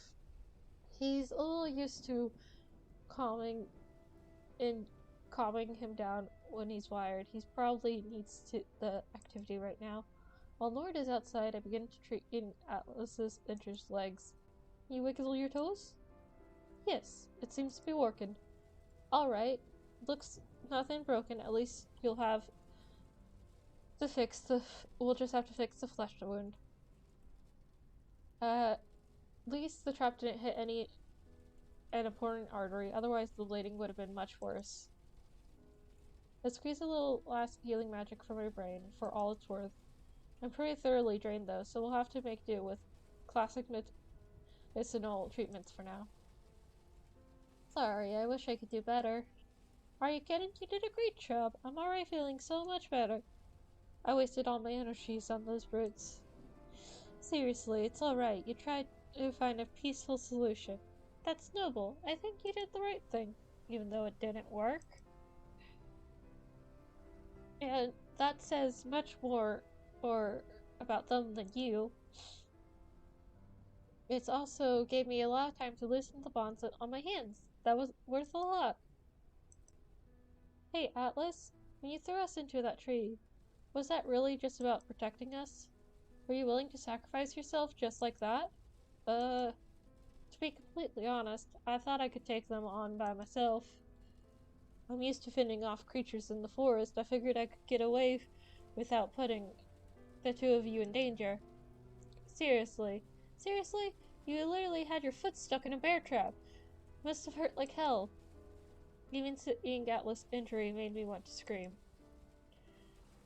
To be fair, I'm used to quickly healing myself whenever I get something such as a small bruise, so my pain resistance is pretty low. You thought you could fight on your own like this? It was stupid of me, I know. But hey, at least I managed to land a few decent hits on them before they dragged me off.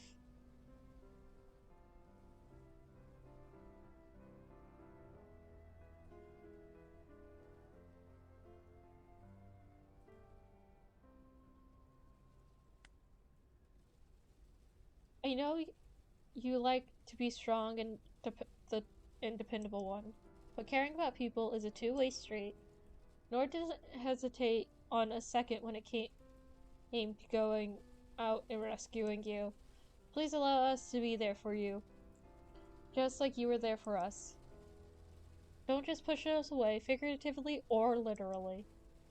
I guess that means I don't have to fight on my own all the time.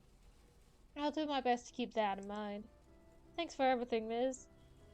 I think we would have had a much worse spot if it hadn't been for your help.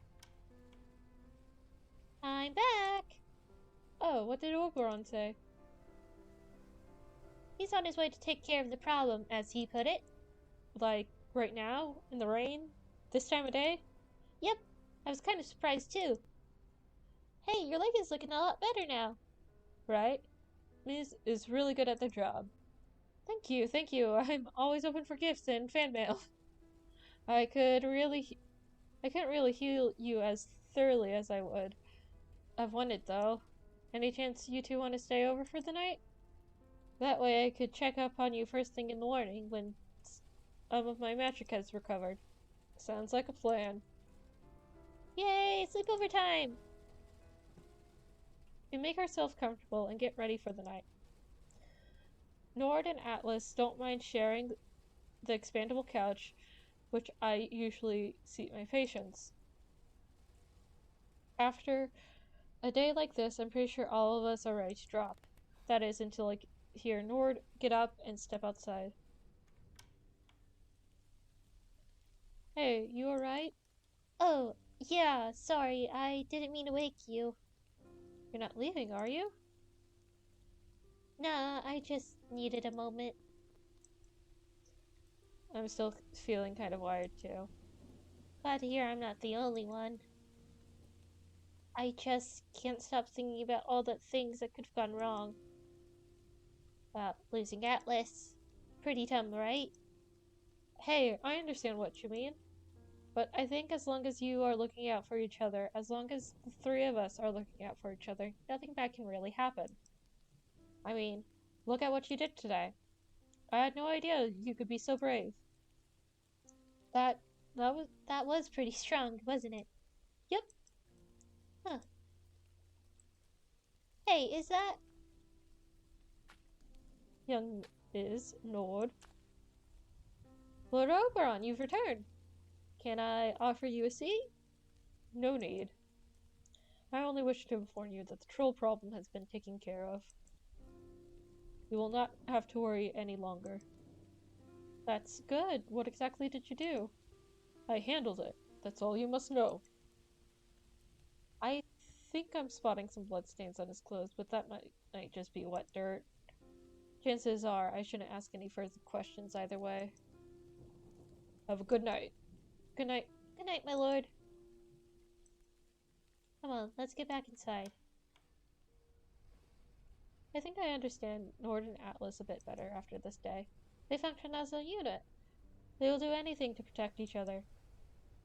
It would be fruitless endeavor to pull them apart. It's either both of them or neither.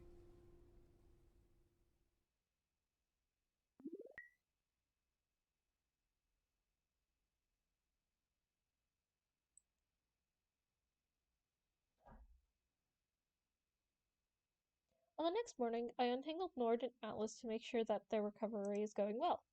Now that some of my magic is restored, I can heal everything I didn't get to yesterday evening.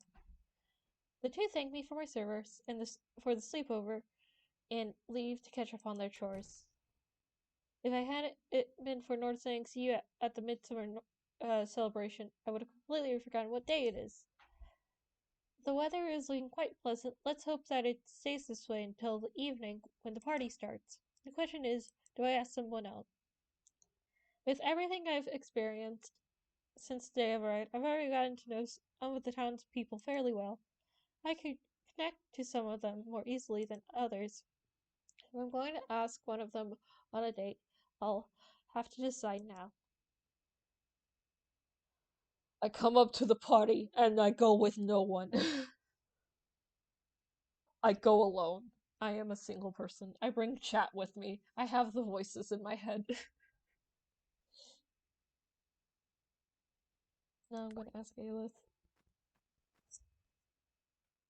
I may have done my mind. I'm gonna ask Aelith if they go to the Midsummer Celebration with me. As one would expect, I can find them hanging out in front of their shop cart. They just finished selling some grapes to a fairy who has duck feathers for a tail. The customer happily saunters off, and Alice sits their hats as they see me approaching. How's it going? Pretty okay. Looking forward to the party this evening? Alice makes a bit of an awkward face but nods. I'm a little nervous about it myself, but I'm glad you're going there too. I'd like to ask you something concerning the celebration. Alice tilts their head and motions with their hands as if to say, go on. Well, how about we go there together as a date?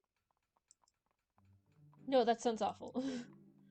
I need to do a double take to register what they're really saying. You mean you'd really like to go? Alice nods, a broad smile on their face. Why did you ask me of all people? The amount of lovable bachelors in this town is sparse. I think it's because you're a genuinely interesting person, one that I wish to see more of in my life. Alice blushes and fumbles for their chalk. I hope I can be what you want me to be. You only ever need to be yourself, Alice. That's enough. Are you aware I'm not here in town most of the time? Of course. It's part of of being a traveling merchant. I just want you to know what you're about to what you're getting into. If this turns into a bigger thing. I'm absolutely ready for that. Don't worry about it. Thanks, Miss. I was nervous about the party before, but, you know, I'm excited for it now. Alice chuckles. Same here. Shall we meet in front of Oberon's residence at 6 p.m.? Alice nods. It's a date. On my way back home, there's a spring in my step. I have a chance to spend more time with Alice. I take time preparing for the festivities. While I haven't brought an elaborate amount of fancy garments with me, but I think I'll get by just fine with what I have. A graceful cape, a shirt, and vest combo with something outrageous like, I don't know, pants? Yes, I think that will serve me well. I also do some cleaning in the house, so it isn't a mess when I get back. In the meantime, I realize how little I know about the customs for the Midsummer Celebration around here. Are there pieces of court etiquette I should know? I should absolutely pay attention to? I don't want to embarrass myself. Well, I'm sure there's anything I need to worry about, Alice will tell me. By the time the evening comes around, I throw my outfit on and make it extra sure that I'm not wearing anything inside out. Alright, looking sharp. Time to do this.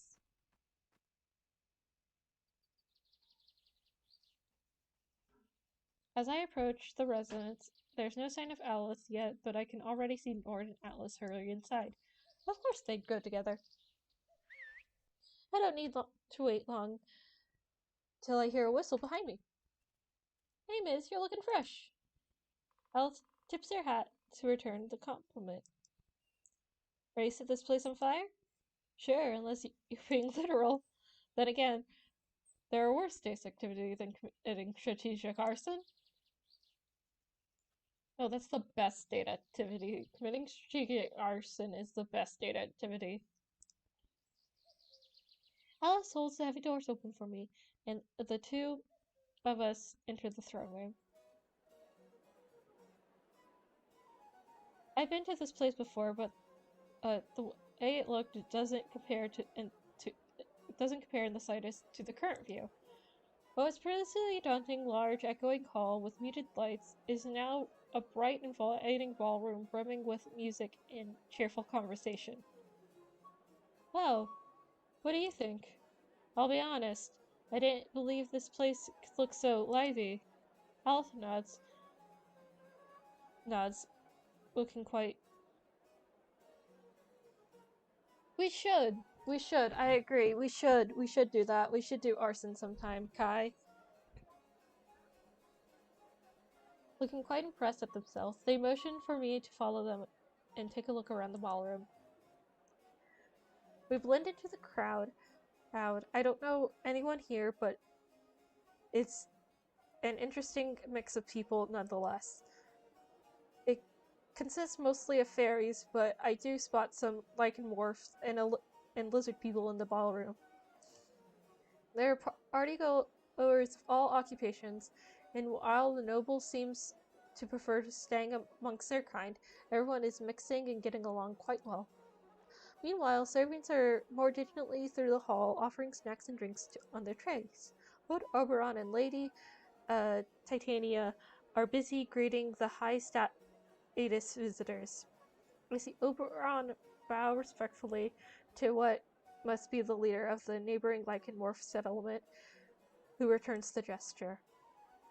After this formal greeting, they pat each other's backs, loosen up noticeably, even exchange some jokes. It's almost uncanny to see these two massive forces of nature drink and toast and laugh, as if they're old friends who only get to see each other once or twice a year. Heck, that's probably exactly what they are. It's pretty generous of the royals to throw such a big party every year, where everyone can just show up regardless of invitations. Alice does something between a nod and a shake of the head while scanning a downright wasteful buffet. I find it clever from a strategic perspective. I think I clicked on Sigh. I clicked on Sigh. You need to close. Even though Oberon and Titania, of all people, they still live in a luxurious position. By sharing the wealth during an event like this, they're basically pacifying the commoners. Right, and at the same time they could show off to the leaders of the neighboring settlements. You bought new matches! Let's go! That's pretty smart. There's a pause from the court musicians, and attention focuses onto the royal couples. Speaking of nobles, is something happening over there? I'm not sure about it, but I think that the dance is about to start. Interesting. Let's watch and see how it goes, for now. Alice nods, and we see Lord Oberon and Lady Titania bow to each other and initiate a well-practiced waltz. Shortly afterwards, as if some solid cue that I didn't notice, the other noble couples follow suit. The onlooking party goers occasionally react with cheers and applause when Oberon and Titania displays a particularly elegant move they've clearly done this many times. Eventually, commoners from the crowd join as well, and the center of the hall fills with gracefully stepping couples. Do you like dancing? I'm kind of rusty when it comes to a ballroom dance, but I do enjoy it once in a while. How about you? Alice seems a bit surprised that I asked, and casually sets their hat straight. My brother taught me how to waltz, but I'm not a big fan. Bit too posh, they grin confirmingly. If there's no risk in me accidentally kicking my partner's knee, what's the fun in that? I'm taking it you are more of a step dancer than a swing fan yourself. Not sure how to call it, I just like to flail my limbs around a lot. Bitch, same. From what I've heard, the dance floor will be open to freeform dance later. Well, then we can wait and get some snacks and enjoy the view until then. From our comfortable corner of the hall, we listen to the music and occasionally point out interesting little details. I spot Nord and Atlas in the crowd of dancers twirling around and laughing whenever one steps on the other foot. As more pairs join in, the dance turns into a game of avoiding collisions with other couples, which is hilarious. It almost feels as if we're invisible observers taking in the sights without being directly involved. I'm not surprised at all the beautiful and funny moments I notice when I allow myself to sit back and open my senses. With time, the atmosphere at the party clearly becomes more casual, and most of the nobles take a break for refreshments. When the music began playing a more focused scene, Alice perks up. We don't even need to exchange words, every fiber of their existence screaming, "This is my jam!" Alice puts aside their chalkboard and holds out an inviting hand to me, pulling on a posh stone they can mustard. Ahem, may I have this dance? Certainly you may! We find a clear spot on the dance floor and have at it. What Alice has described as filling limbs is actually a graceful range of movements.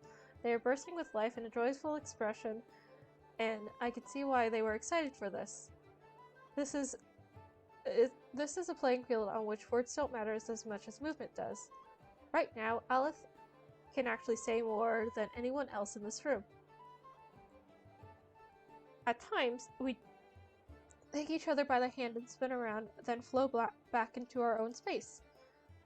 All the while, I can't help but feeling mesmerized by their enthusiastic smile. Some of the other dancers and onlookers seem to agree, sending the occasional cheers and delighted clapping our way. By the way, by the time we've properly tired ourselves out, the party has gotten a bit too noisy for us anyways. My guess is some of the partygoers have overindulged in punch that's offered at the buffet. Want to take a little stroll outside? Good idea! We move outside the residence and follow the river. Alice carefully cleans their slate in the clear water, and after a short walk, we come across a campfire near the riverside. Nort sits on one of the logs surrounding it, waving us over. Hey, could you guys watch over this fire for a moment? Sure, where are you going? Gotta check if Atlas got lost on his way to get some snacks.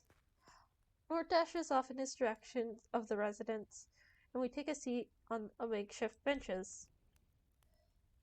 Compared to the ruckus inside, the scenery is pleasantly quiet. The river peacefully gurgles on, the fire crackles, and the air is still. Alice warms their feet near the flame and hums a quiet tune as if the melody of the ballroom is still echoing in their head. You know, I wasn't quite sure to say it before, but I think I now understand why spending time with you is so much fun. They look towards me, listening intently. You have many interesting observations to share. When I'm with you, I feel as if I get a glimpse at the world from a different perspective, and it's a beautiful one. So thanks for that. Alice smiles, and I think I can see a faint blush on their face. Hey, would you mind if I try something? Try what? They rummage through one of their many pockets and pull out a small glass vial filled with clear, shimmery liquid. That's the truth potion you got from Kaylee. You want to drink it now? Alice nods. Didn't you say you were going to save it for a special occasion? How's this not a special occasion? I can't argue with that. In that case, I'm excited to see if it will work. Will you call some medics in case it backfires and knocks me out? I doubt that it will, but sure. That was probably just a joke, but then again, I can only hope that Kayleen did proper work when creating this potion. Alice pops the cork off the bottle, and then takes a deep breath and drowns the entire content in one go. They made an odd face and coughed a little, like someone who just swallowed some unpleasantly hard liquor. Does it taste great? No, it really doesn't. Oh my gosh, it's actually working. Wow! Okay, I don't know how long it will last, so I have things I want to say. Alright, I'm listening. That's a good starting point, listening. Most people only listen because they're waiting to reply, you know. That's something you get when you work regular basis, and that I basically sub it as a standard. But when talking with you, it feels different, like you're actually listening to understand. Not just when you're with me either, but you do the same thing when you talk with Kayleen or anyone else. I noticed that. It's rare, but I think it's wonderful. The words are spilling out of Alice as they beam with eagerness of someone who hasn't been able to speak freely like this for a long time. And after today, I can tell that it's not just some facade you keep up. This is just really how you are. You're considerate and kind and smart, and you make me feel at home. I mean, you don't make just Libel feel at home for me. It feels as you could be my home, if that makes sense. You have this way of making me feel safe, even when I'm much out of my depths, as during this fancy party just now. There's a light tremor in Alice's hands, which I hope comes from excitement, not effects with curse and the potion duking out in their head. Maybe I had some bad luck when it comes to magic, but I must still be pretty darn lucky to have someone like you in my life. I feel like I've been rambling this whole time without saying a lot. What I'm trying to say is thanks for being the way you are, Ms. Thanks for letting me take part in your life. And well, I hate you. Oh, has the effect worn out? Alice nods awkwardly. Don't worry, I know what you were trying to say. They breathe a sigh of relief and lean against my shoulder. I can't help but be awestruck, though I'm not sure if it's because of what they told me, or if because I've simply never heard Alice talk for such a long time before.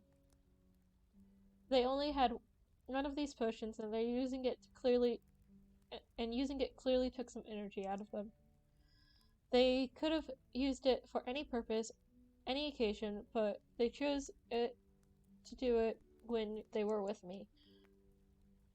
I get Alice this little blackboard, but instead of passing it to them, I slide it and I write, I love you too. Alice chuckles and presses a kiss onto my cheek. We snuggle in front of the fire while millions of stars watches us from above. It's warm and comfortable, moment of affection, one that couldn't possibly be disturbed. Hey guys, we're back! Good evening, you two. Sheesh. I forgot about North and Atlas. Were we interrupting something? Only a little bit. This is your fire, though, so sit down, fellas. Come on. Maybe we can pacify you with some stick bread and other culinary delights. Ooh, did you get some bacon, too? Atlas shows his bowl of campfire food he brought. Meat, veggies, bread, dough. He even acquired some marshmallows, though he insists on calling the candy, that instead. I'm pretty sure its pronunciation is off, but I humor him. We spend the rest of the night telling stories by the fire and roasting food and goofing around. Almost can't believe how at home I already feel here. It only was about a week ago that I arrived in this town, unsure whether I could fit in. And now not only have I found a new friend, but also a partner who will go through thick and thin with me. This is a joyful night, and one I hope that is only the first of many.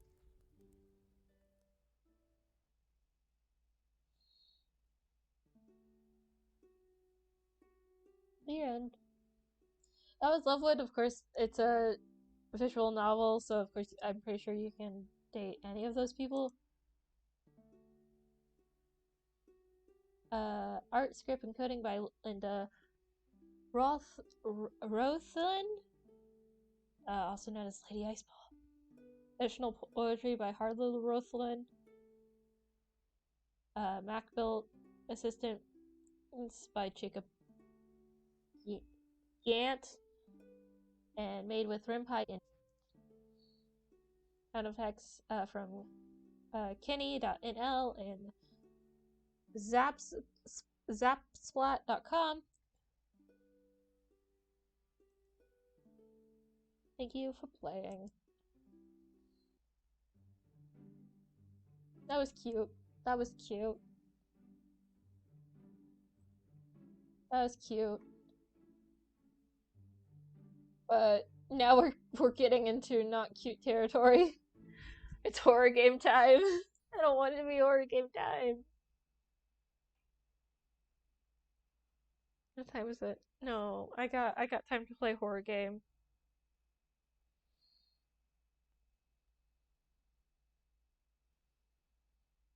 Okay. Let's change this. Let me just pop this over here for now.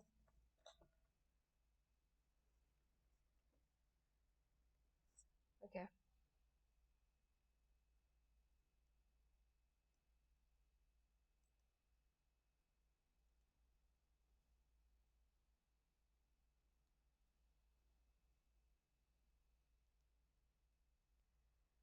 Okay. It is. Okay, I'm going to agree with you. You need to get a no person for a good few months at least, or a month at least. At like the very minimum. Very minimum.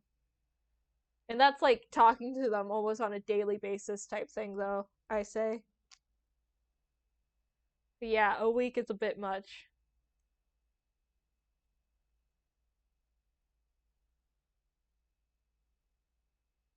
But it is a visual novel.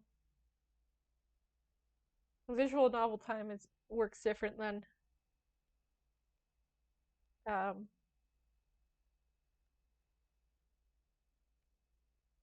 normal time.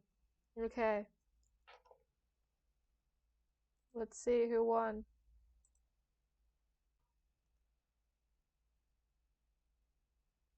Ah, shoot. No. Ugh. We're doing Amnesia, The Dark Descent.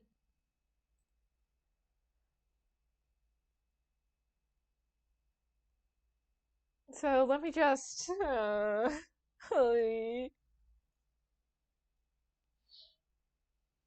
didn't spell Amnesia right. Cool.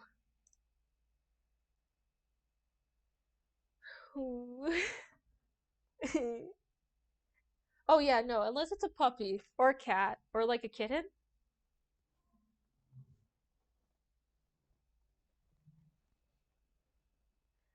Oh no. Okay, I got this. 1 second.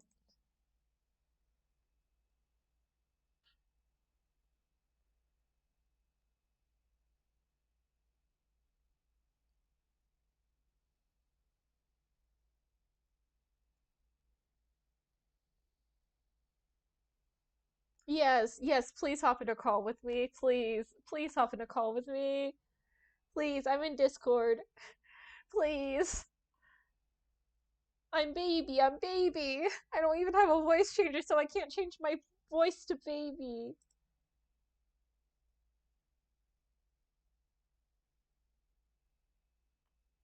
Hello? Hello. Hi. Oh my god, that's loud. I had your stream turned up so loud because you're so quiet on stream. Well, yeah, because you're loud. Well, everything else is fairly quiet, so I turned myself down so everything can I can just match everything else. Let me take a drink of water first, because I talked through like basically all of Lovewood without taking a drink of water. Oh, don't worry. I was watching. I haven't left the stream since I joined. Since I sent that first you ping to the millionaires, I have not left the stream. Fun. Have you been staying hydrated? Huh? Have I been staying hydrated? Yeah. That's a question, ain't it? Yeah. Better than usual today. Better than usual. Okay, good. That's good. I actually drank water today. Ooh. I've only been drinking, well, okay, I've been drinking flavored water. Also, I've Am I allowed to say this live on the air? I've been issued a challenge by my boss to write a murder mystery starring the cast of Burger Joint. Oh. It's Clue, but Burger Joint. Yeah, I already have set up who dies, who kills, the motive behind it, Mm-hmm. when the body's found, where the body's found, how the body's found. I haven't figured out a murder weapon just yet. I'm thinking a stapler. Would a stapler work to kill someone, though? The big heavy ones will bash your head in. Okay, okay. For some strange reason, I thought, like, you know, you undo them and how you, like, staple things to, like, walls and stuff. One moment. I just need to get game and stuff set up. I have game open. Oh, gross. No, I don't want Discord. Okay, real quick, I'm gonna have you stop talking for a second just to test the, Oh, gross. No, I don't... Well, look at that. Our DMs are right there. I'm sorry. I'm sorry. I don't know what that is. Is it this one or this one? Ah, it's that one. Well, it's nothing It's nothing big. personal. It's not like it's a song. I live in this town in thing from earlier. USAville. I live in USAville, USA. In the middle of USA. You know. Mm-hmm.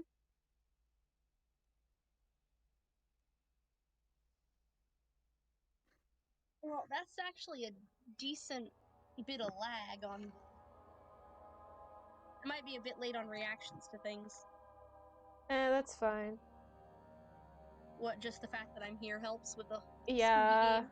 Yeah. Right now, I'm troubleshooting, you know, classic Ian curse.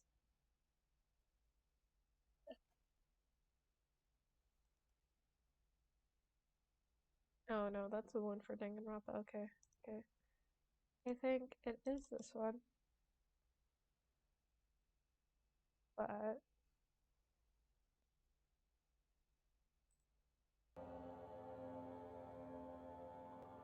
You want to stream Amnesia. You want to stream Amnesia so badly. Oh, you sound like Alice. Okay, okay.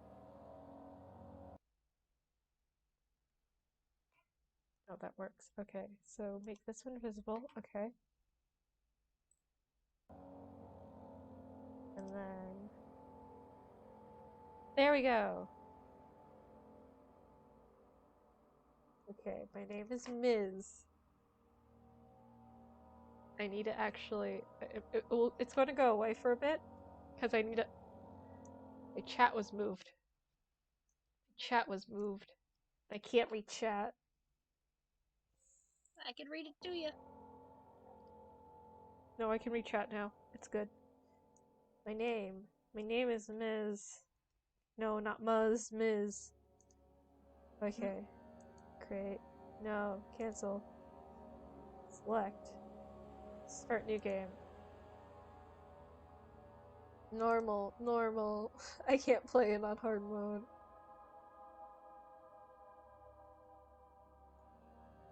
Yes. Oh.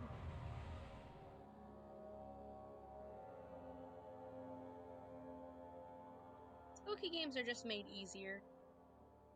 With friends. Yes, I agree. I mean, there's a reason I drag you into call to watch me play Subnautica. Yeah. I'm gonna take a drink of water while this is loading.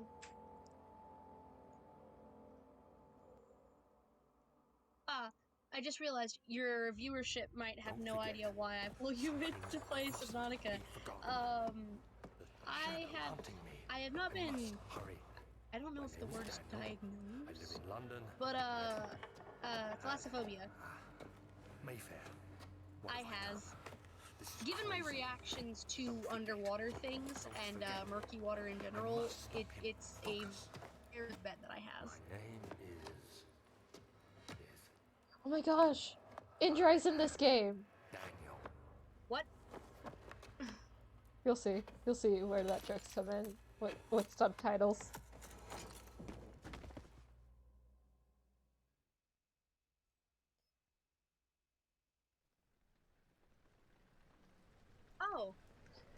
You get it now?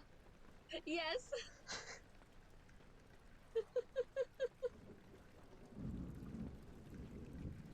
I just realized our SMP has its very own Ender Boy. Yeah.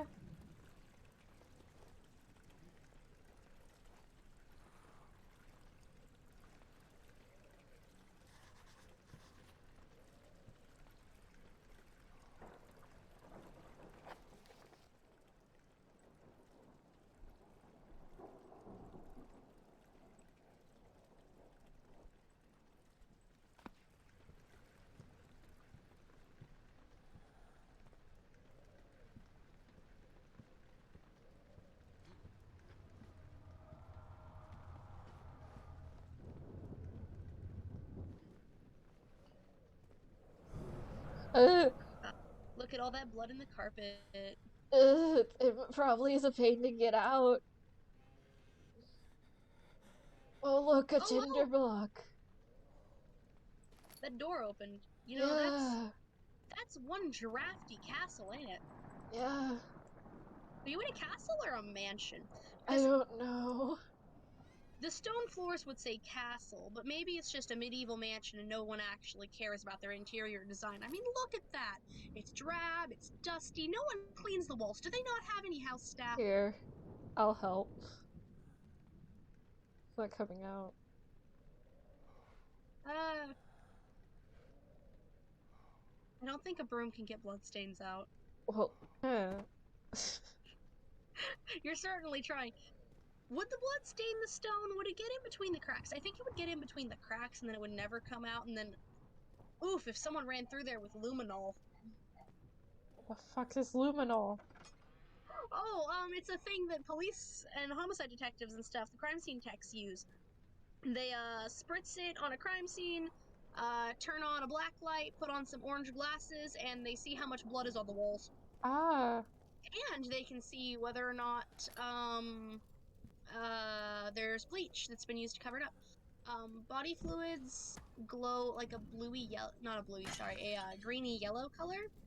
And then, bleach is a bluey color.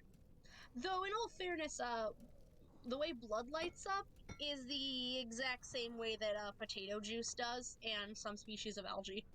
Okay. I don't think you can drink away your sorrows. I want to. Let me drink away my sorrows. Remember, good little reminder here, chat. I'm a few seconds behind what's actually going on screen, so by the time you hear me, the thing I'm commenting on has already happened.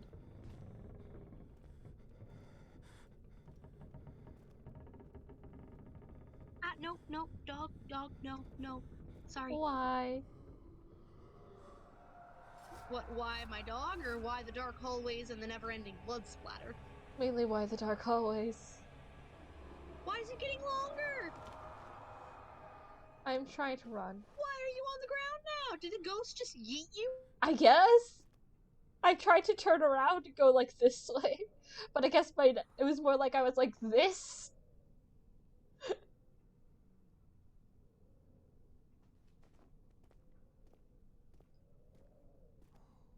Isn't it kind of bad for your sanity in this game to, you know, not be in light sources? Well, yes, but there's light sources everywhere. I'm saving my tinder boxes.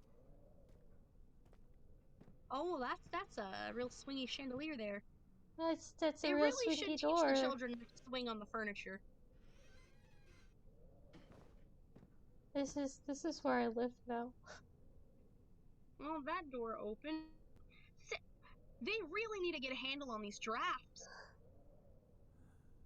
This is where I live now. You can't stay in the closet forever. I thought you already got past that stage. Oh wait, another thing I need to open. I need to open this. Unless of course they're going to jump scare me. Put a flying naked man at me. No, it's just a shirt. It's a rather ornate box. Yeah, I open all the boxes. Why do they have so many closets, and why do they only have a single tinder box for a shirt in them? I see. Oh, well, that's a painting. Oh, well, that's darkness. Yeah. We're just gonna slowly back away from that. You don't need to do that. It's a rather ornate door. Look at the hinges on that thing. Oh, old archives, eh? Oh, okay. I think this is a fragrant taste of rose lingered in his mouth. Turkish delights, he thought, just as the ones at the consulate in Constantinople. Istanbul, not Constantinople. It's Istanbul, not Constantinople. Sorry. Also, I've had a Turkish delight. They are weird as all heck. It's like, have you ever eaten a rose? Mm-mm. I applaud you because I was a dumb child and ate rose petals once. But it tastes like, how do I explain it? I don't know if you've ever bitten into a plant, which, I mean, a non-edible plant. Well, technically all plants are edible if they're not poisonous. Anything's edible if you're brave enough. But, it tastes awkwardly bitter. Not like good bitter, like coffee or tea. Awkwardly bitter. Like you just shoved an entire handful of coffee beans into your face and chewed it. Oh. You know the What? Switch cartridge. Why? If you Cockroaches! Where? You'll see! Oh, well that's just unsanitary. But you know the Switch cartridges? Have you licked one of those yet? Yeah? It's like that. That's what a rose tastes like. This is my friend.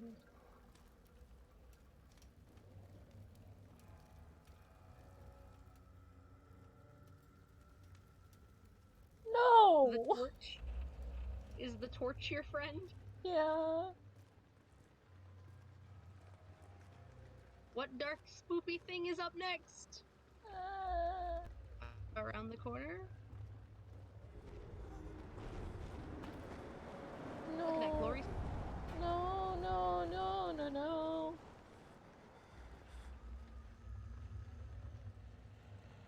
No, I hear the moose man. The moose man. I can't hear the moose man. Yeah. But you probably put it on mute. Like a smarty smart lantern. Oh, I put it on mute so that my voice wasn't double checking over my voice. Oh, what's that on the ground? Oh, is that a lantern? Yeah. Can mobile I, light source. Can I leave now? No.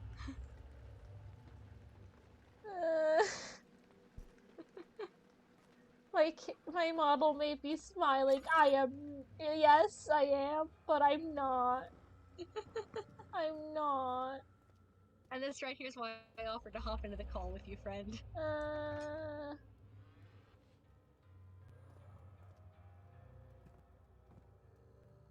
I don't know who's been losing blood, but it's clearly in a spatter pattern. It's been dropping across the floor. It's not been like being dragged. So whoever's bleeding is like running and bleeding because there's gaps between it. So they're still alive up until a certain point in time. And I don't know when you're gonna find their body, but you're either gonna find the body or you're gonna find drag marks of whatever blood's left. You want to know the spoiler, Haley? Woody. It's your blood.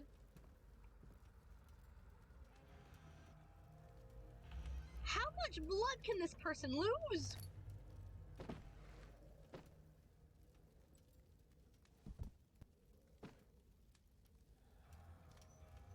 Sir, you clearly are not healthy. I don't care if your name is Daniel, you're clearly not healthy.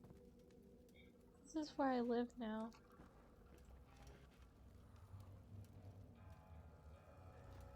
This is where I live now. I mean, I wouldn't want to live in that closet the entire time. It's dark as fuck. I'm gonna unmute the stream.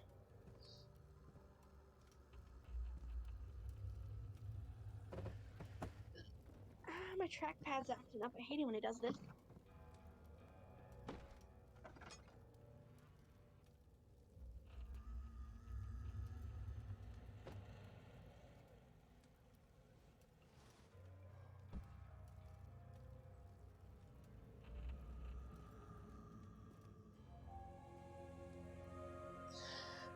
Oddly enough, the peaceful music does not give me peace.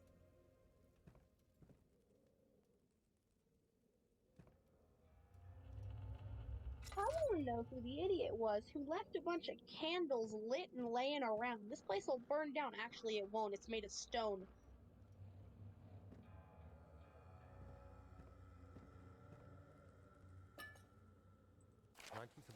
Wait, are those a bunch of forceps on the bottom counter there? You remember. I don't know if there'll be anything left after I consume this drink. Don't be afraid, Daniel. I can't tell you why, but know this. I choose to forget. Try to find comfort and strength in that fact. There is a purpose. You are my final effort to put things right. God willing, the name Alexander of Brandenburg still invokes bitter anger in you. If not, this will sound horrible. Go to the inner sanctum, find Alexander, and kill him. His body is old and weak, and yours, young and strong. He will be no match for you. One last thing. A shadow is following you. It's a living nightmare, breaking down reality. I have tried everything, and there is no way to fight back. You need to escape it as long as you can. I'm gonna meet the monster now, aren't you? Both, Daniel. Man, I'm always down to kill an Descend into the Alexander. darkness where Alexander waits and murder him. Your former self, Daniel. You were wondering, like, forceps? Yeah, they're all no, like on the counter there, down, bottom shelf. It is. Yeah.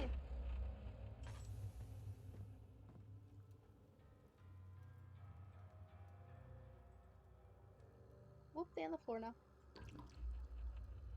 Okay, what kind of blood does this man have that it is actively glowing?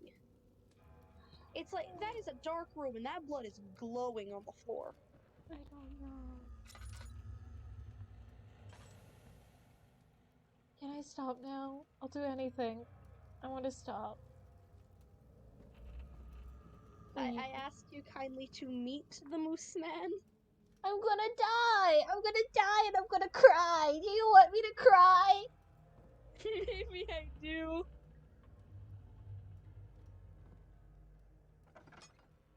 I've donated $100 to charity to make you play a spooky game. You're gonna meet the Moose Man. I don't wanna.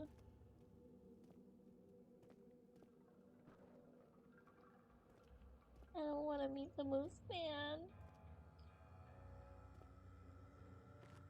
Well, that fell apart. This entire place is falling. Is that a house plant? A house plant over there?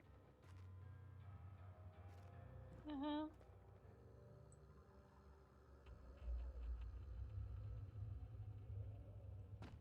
How is it still alive?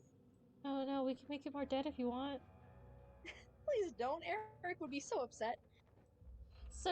Sir, actually you won't make this better. Oddly enough, you won't make this better. Sir, I'll have to ask you to stay over there.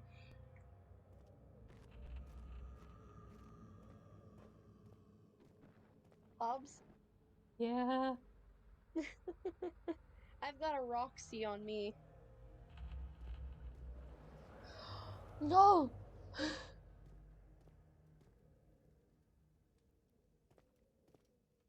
This drafty castle.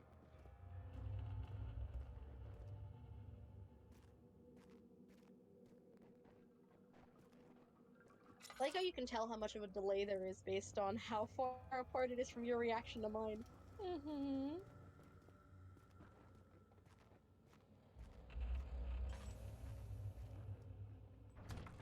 Oh, never mind. I went the wrong way. Of course I went the wrong way. I swear, Daniel is radioactive. That blood should not be glowing like that.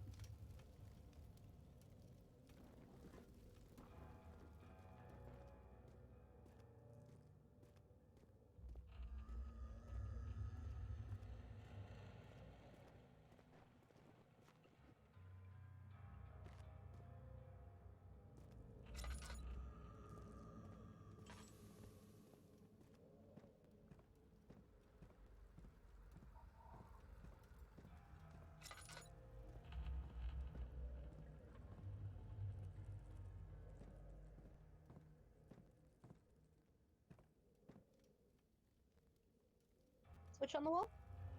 Wait, there's a switch on the wall? Oh.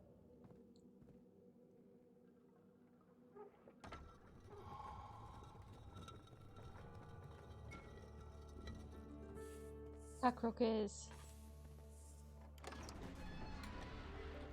He fell That's a to lot the of kitchen advanced floor. Tears machinery were for beginning to well in his eyes as he received the first kick in his stomach.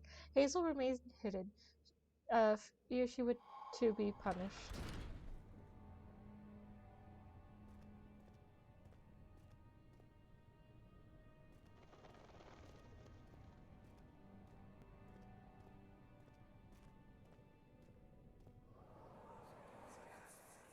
I think the best thing to Alexander, is come it out of this inside the game was all the console? people who made custom In a manner stories of for it. speaking. Come, bring the lamp. You've been to the refinery, have you not? I don't believe I have. Is it connected to the... what did you call it? The inner sanctum. Does everyone just have radioactive blood? That's Daniel, bright red. and it lies well beyond the refinery. In fact, it lies beneath the very stone of Brennenburg.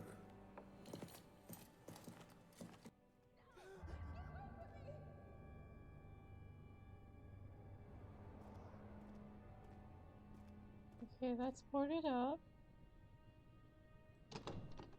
Yeah.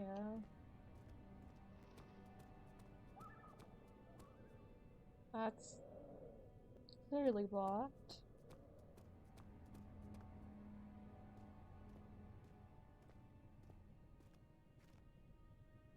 Oh, I don't like how I can go into the archives.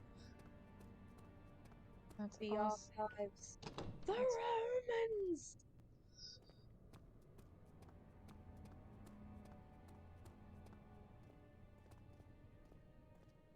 I find myself quoting Tubbo on a daily basis, specifically that quote. Yeah, no, that's fine. Just the best quote. Just crazed screaming about Romans and archives. It's marvelous.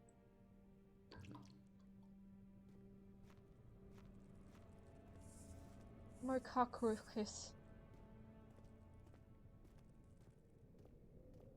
Well, at least there's something alive in this castle, right?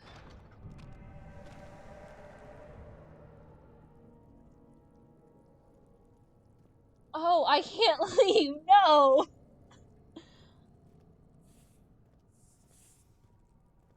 Oh, goop!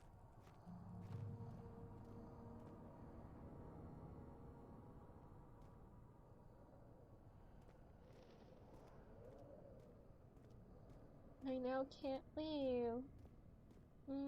My dream in life. To never be able to leave. So you're doing art after this? Yeah. Wine cellar and lab. Go to the wine cellar, you can get drunk. Yeah. Okay, so that's locked. Okay. At the lab. That's boring. No, I can go into the lab! Ugh! Ow! I'm all down invading people's labs, and not this time.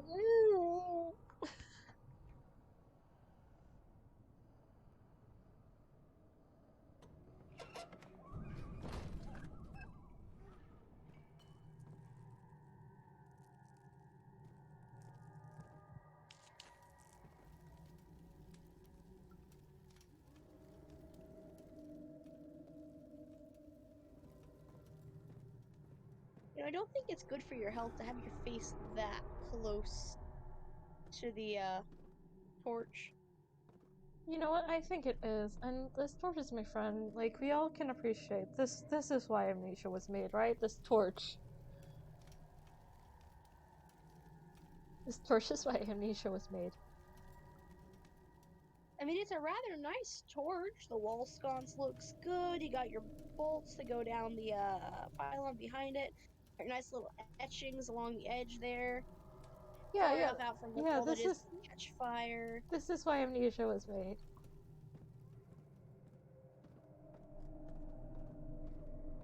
for any other reason. And it goes even more down?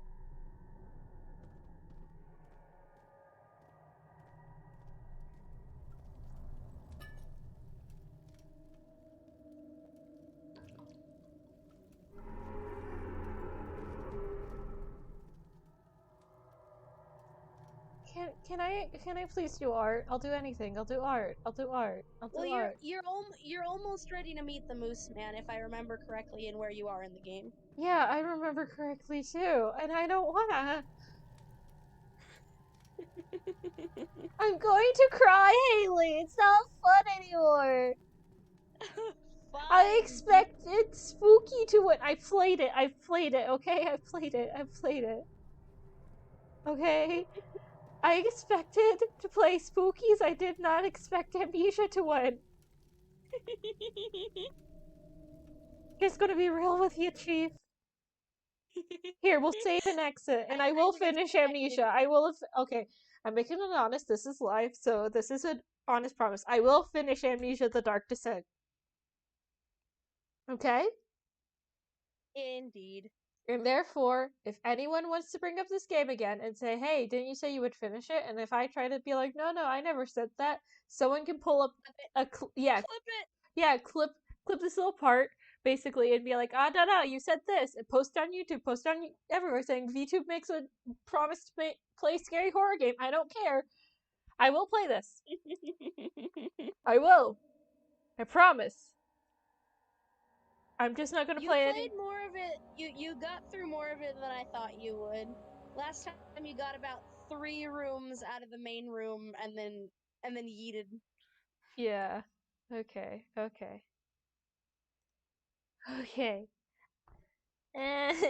I'm a baby. You're welcome to stay on stream if you want, by the way.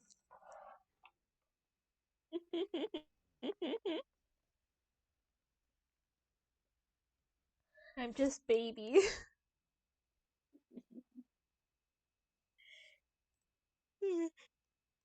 It is like 2 a.m., ain't it? Yeah, it's 2 a.m. Yeah, since it's just a sketch, I was just gonna do your sketch and then I'm sticking around. Okay. You're free to stick around and you're free to stay on call. Just I'm closing out of things I don't need anymore type thing right now. I do need this. How long of a game is Amnesia anyway? Let me check. I have my internet browser pulled up mainly so I can keep track of Tiltify, and also I'm getting some music right now. But, I want to say it might be around 4 or 5 hours? I don't know, though. Let's see if I can get you to play it in like 30-minute chunks.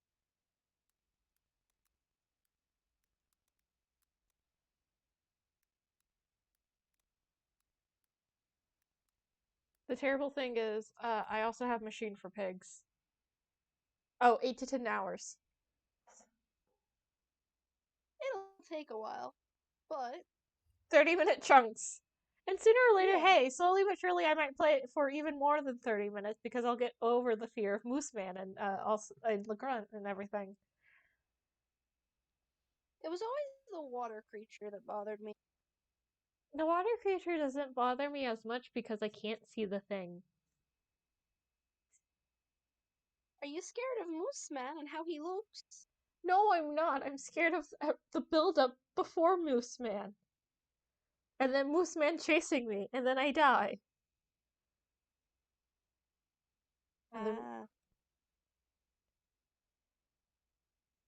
Anyways, I'm trying to find some nice chill Animal Crossing music.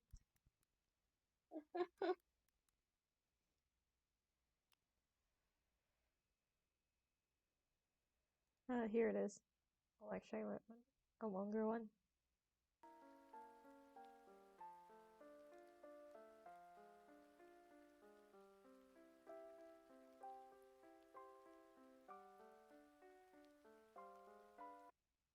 So how was your day? I've just come to the realization that I've essentially paid $100 to make you play a video game and make a doodle. It's not going to me. It's going to charity. I'm aware. And in my opinion, a pretty good charity. Yeah. Charities are great. Mm-hmm.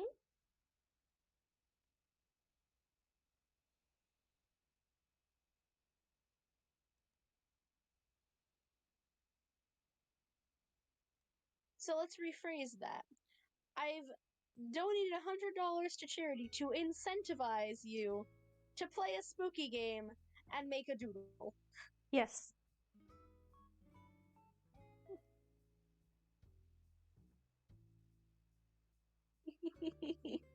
Lovely. Oops. There we go. Okay.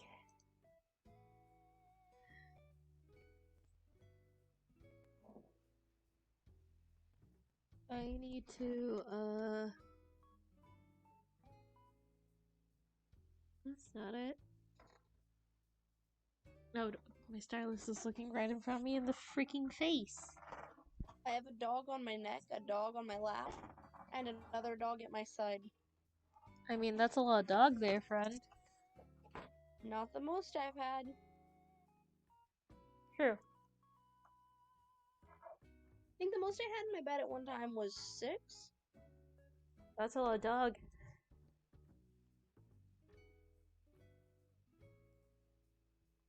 Okay. You get moved over there. And also... Maybe one of these days we could show a picture of one of my pups on stream. Yeah, honestly, if you send me a pic, I could put it on stream. You just need to send me Wait, a pic. where's my phone? A really good one you can show. And then I'll save it, and then I can quickly add it to stream. I have a really good one I could send you.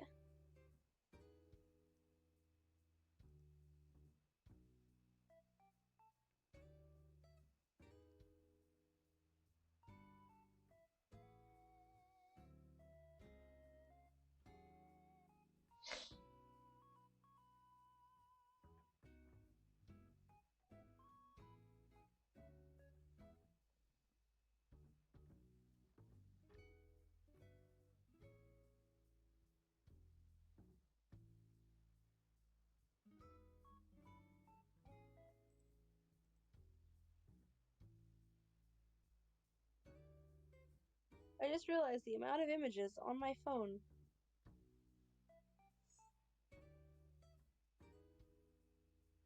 You got a lot of images? I just came across one of you.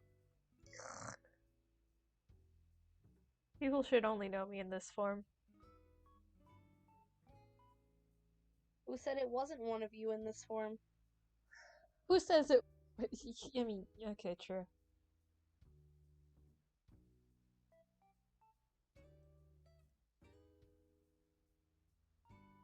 Where's one of Endrai?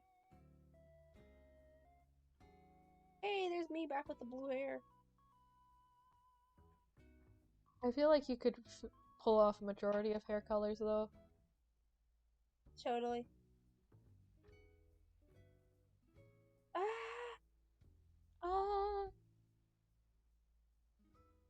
I know what I'm trying to find. I'm just having great difficulties in locating it.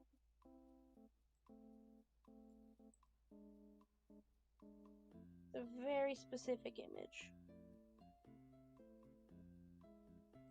Take your time.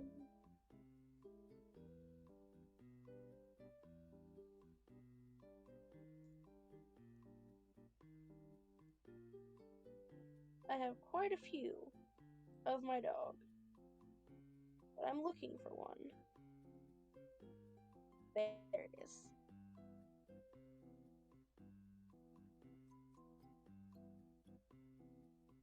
That's the one I was looking for.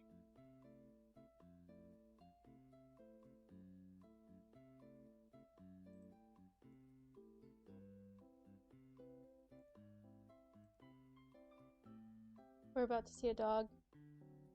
We're about to see a dog. Well, I'm pulling a dog up for you, chat, to see.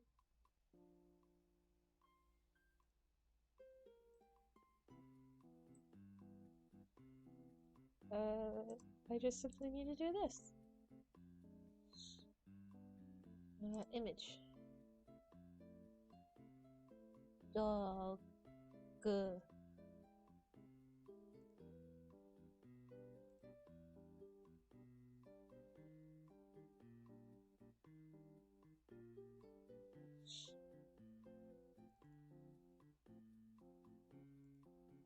Oh, that's a big picture of the dog.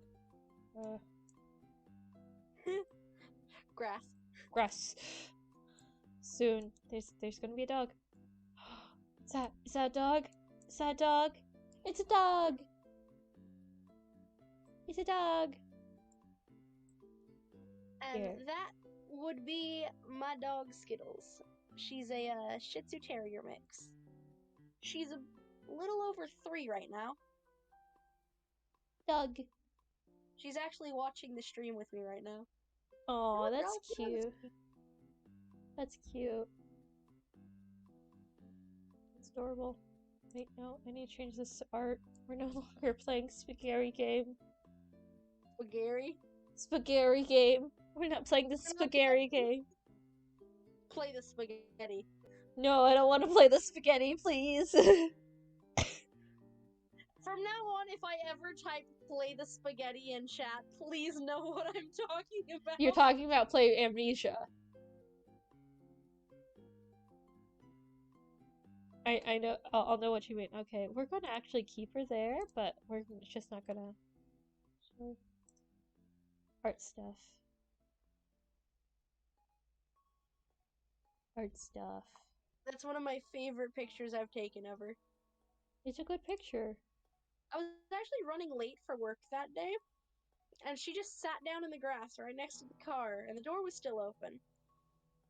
And I had to snap the picture. She just looked so perfect. Yeah.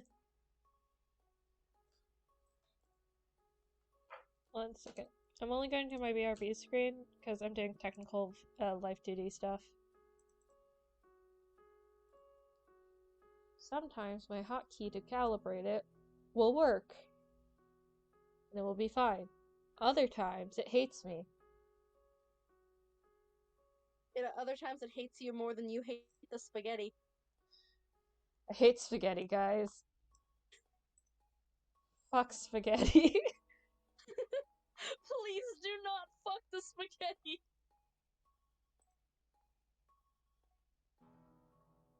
Fuck the spaghetti. No.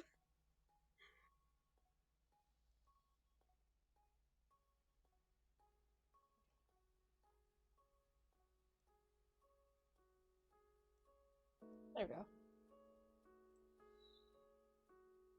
There we go, that's much better. Also, it still says you're playing Amnesia. Oh wait, no, I haven't clicked done. There we go. Should be updating now. There we go.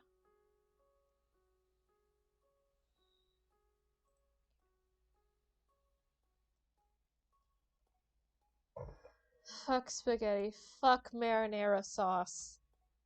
Fuck meatballs. I'm sorry, but what if someone out there has a dog named Meatballs? Don't bring it to there, Miss Warren.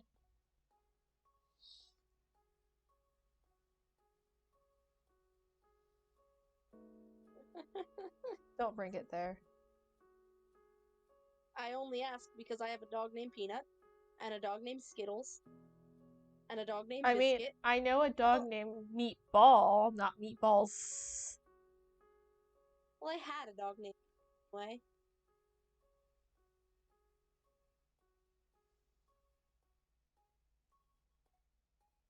He made it up to 14. Nice. Stubborn little chihuahua lost his teeth by the end, but that just meant that he got soft food at the end of it. Still the absolute attention hog that he was when he was a puppy.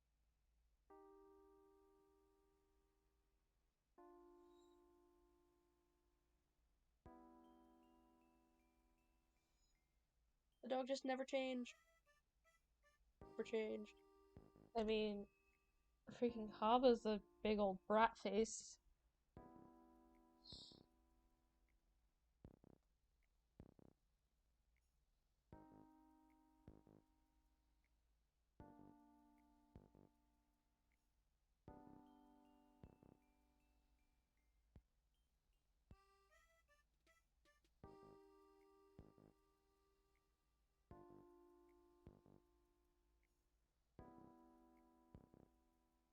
I will say I probably wouldn't have gotten that far in spaghetti without you.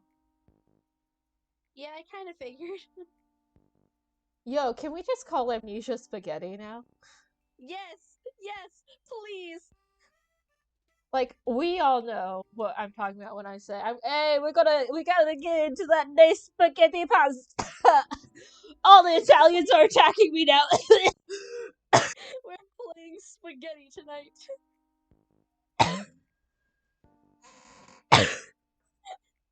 The Italians, they came for me. Mario, Luigi, Wario, Waluigi.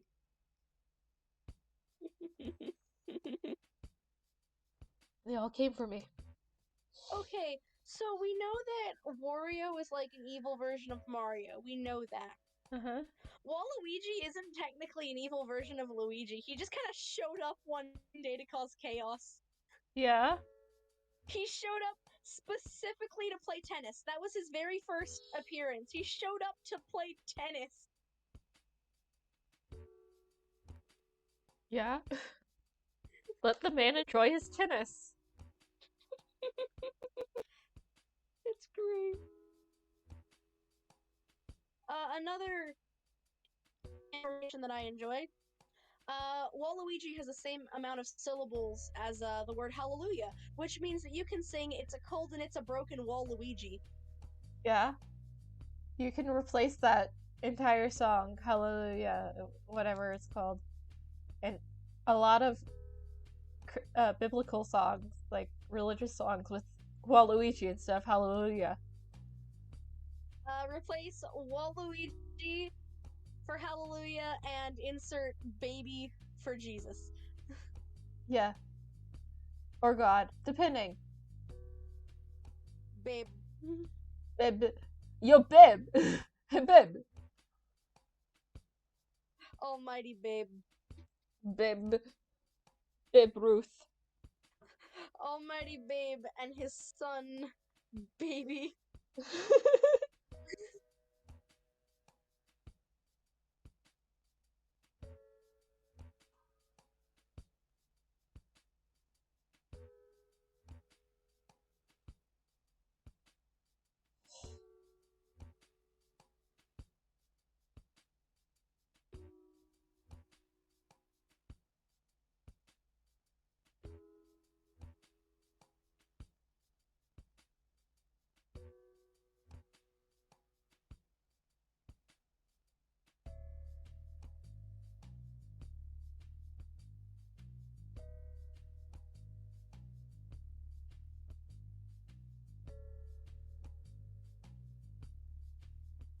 Any long-term viewers here would recognize who you're drawing. True, if they were there for that one commission I did. Though I doubt it. I don't really got a lot of long-term viewers that aren't my friends. Or mutuals. Hey, you acquired some a while back with the raid. Oh yeah.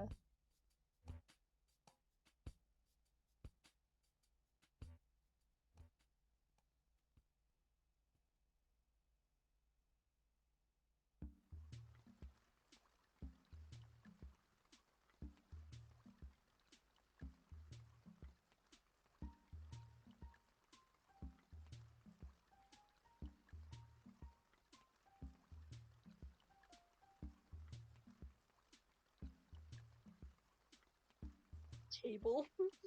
Okay, in my defense, when I make a sketch, this is not what you're getting. Everyone understands this. It's like the third cleaned up sketch. I'm aware. Is what you'll get. It's what I mean. understand. Don't worry, I understand. Okay. That's This is just your basics figuring out how you want to draw it. yeah, this is more of a layout than me being all like, ah, yes, now time to do line art right on top of this.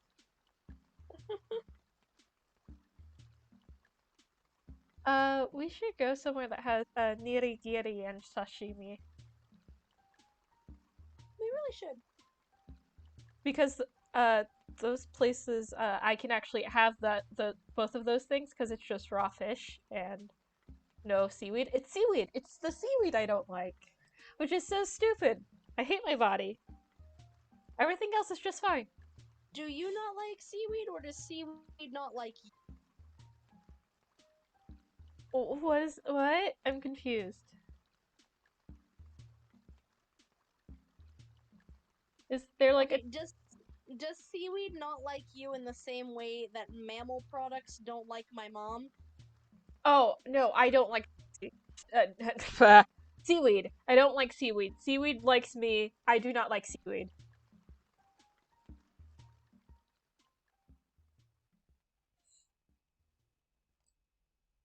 I am not allergic to seaweed. You just don't like the flavor or Yeah, it's texture. the most of the seaweed I get is like overwhelmingly fishy for some reason. That's just not good seaweed then.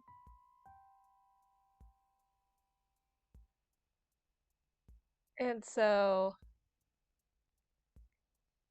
but like the one time I like tried I think it was nirigiri. It's basically just like raw fish placed on top of rice with a little bit of wasabi, holding the two together. Um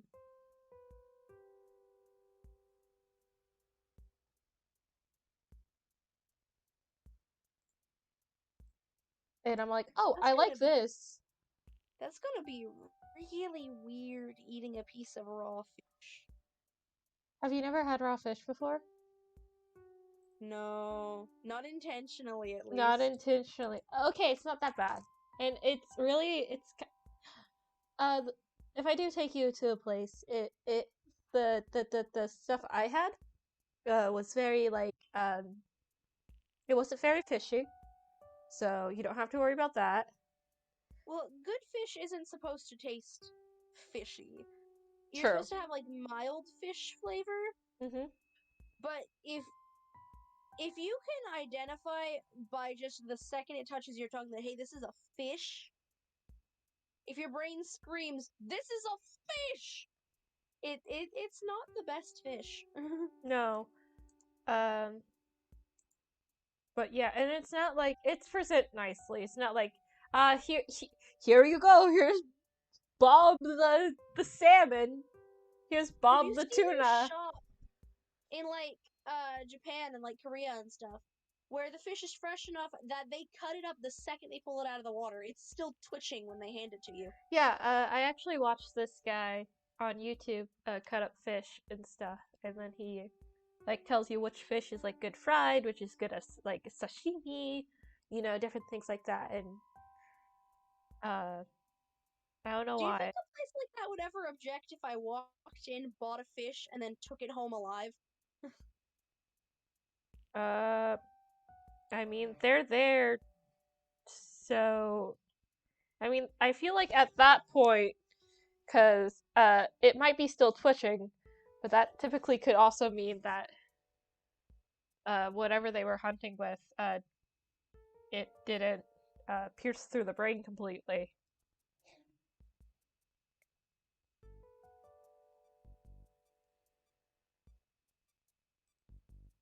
I would just feel bad.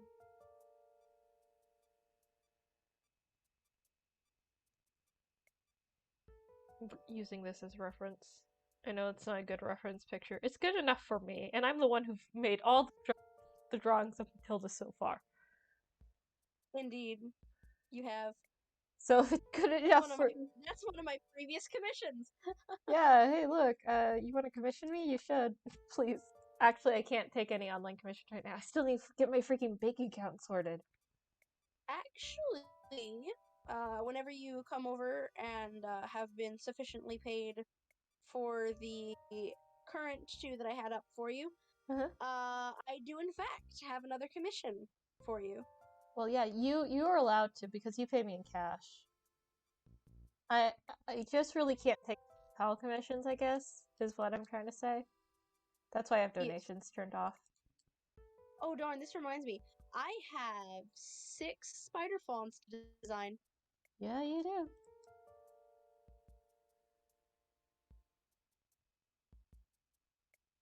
At least they're easier. I already know what Arya looks like, so.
This is all good.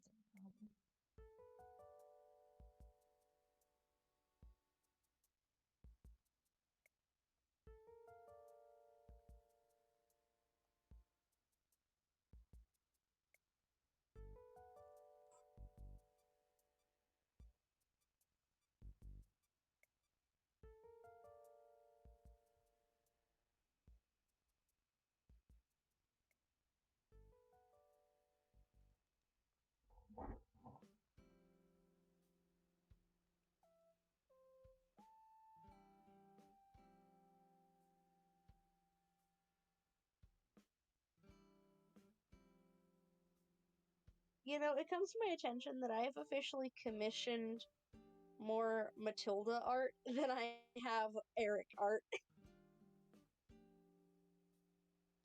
You've only commissioned 2 Matilda pieces. 1 Matilda piece.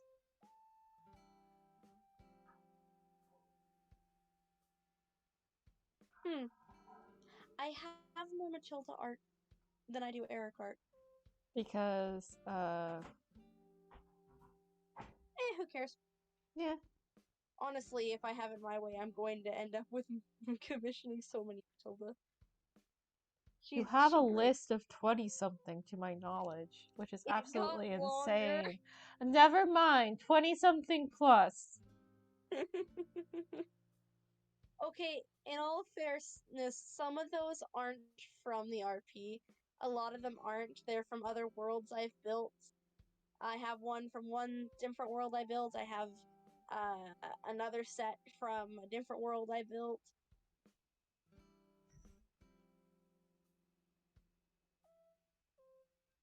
I have one in there that's from a Rick and Morty fanfiction. Oh? Yeah. I don't know if any of your viewers, firstly, read fanfiction, secondly, watch Rick and Morty, or thirdly, do either of those. They'd have to do both of them in conjunction, and fourthly, if they've seen this one. But it's a rather, I'm gonna call it good fanfiction. I think it's really good. It's decently long. I think they're still working. But it's called, Let the Ricks Fall Where They May. Mm-hmm. It's on fanfiction.net. And it's really good. Nice. I frequently go back and reread what's up so far. There's like 36 chapters, I believe. Mm-hmm. If you don't mind me asking, do you know when the next lore stream is, or is that going to be basically whenever Vox can stream? Did you say Vox and Dream? Vox can stream. Yeah, pretty much. Okay. Vox is the deciding factor there. Because I also want to stream it. So I just need to know. A little more.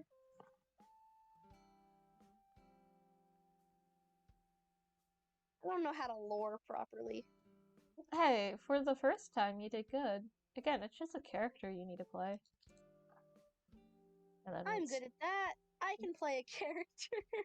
Yeah, you did good at it.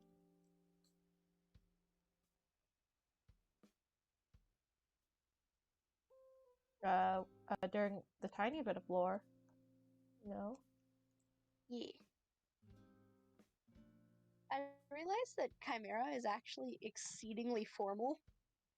Like, so much more formal than I am. Mm-hmm.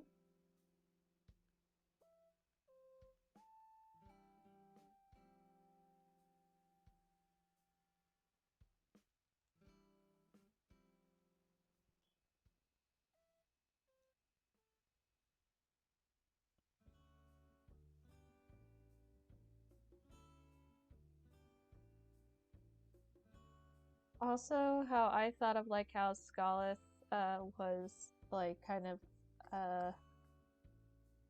you know, taken aback, like confined and stuff.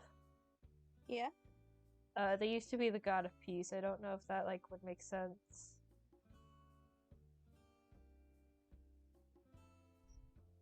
Used to be. They're no longer, of course.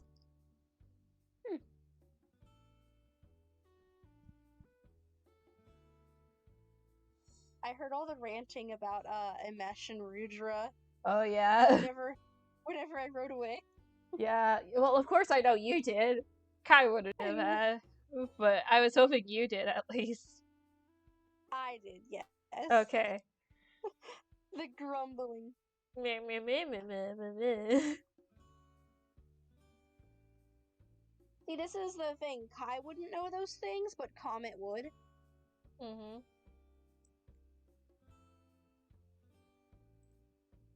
Of course, Comet wouldn't tell Kai any of these things. Comet's just kind of there for mocking Kai, often. Though I do hope for Comet to eventually interact with the others on the server. Mm-hmm.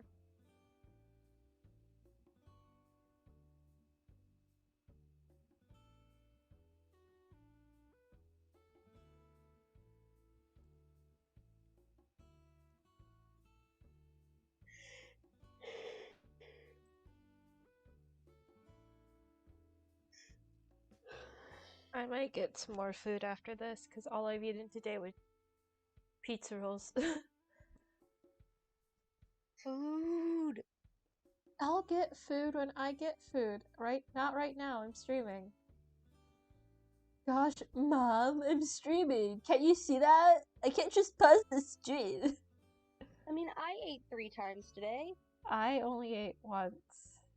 And I also didn't take my meds. What time were we wanting? Tomorrow, I'm down with any time, though it'd probably have to be any time like around like probably around like 1 after 1:30, 1-ish, 1. Which gives me time to wake up and clean. Yeah. Because I've opted out of cleaning tonight. It's like almost it's Oh it's yeah, about 20 no. minutes to 3. And we can just kind of hang. Do you want to like what do you have any idea what you want to watch?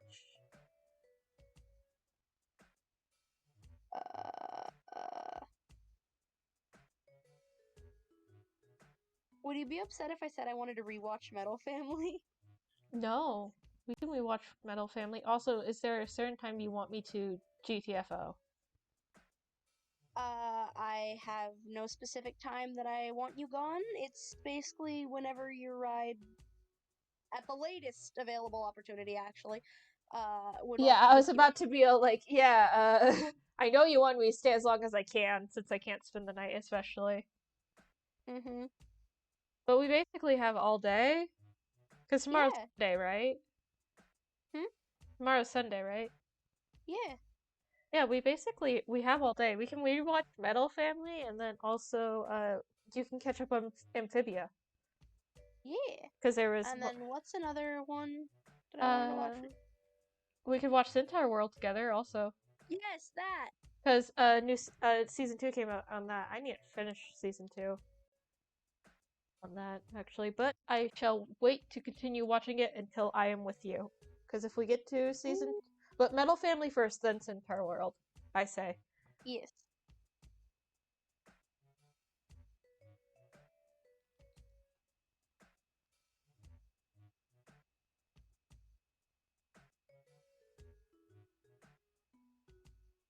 Hands, the bane of our existence. I'm just being lazy. It's a sketch. It's going for charity. I would probably do actual hands if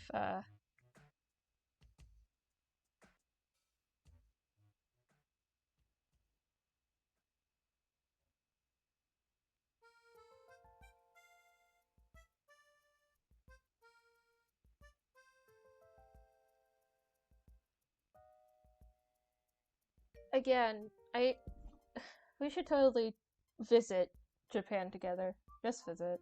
I wouldn't ever. Indeed. Oh, I also need to watch the newest season of JoJo that's out. There's another season of it. It's still going? It's still going, yes! It's part 6. It's on Netflix.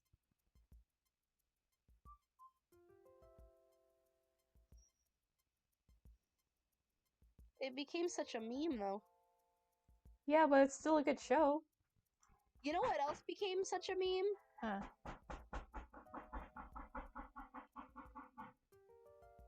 What's all the knocking in the background? That's my dog. Javert or Loki? Loki. But something else that became an absolute meme. The entirety of the Bee Movie. True. And also what's becoming kind of a meme is actually the Mandela catalog. Nice. It's like the creator is taking it like not harshly at all. He's like, yeah, no, it's funny. I understand. Meme on it, goof on it. I don't care. It's mainly the more people meme on it, the more views the original videos get. Exactly. And it's a good analog horror, and it's going to add some ART stuff to it too. So it's nice. So also send me over the link to that video that we were watching and that I like totally passed out on. the explaining video from Wintergoon. Yeah, passed out. I'm sorry. Yeah, no, I can send that to you. I'll send it after stream. You said you kind of expected it though.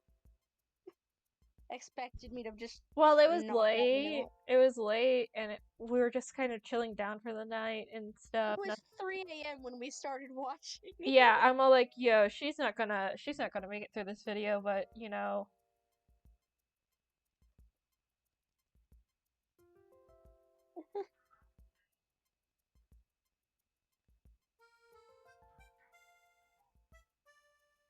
I mean, if she does, props to her, but if she doesn't, I'm not gonna. If she doesn't, at least you know that she got some sleep. Yeah.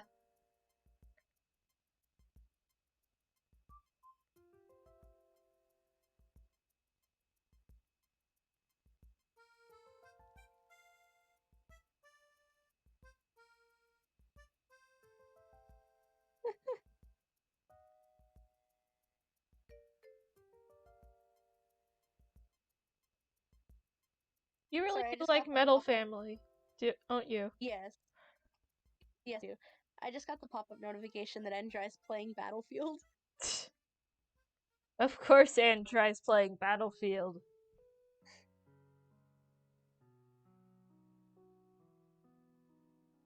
Wait, I thought he was playing Amnesia! I'm sorry, I just did that at 3 a.m. in my house.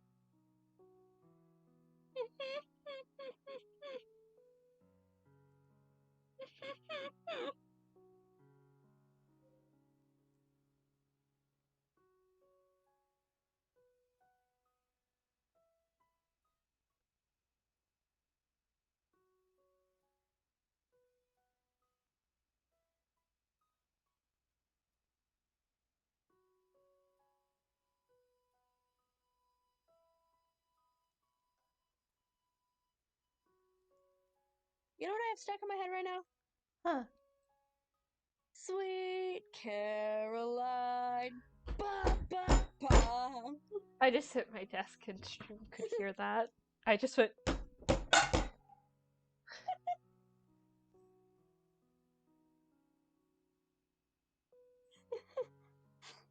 Everything sucks. Everything's awful. I'm gonna go and not do anything dangerous.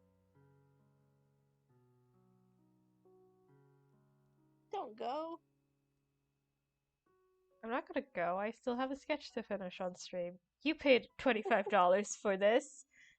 For charity. I paid $25 to charity to encourage you to draw this.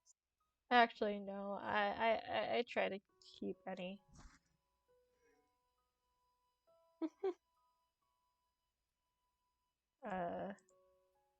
Thing going.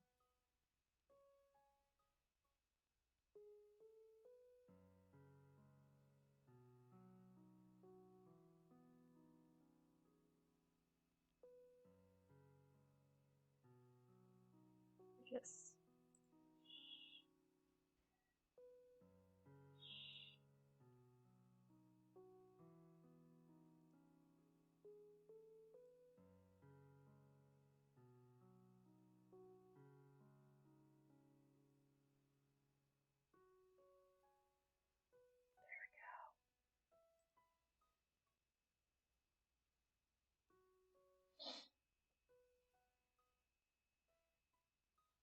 Would Eric like Thomas and his daughters? Yes. Oh my gosh, my camera fell. I'm all like, huh? Why is it not as bright up here? It's because your ring light camera fell.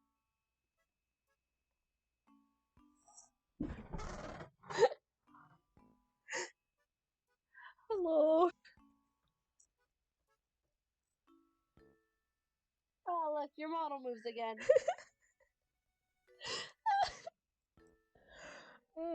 That tasty Ian curse. And I blame Vox for spreading it to me because my streams went fairly okay. And then Vox was like, "Oh yeah, there's an Ian curse, you know," and I'm like, "There's a what?"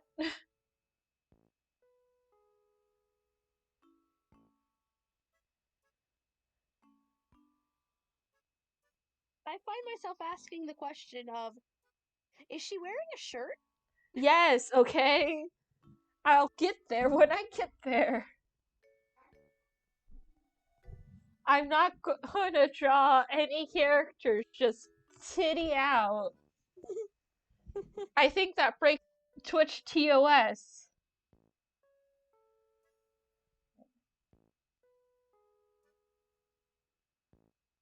I think that's the kind of thing you'd save for a DeviantArt page.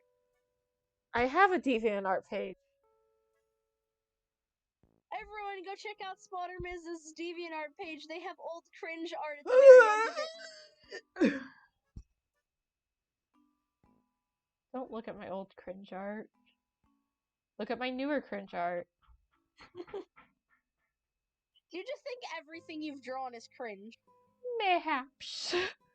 I will say something I adore is the fact that I have, like, the, paper drawing you made of, Kai and Caden all those years ago.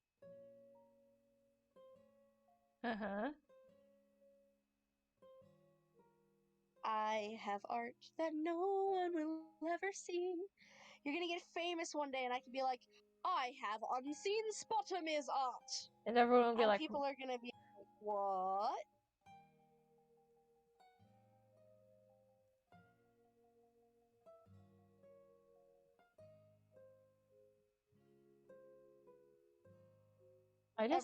I'm dumb, and I just really want to put her in a weeb shirt right now. Do it! Okay. I'm glad I don't know, I just think she'd be, like, cute in, like, one of these, like, you know, kind of tight-fitting, like, black, you know, weave shirts that you will get, like, at Hot Topic. I know, like, that's not, like, the time frame or anything at all. She's sitting here eating sushi and having fun. She doesn't need to be time period accurate. Okay, at least I got your permission on that. What kind of animes do you think Matilda would watch?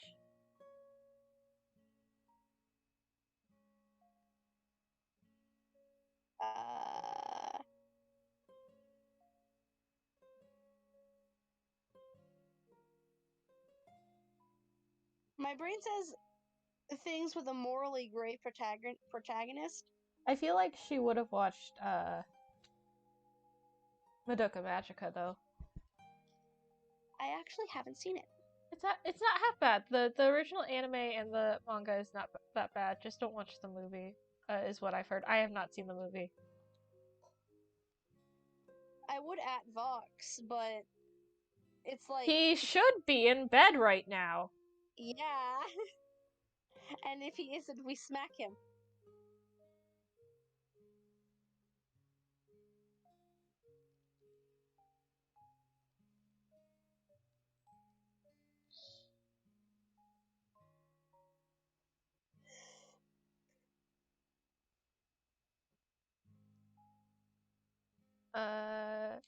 She would maybe watch. If we're talking about like old classic anime, I feel like she would have maybe watched Evangelion. But I actually know what time period she's from.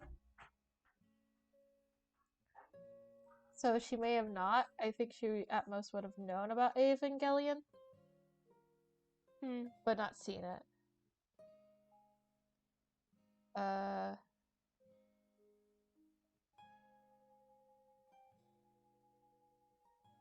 We still don't know how old she was when she died, do we? Mm-mm.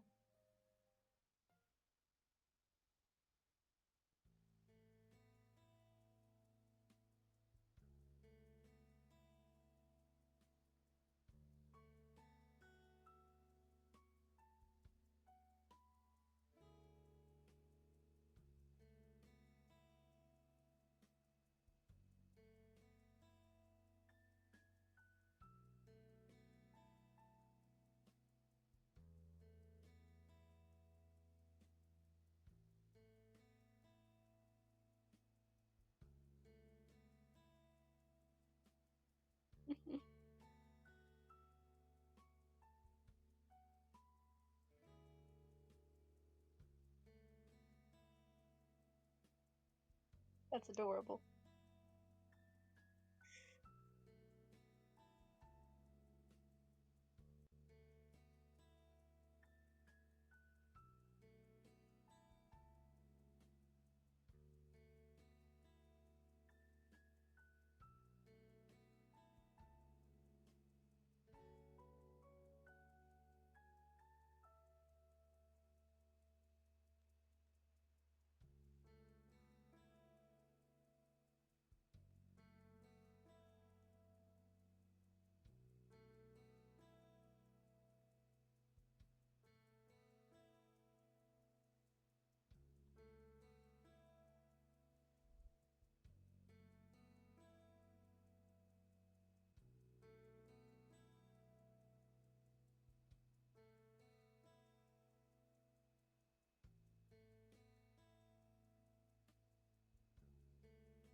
She would probably watch JoJo.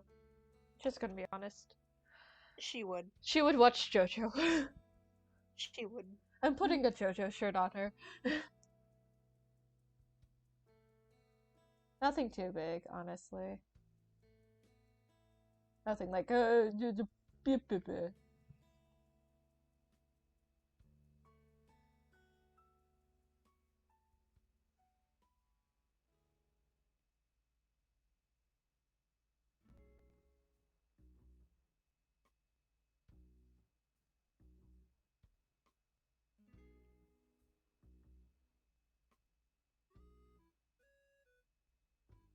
Which is exactly what I wanted, though. Just happy spider.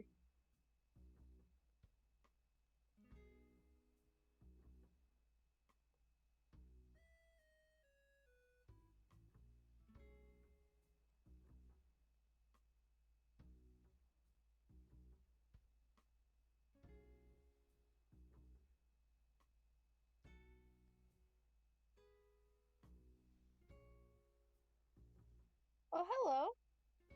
You're new. Oh, hi, John Vic. Hello. Hi there. Waha!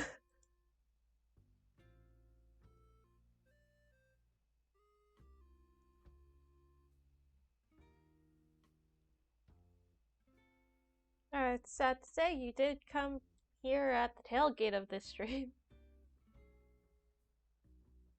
The wonderful Ms. has been streaming for the past 6 hours.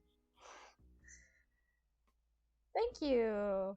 Kai donated $25 and she got herself this nice sketch. I only was going to do one for the entire stream. Though, you could still get a... I don't actually think it's closed. I could reopen them. I can check. Let me No, I go can check see. right here. I have Tiltify open already. I'm going to unlock this. 1 second. Incentives. I just need to edit it. It's no problem.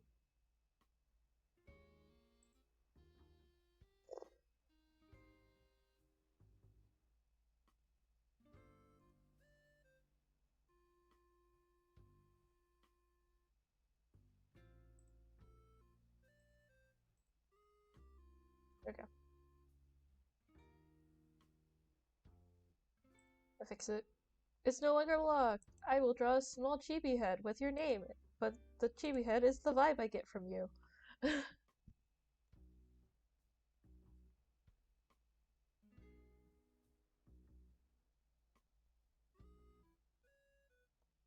Oh, wait.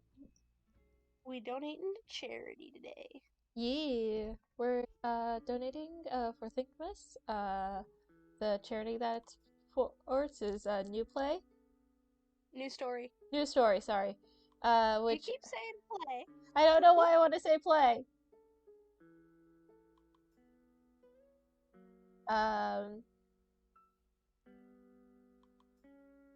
And it's just helping families in survival mode who need a place to live. And so if you can, please donate. If you can't, that's okay. Just chill for a bit.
You've had such difficulty with those little buttons.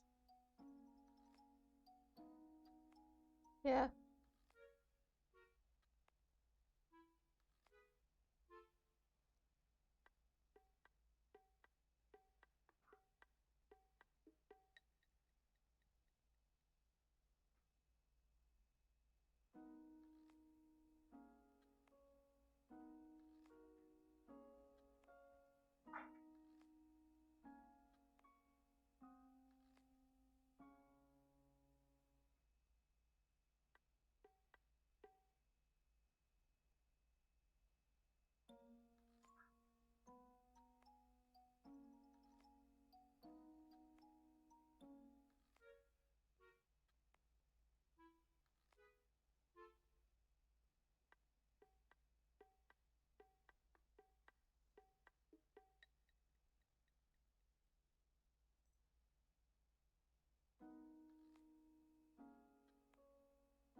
There we go.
You, madam, are going to bed after this. Oh, don't worry, I was already going to. Good. I was gonna put on one of Ronbu's old stream VODs and knock out.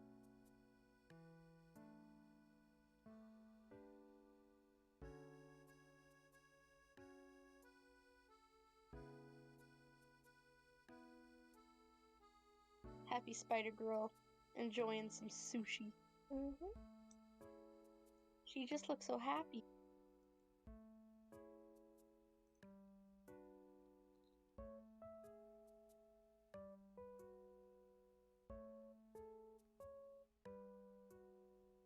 Nope.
Okay. And that's where I call stream. Woo. Though we sadly did not reach our goal. We at least got 100. That's something though. Hell yeah. You know? Yeah. It's something. You know, could have been like much worse. You know? Could have been nothing but cough cough Kai over here. Kai wanted to see Spoopy game. Kai said, "Let's play scary game." And I'm like, I don't want to play spaghetti. I sure hope it's not spaghetti. And then it was spaghetti. Why add spaghetti if you didn't want spaghetti? Honestly, I thought it was not going to be spaghetti. I thought it was going to be Spooky House of Jump. Scares. Spooky sandcastle with land sharks. Yeah, that's what I thought it was going to be. But no. No land sharks for me.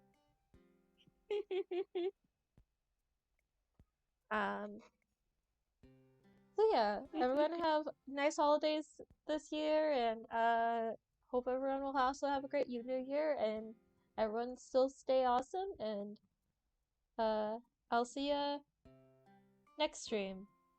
Bye bye. Have a great time of day, y'all.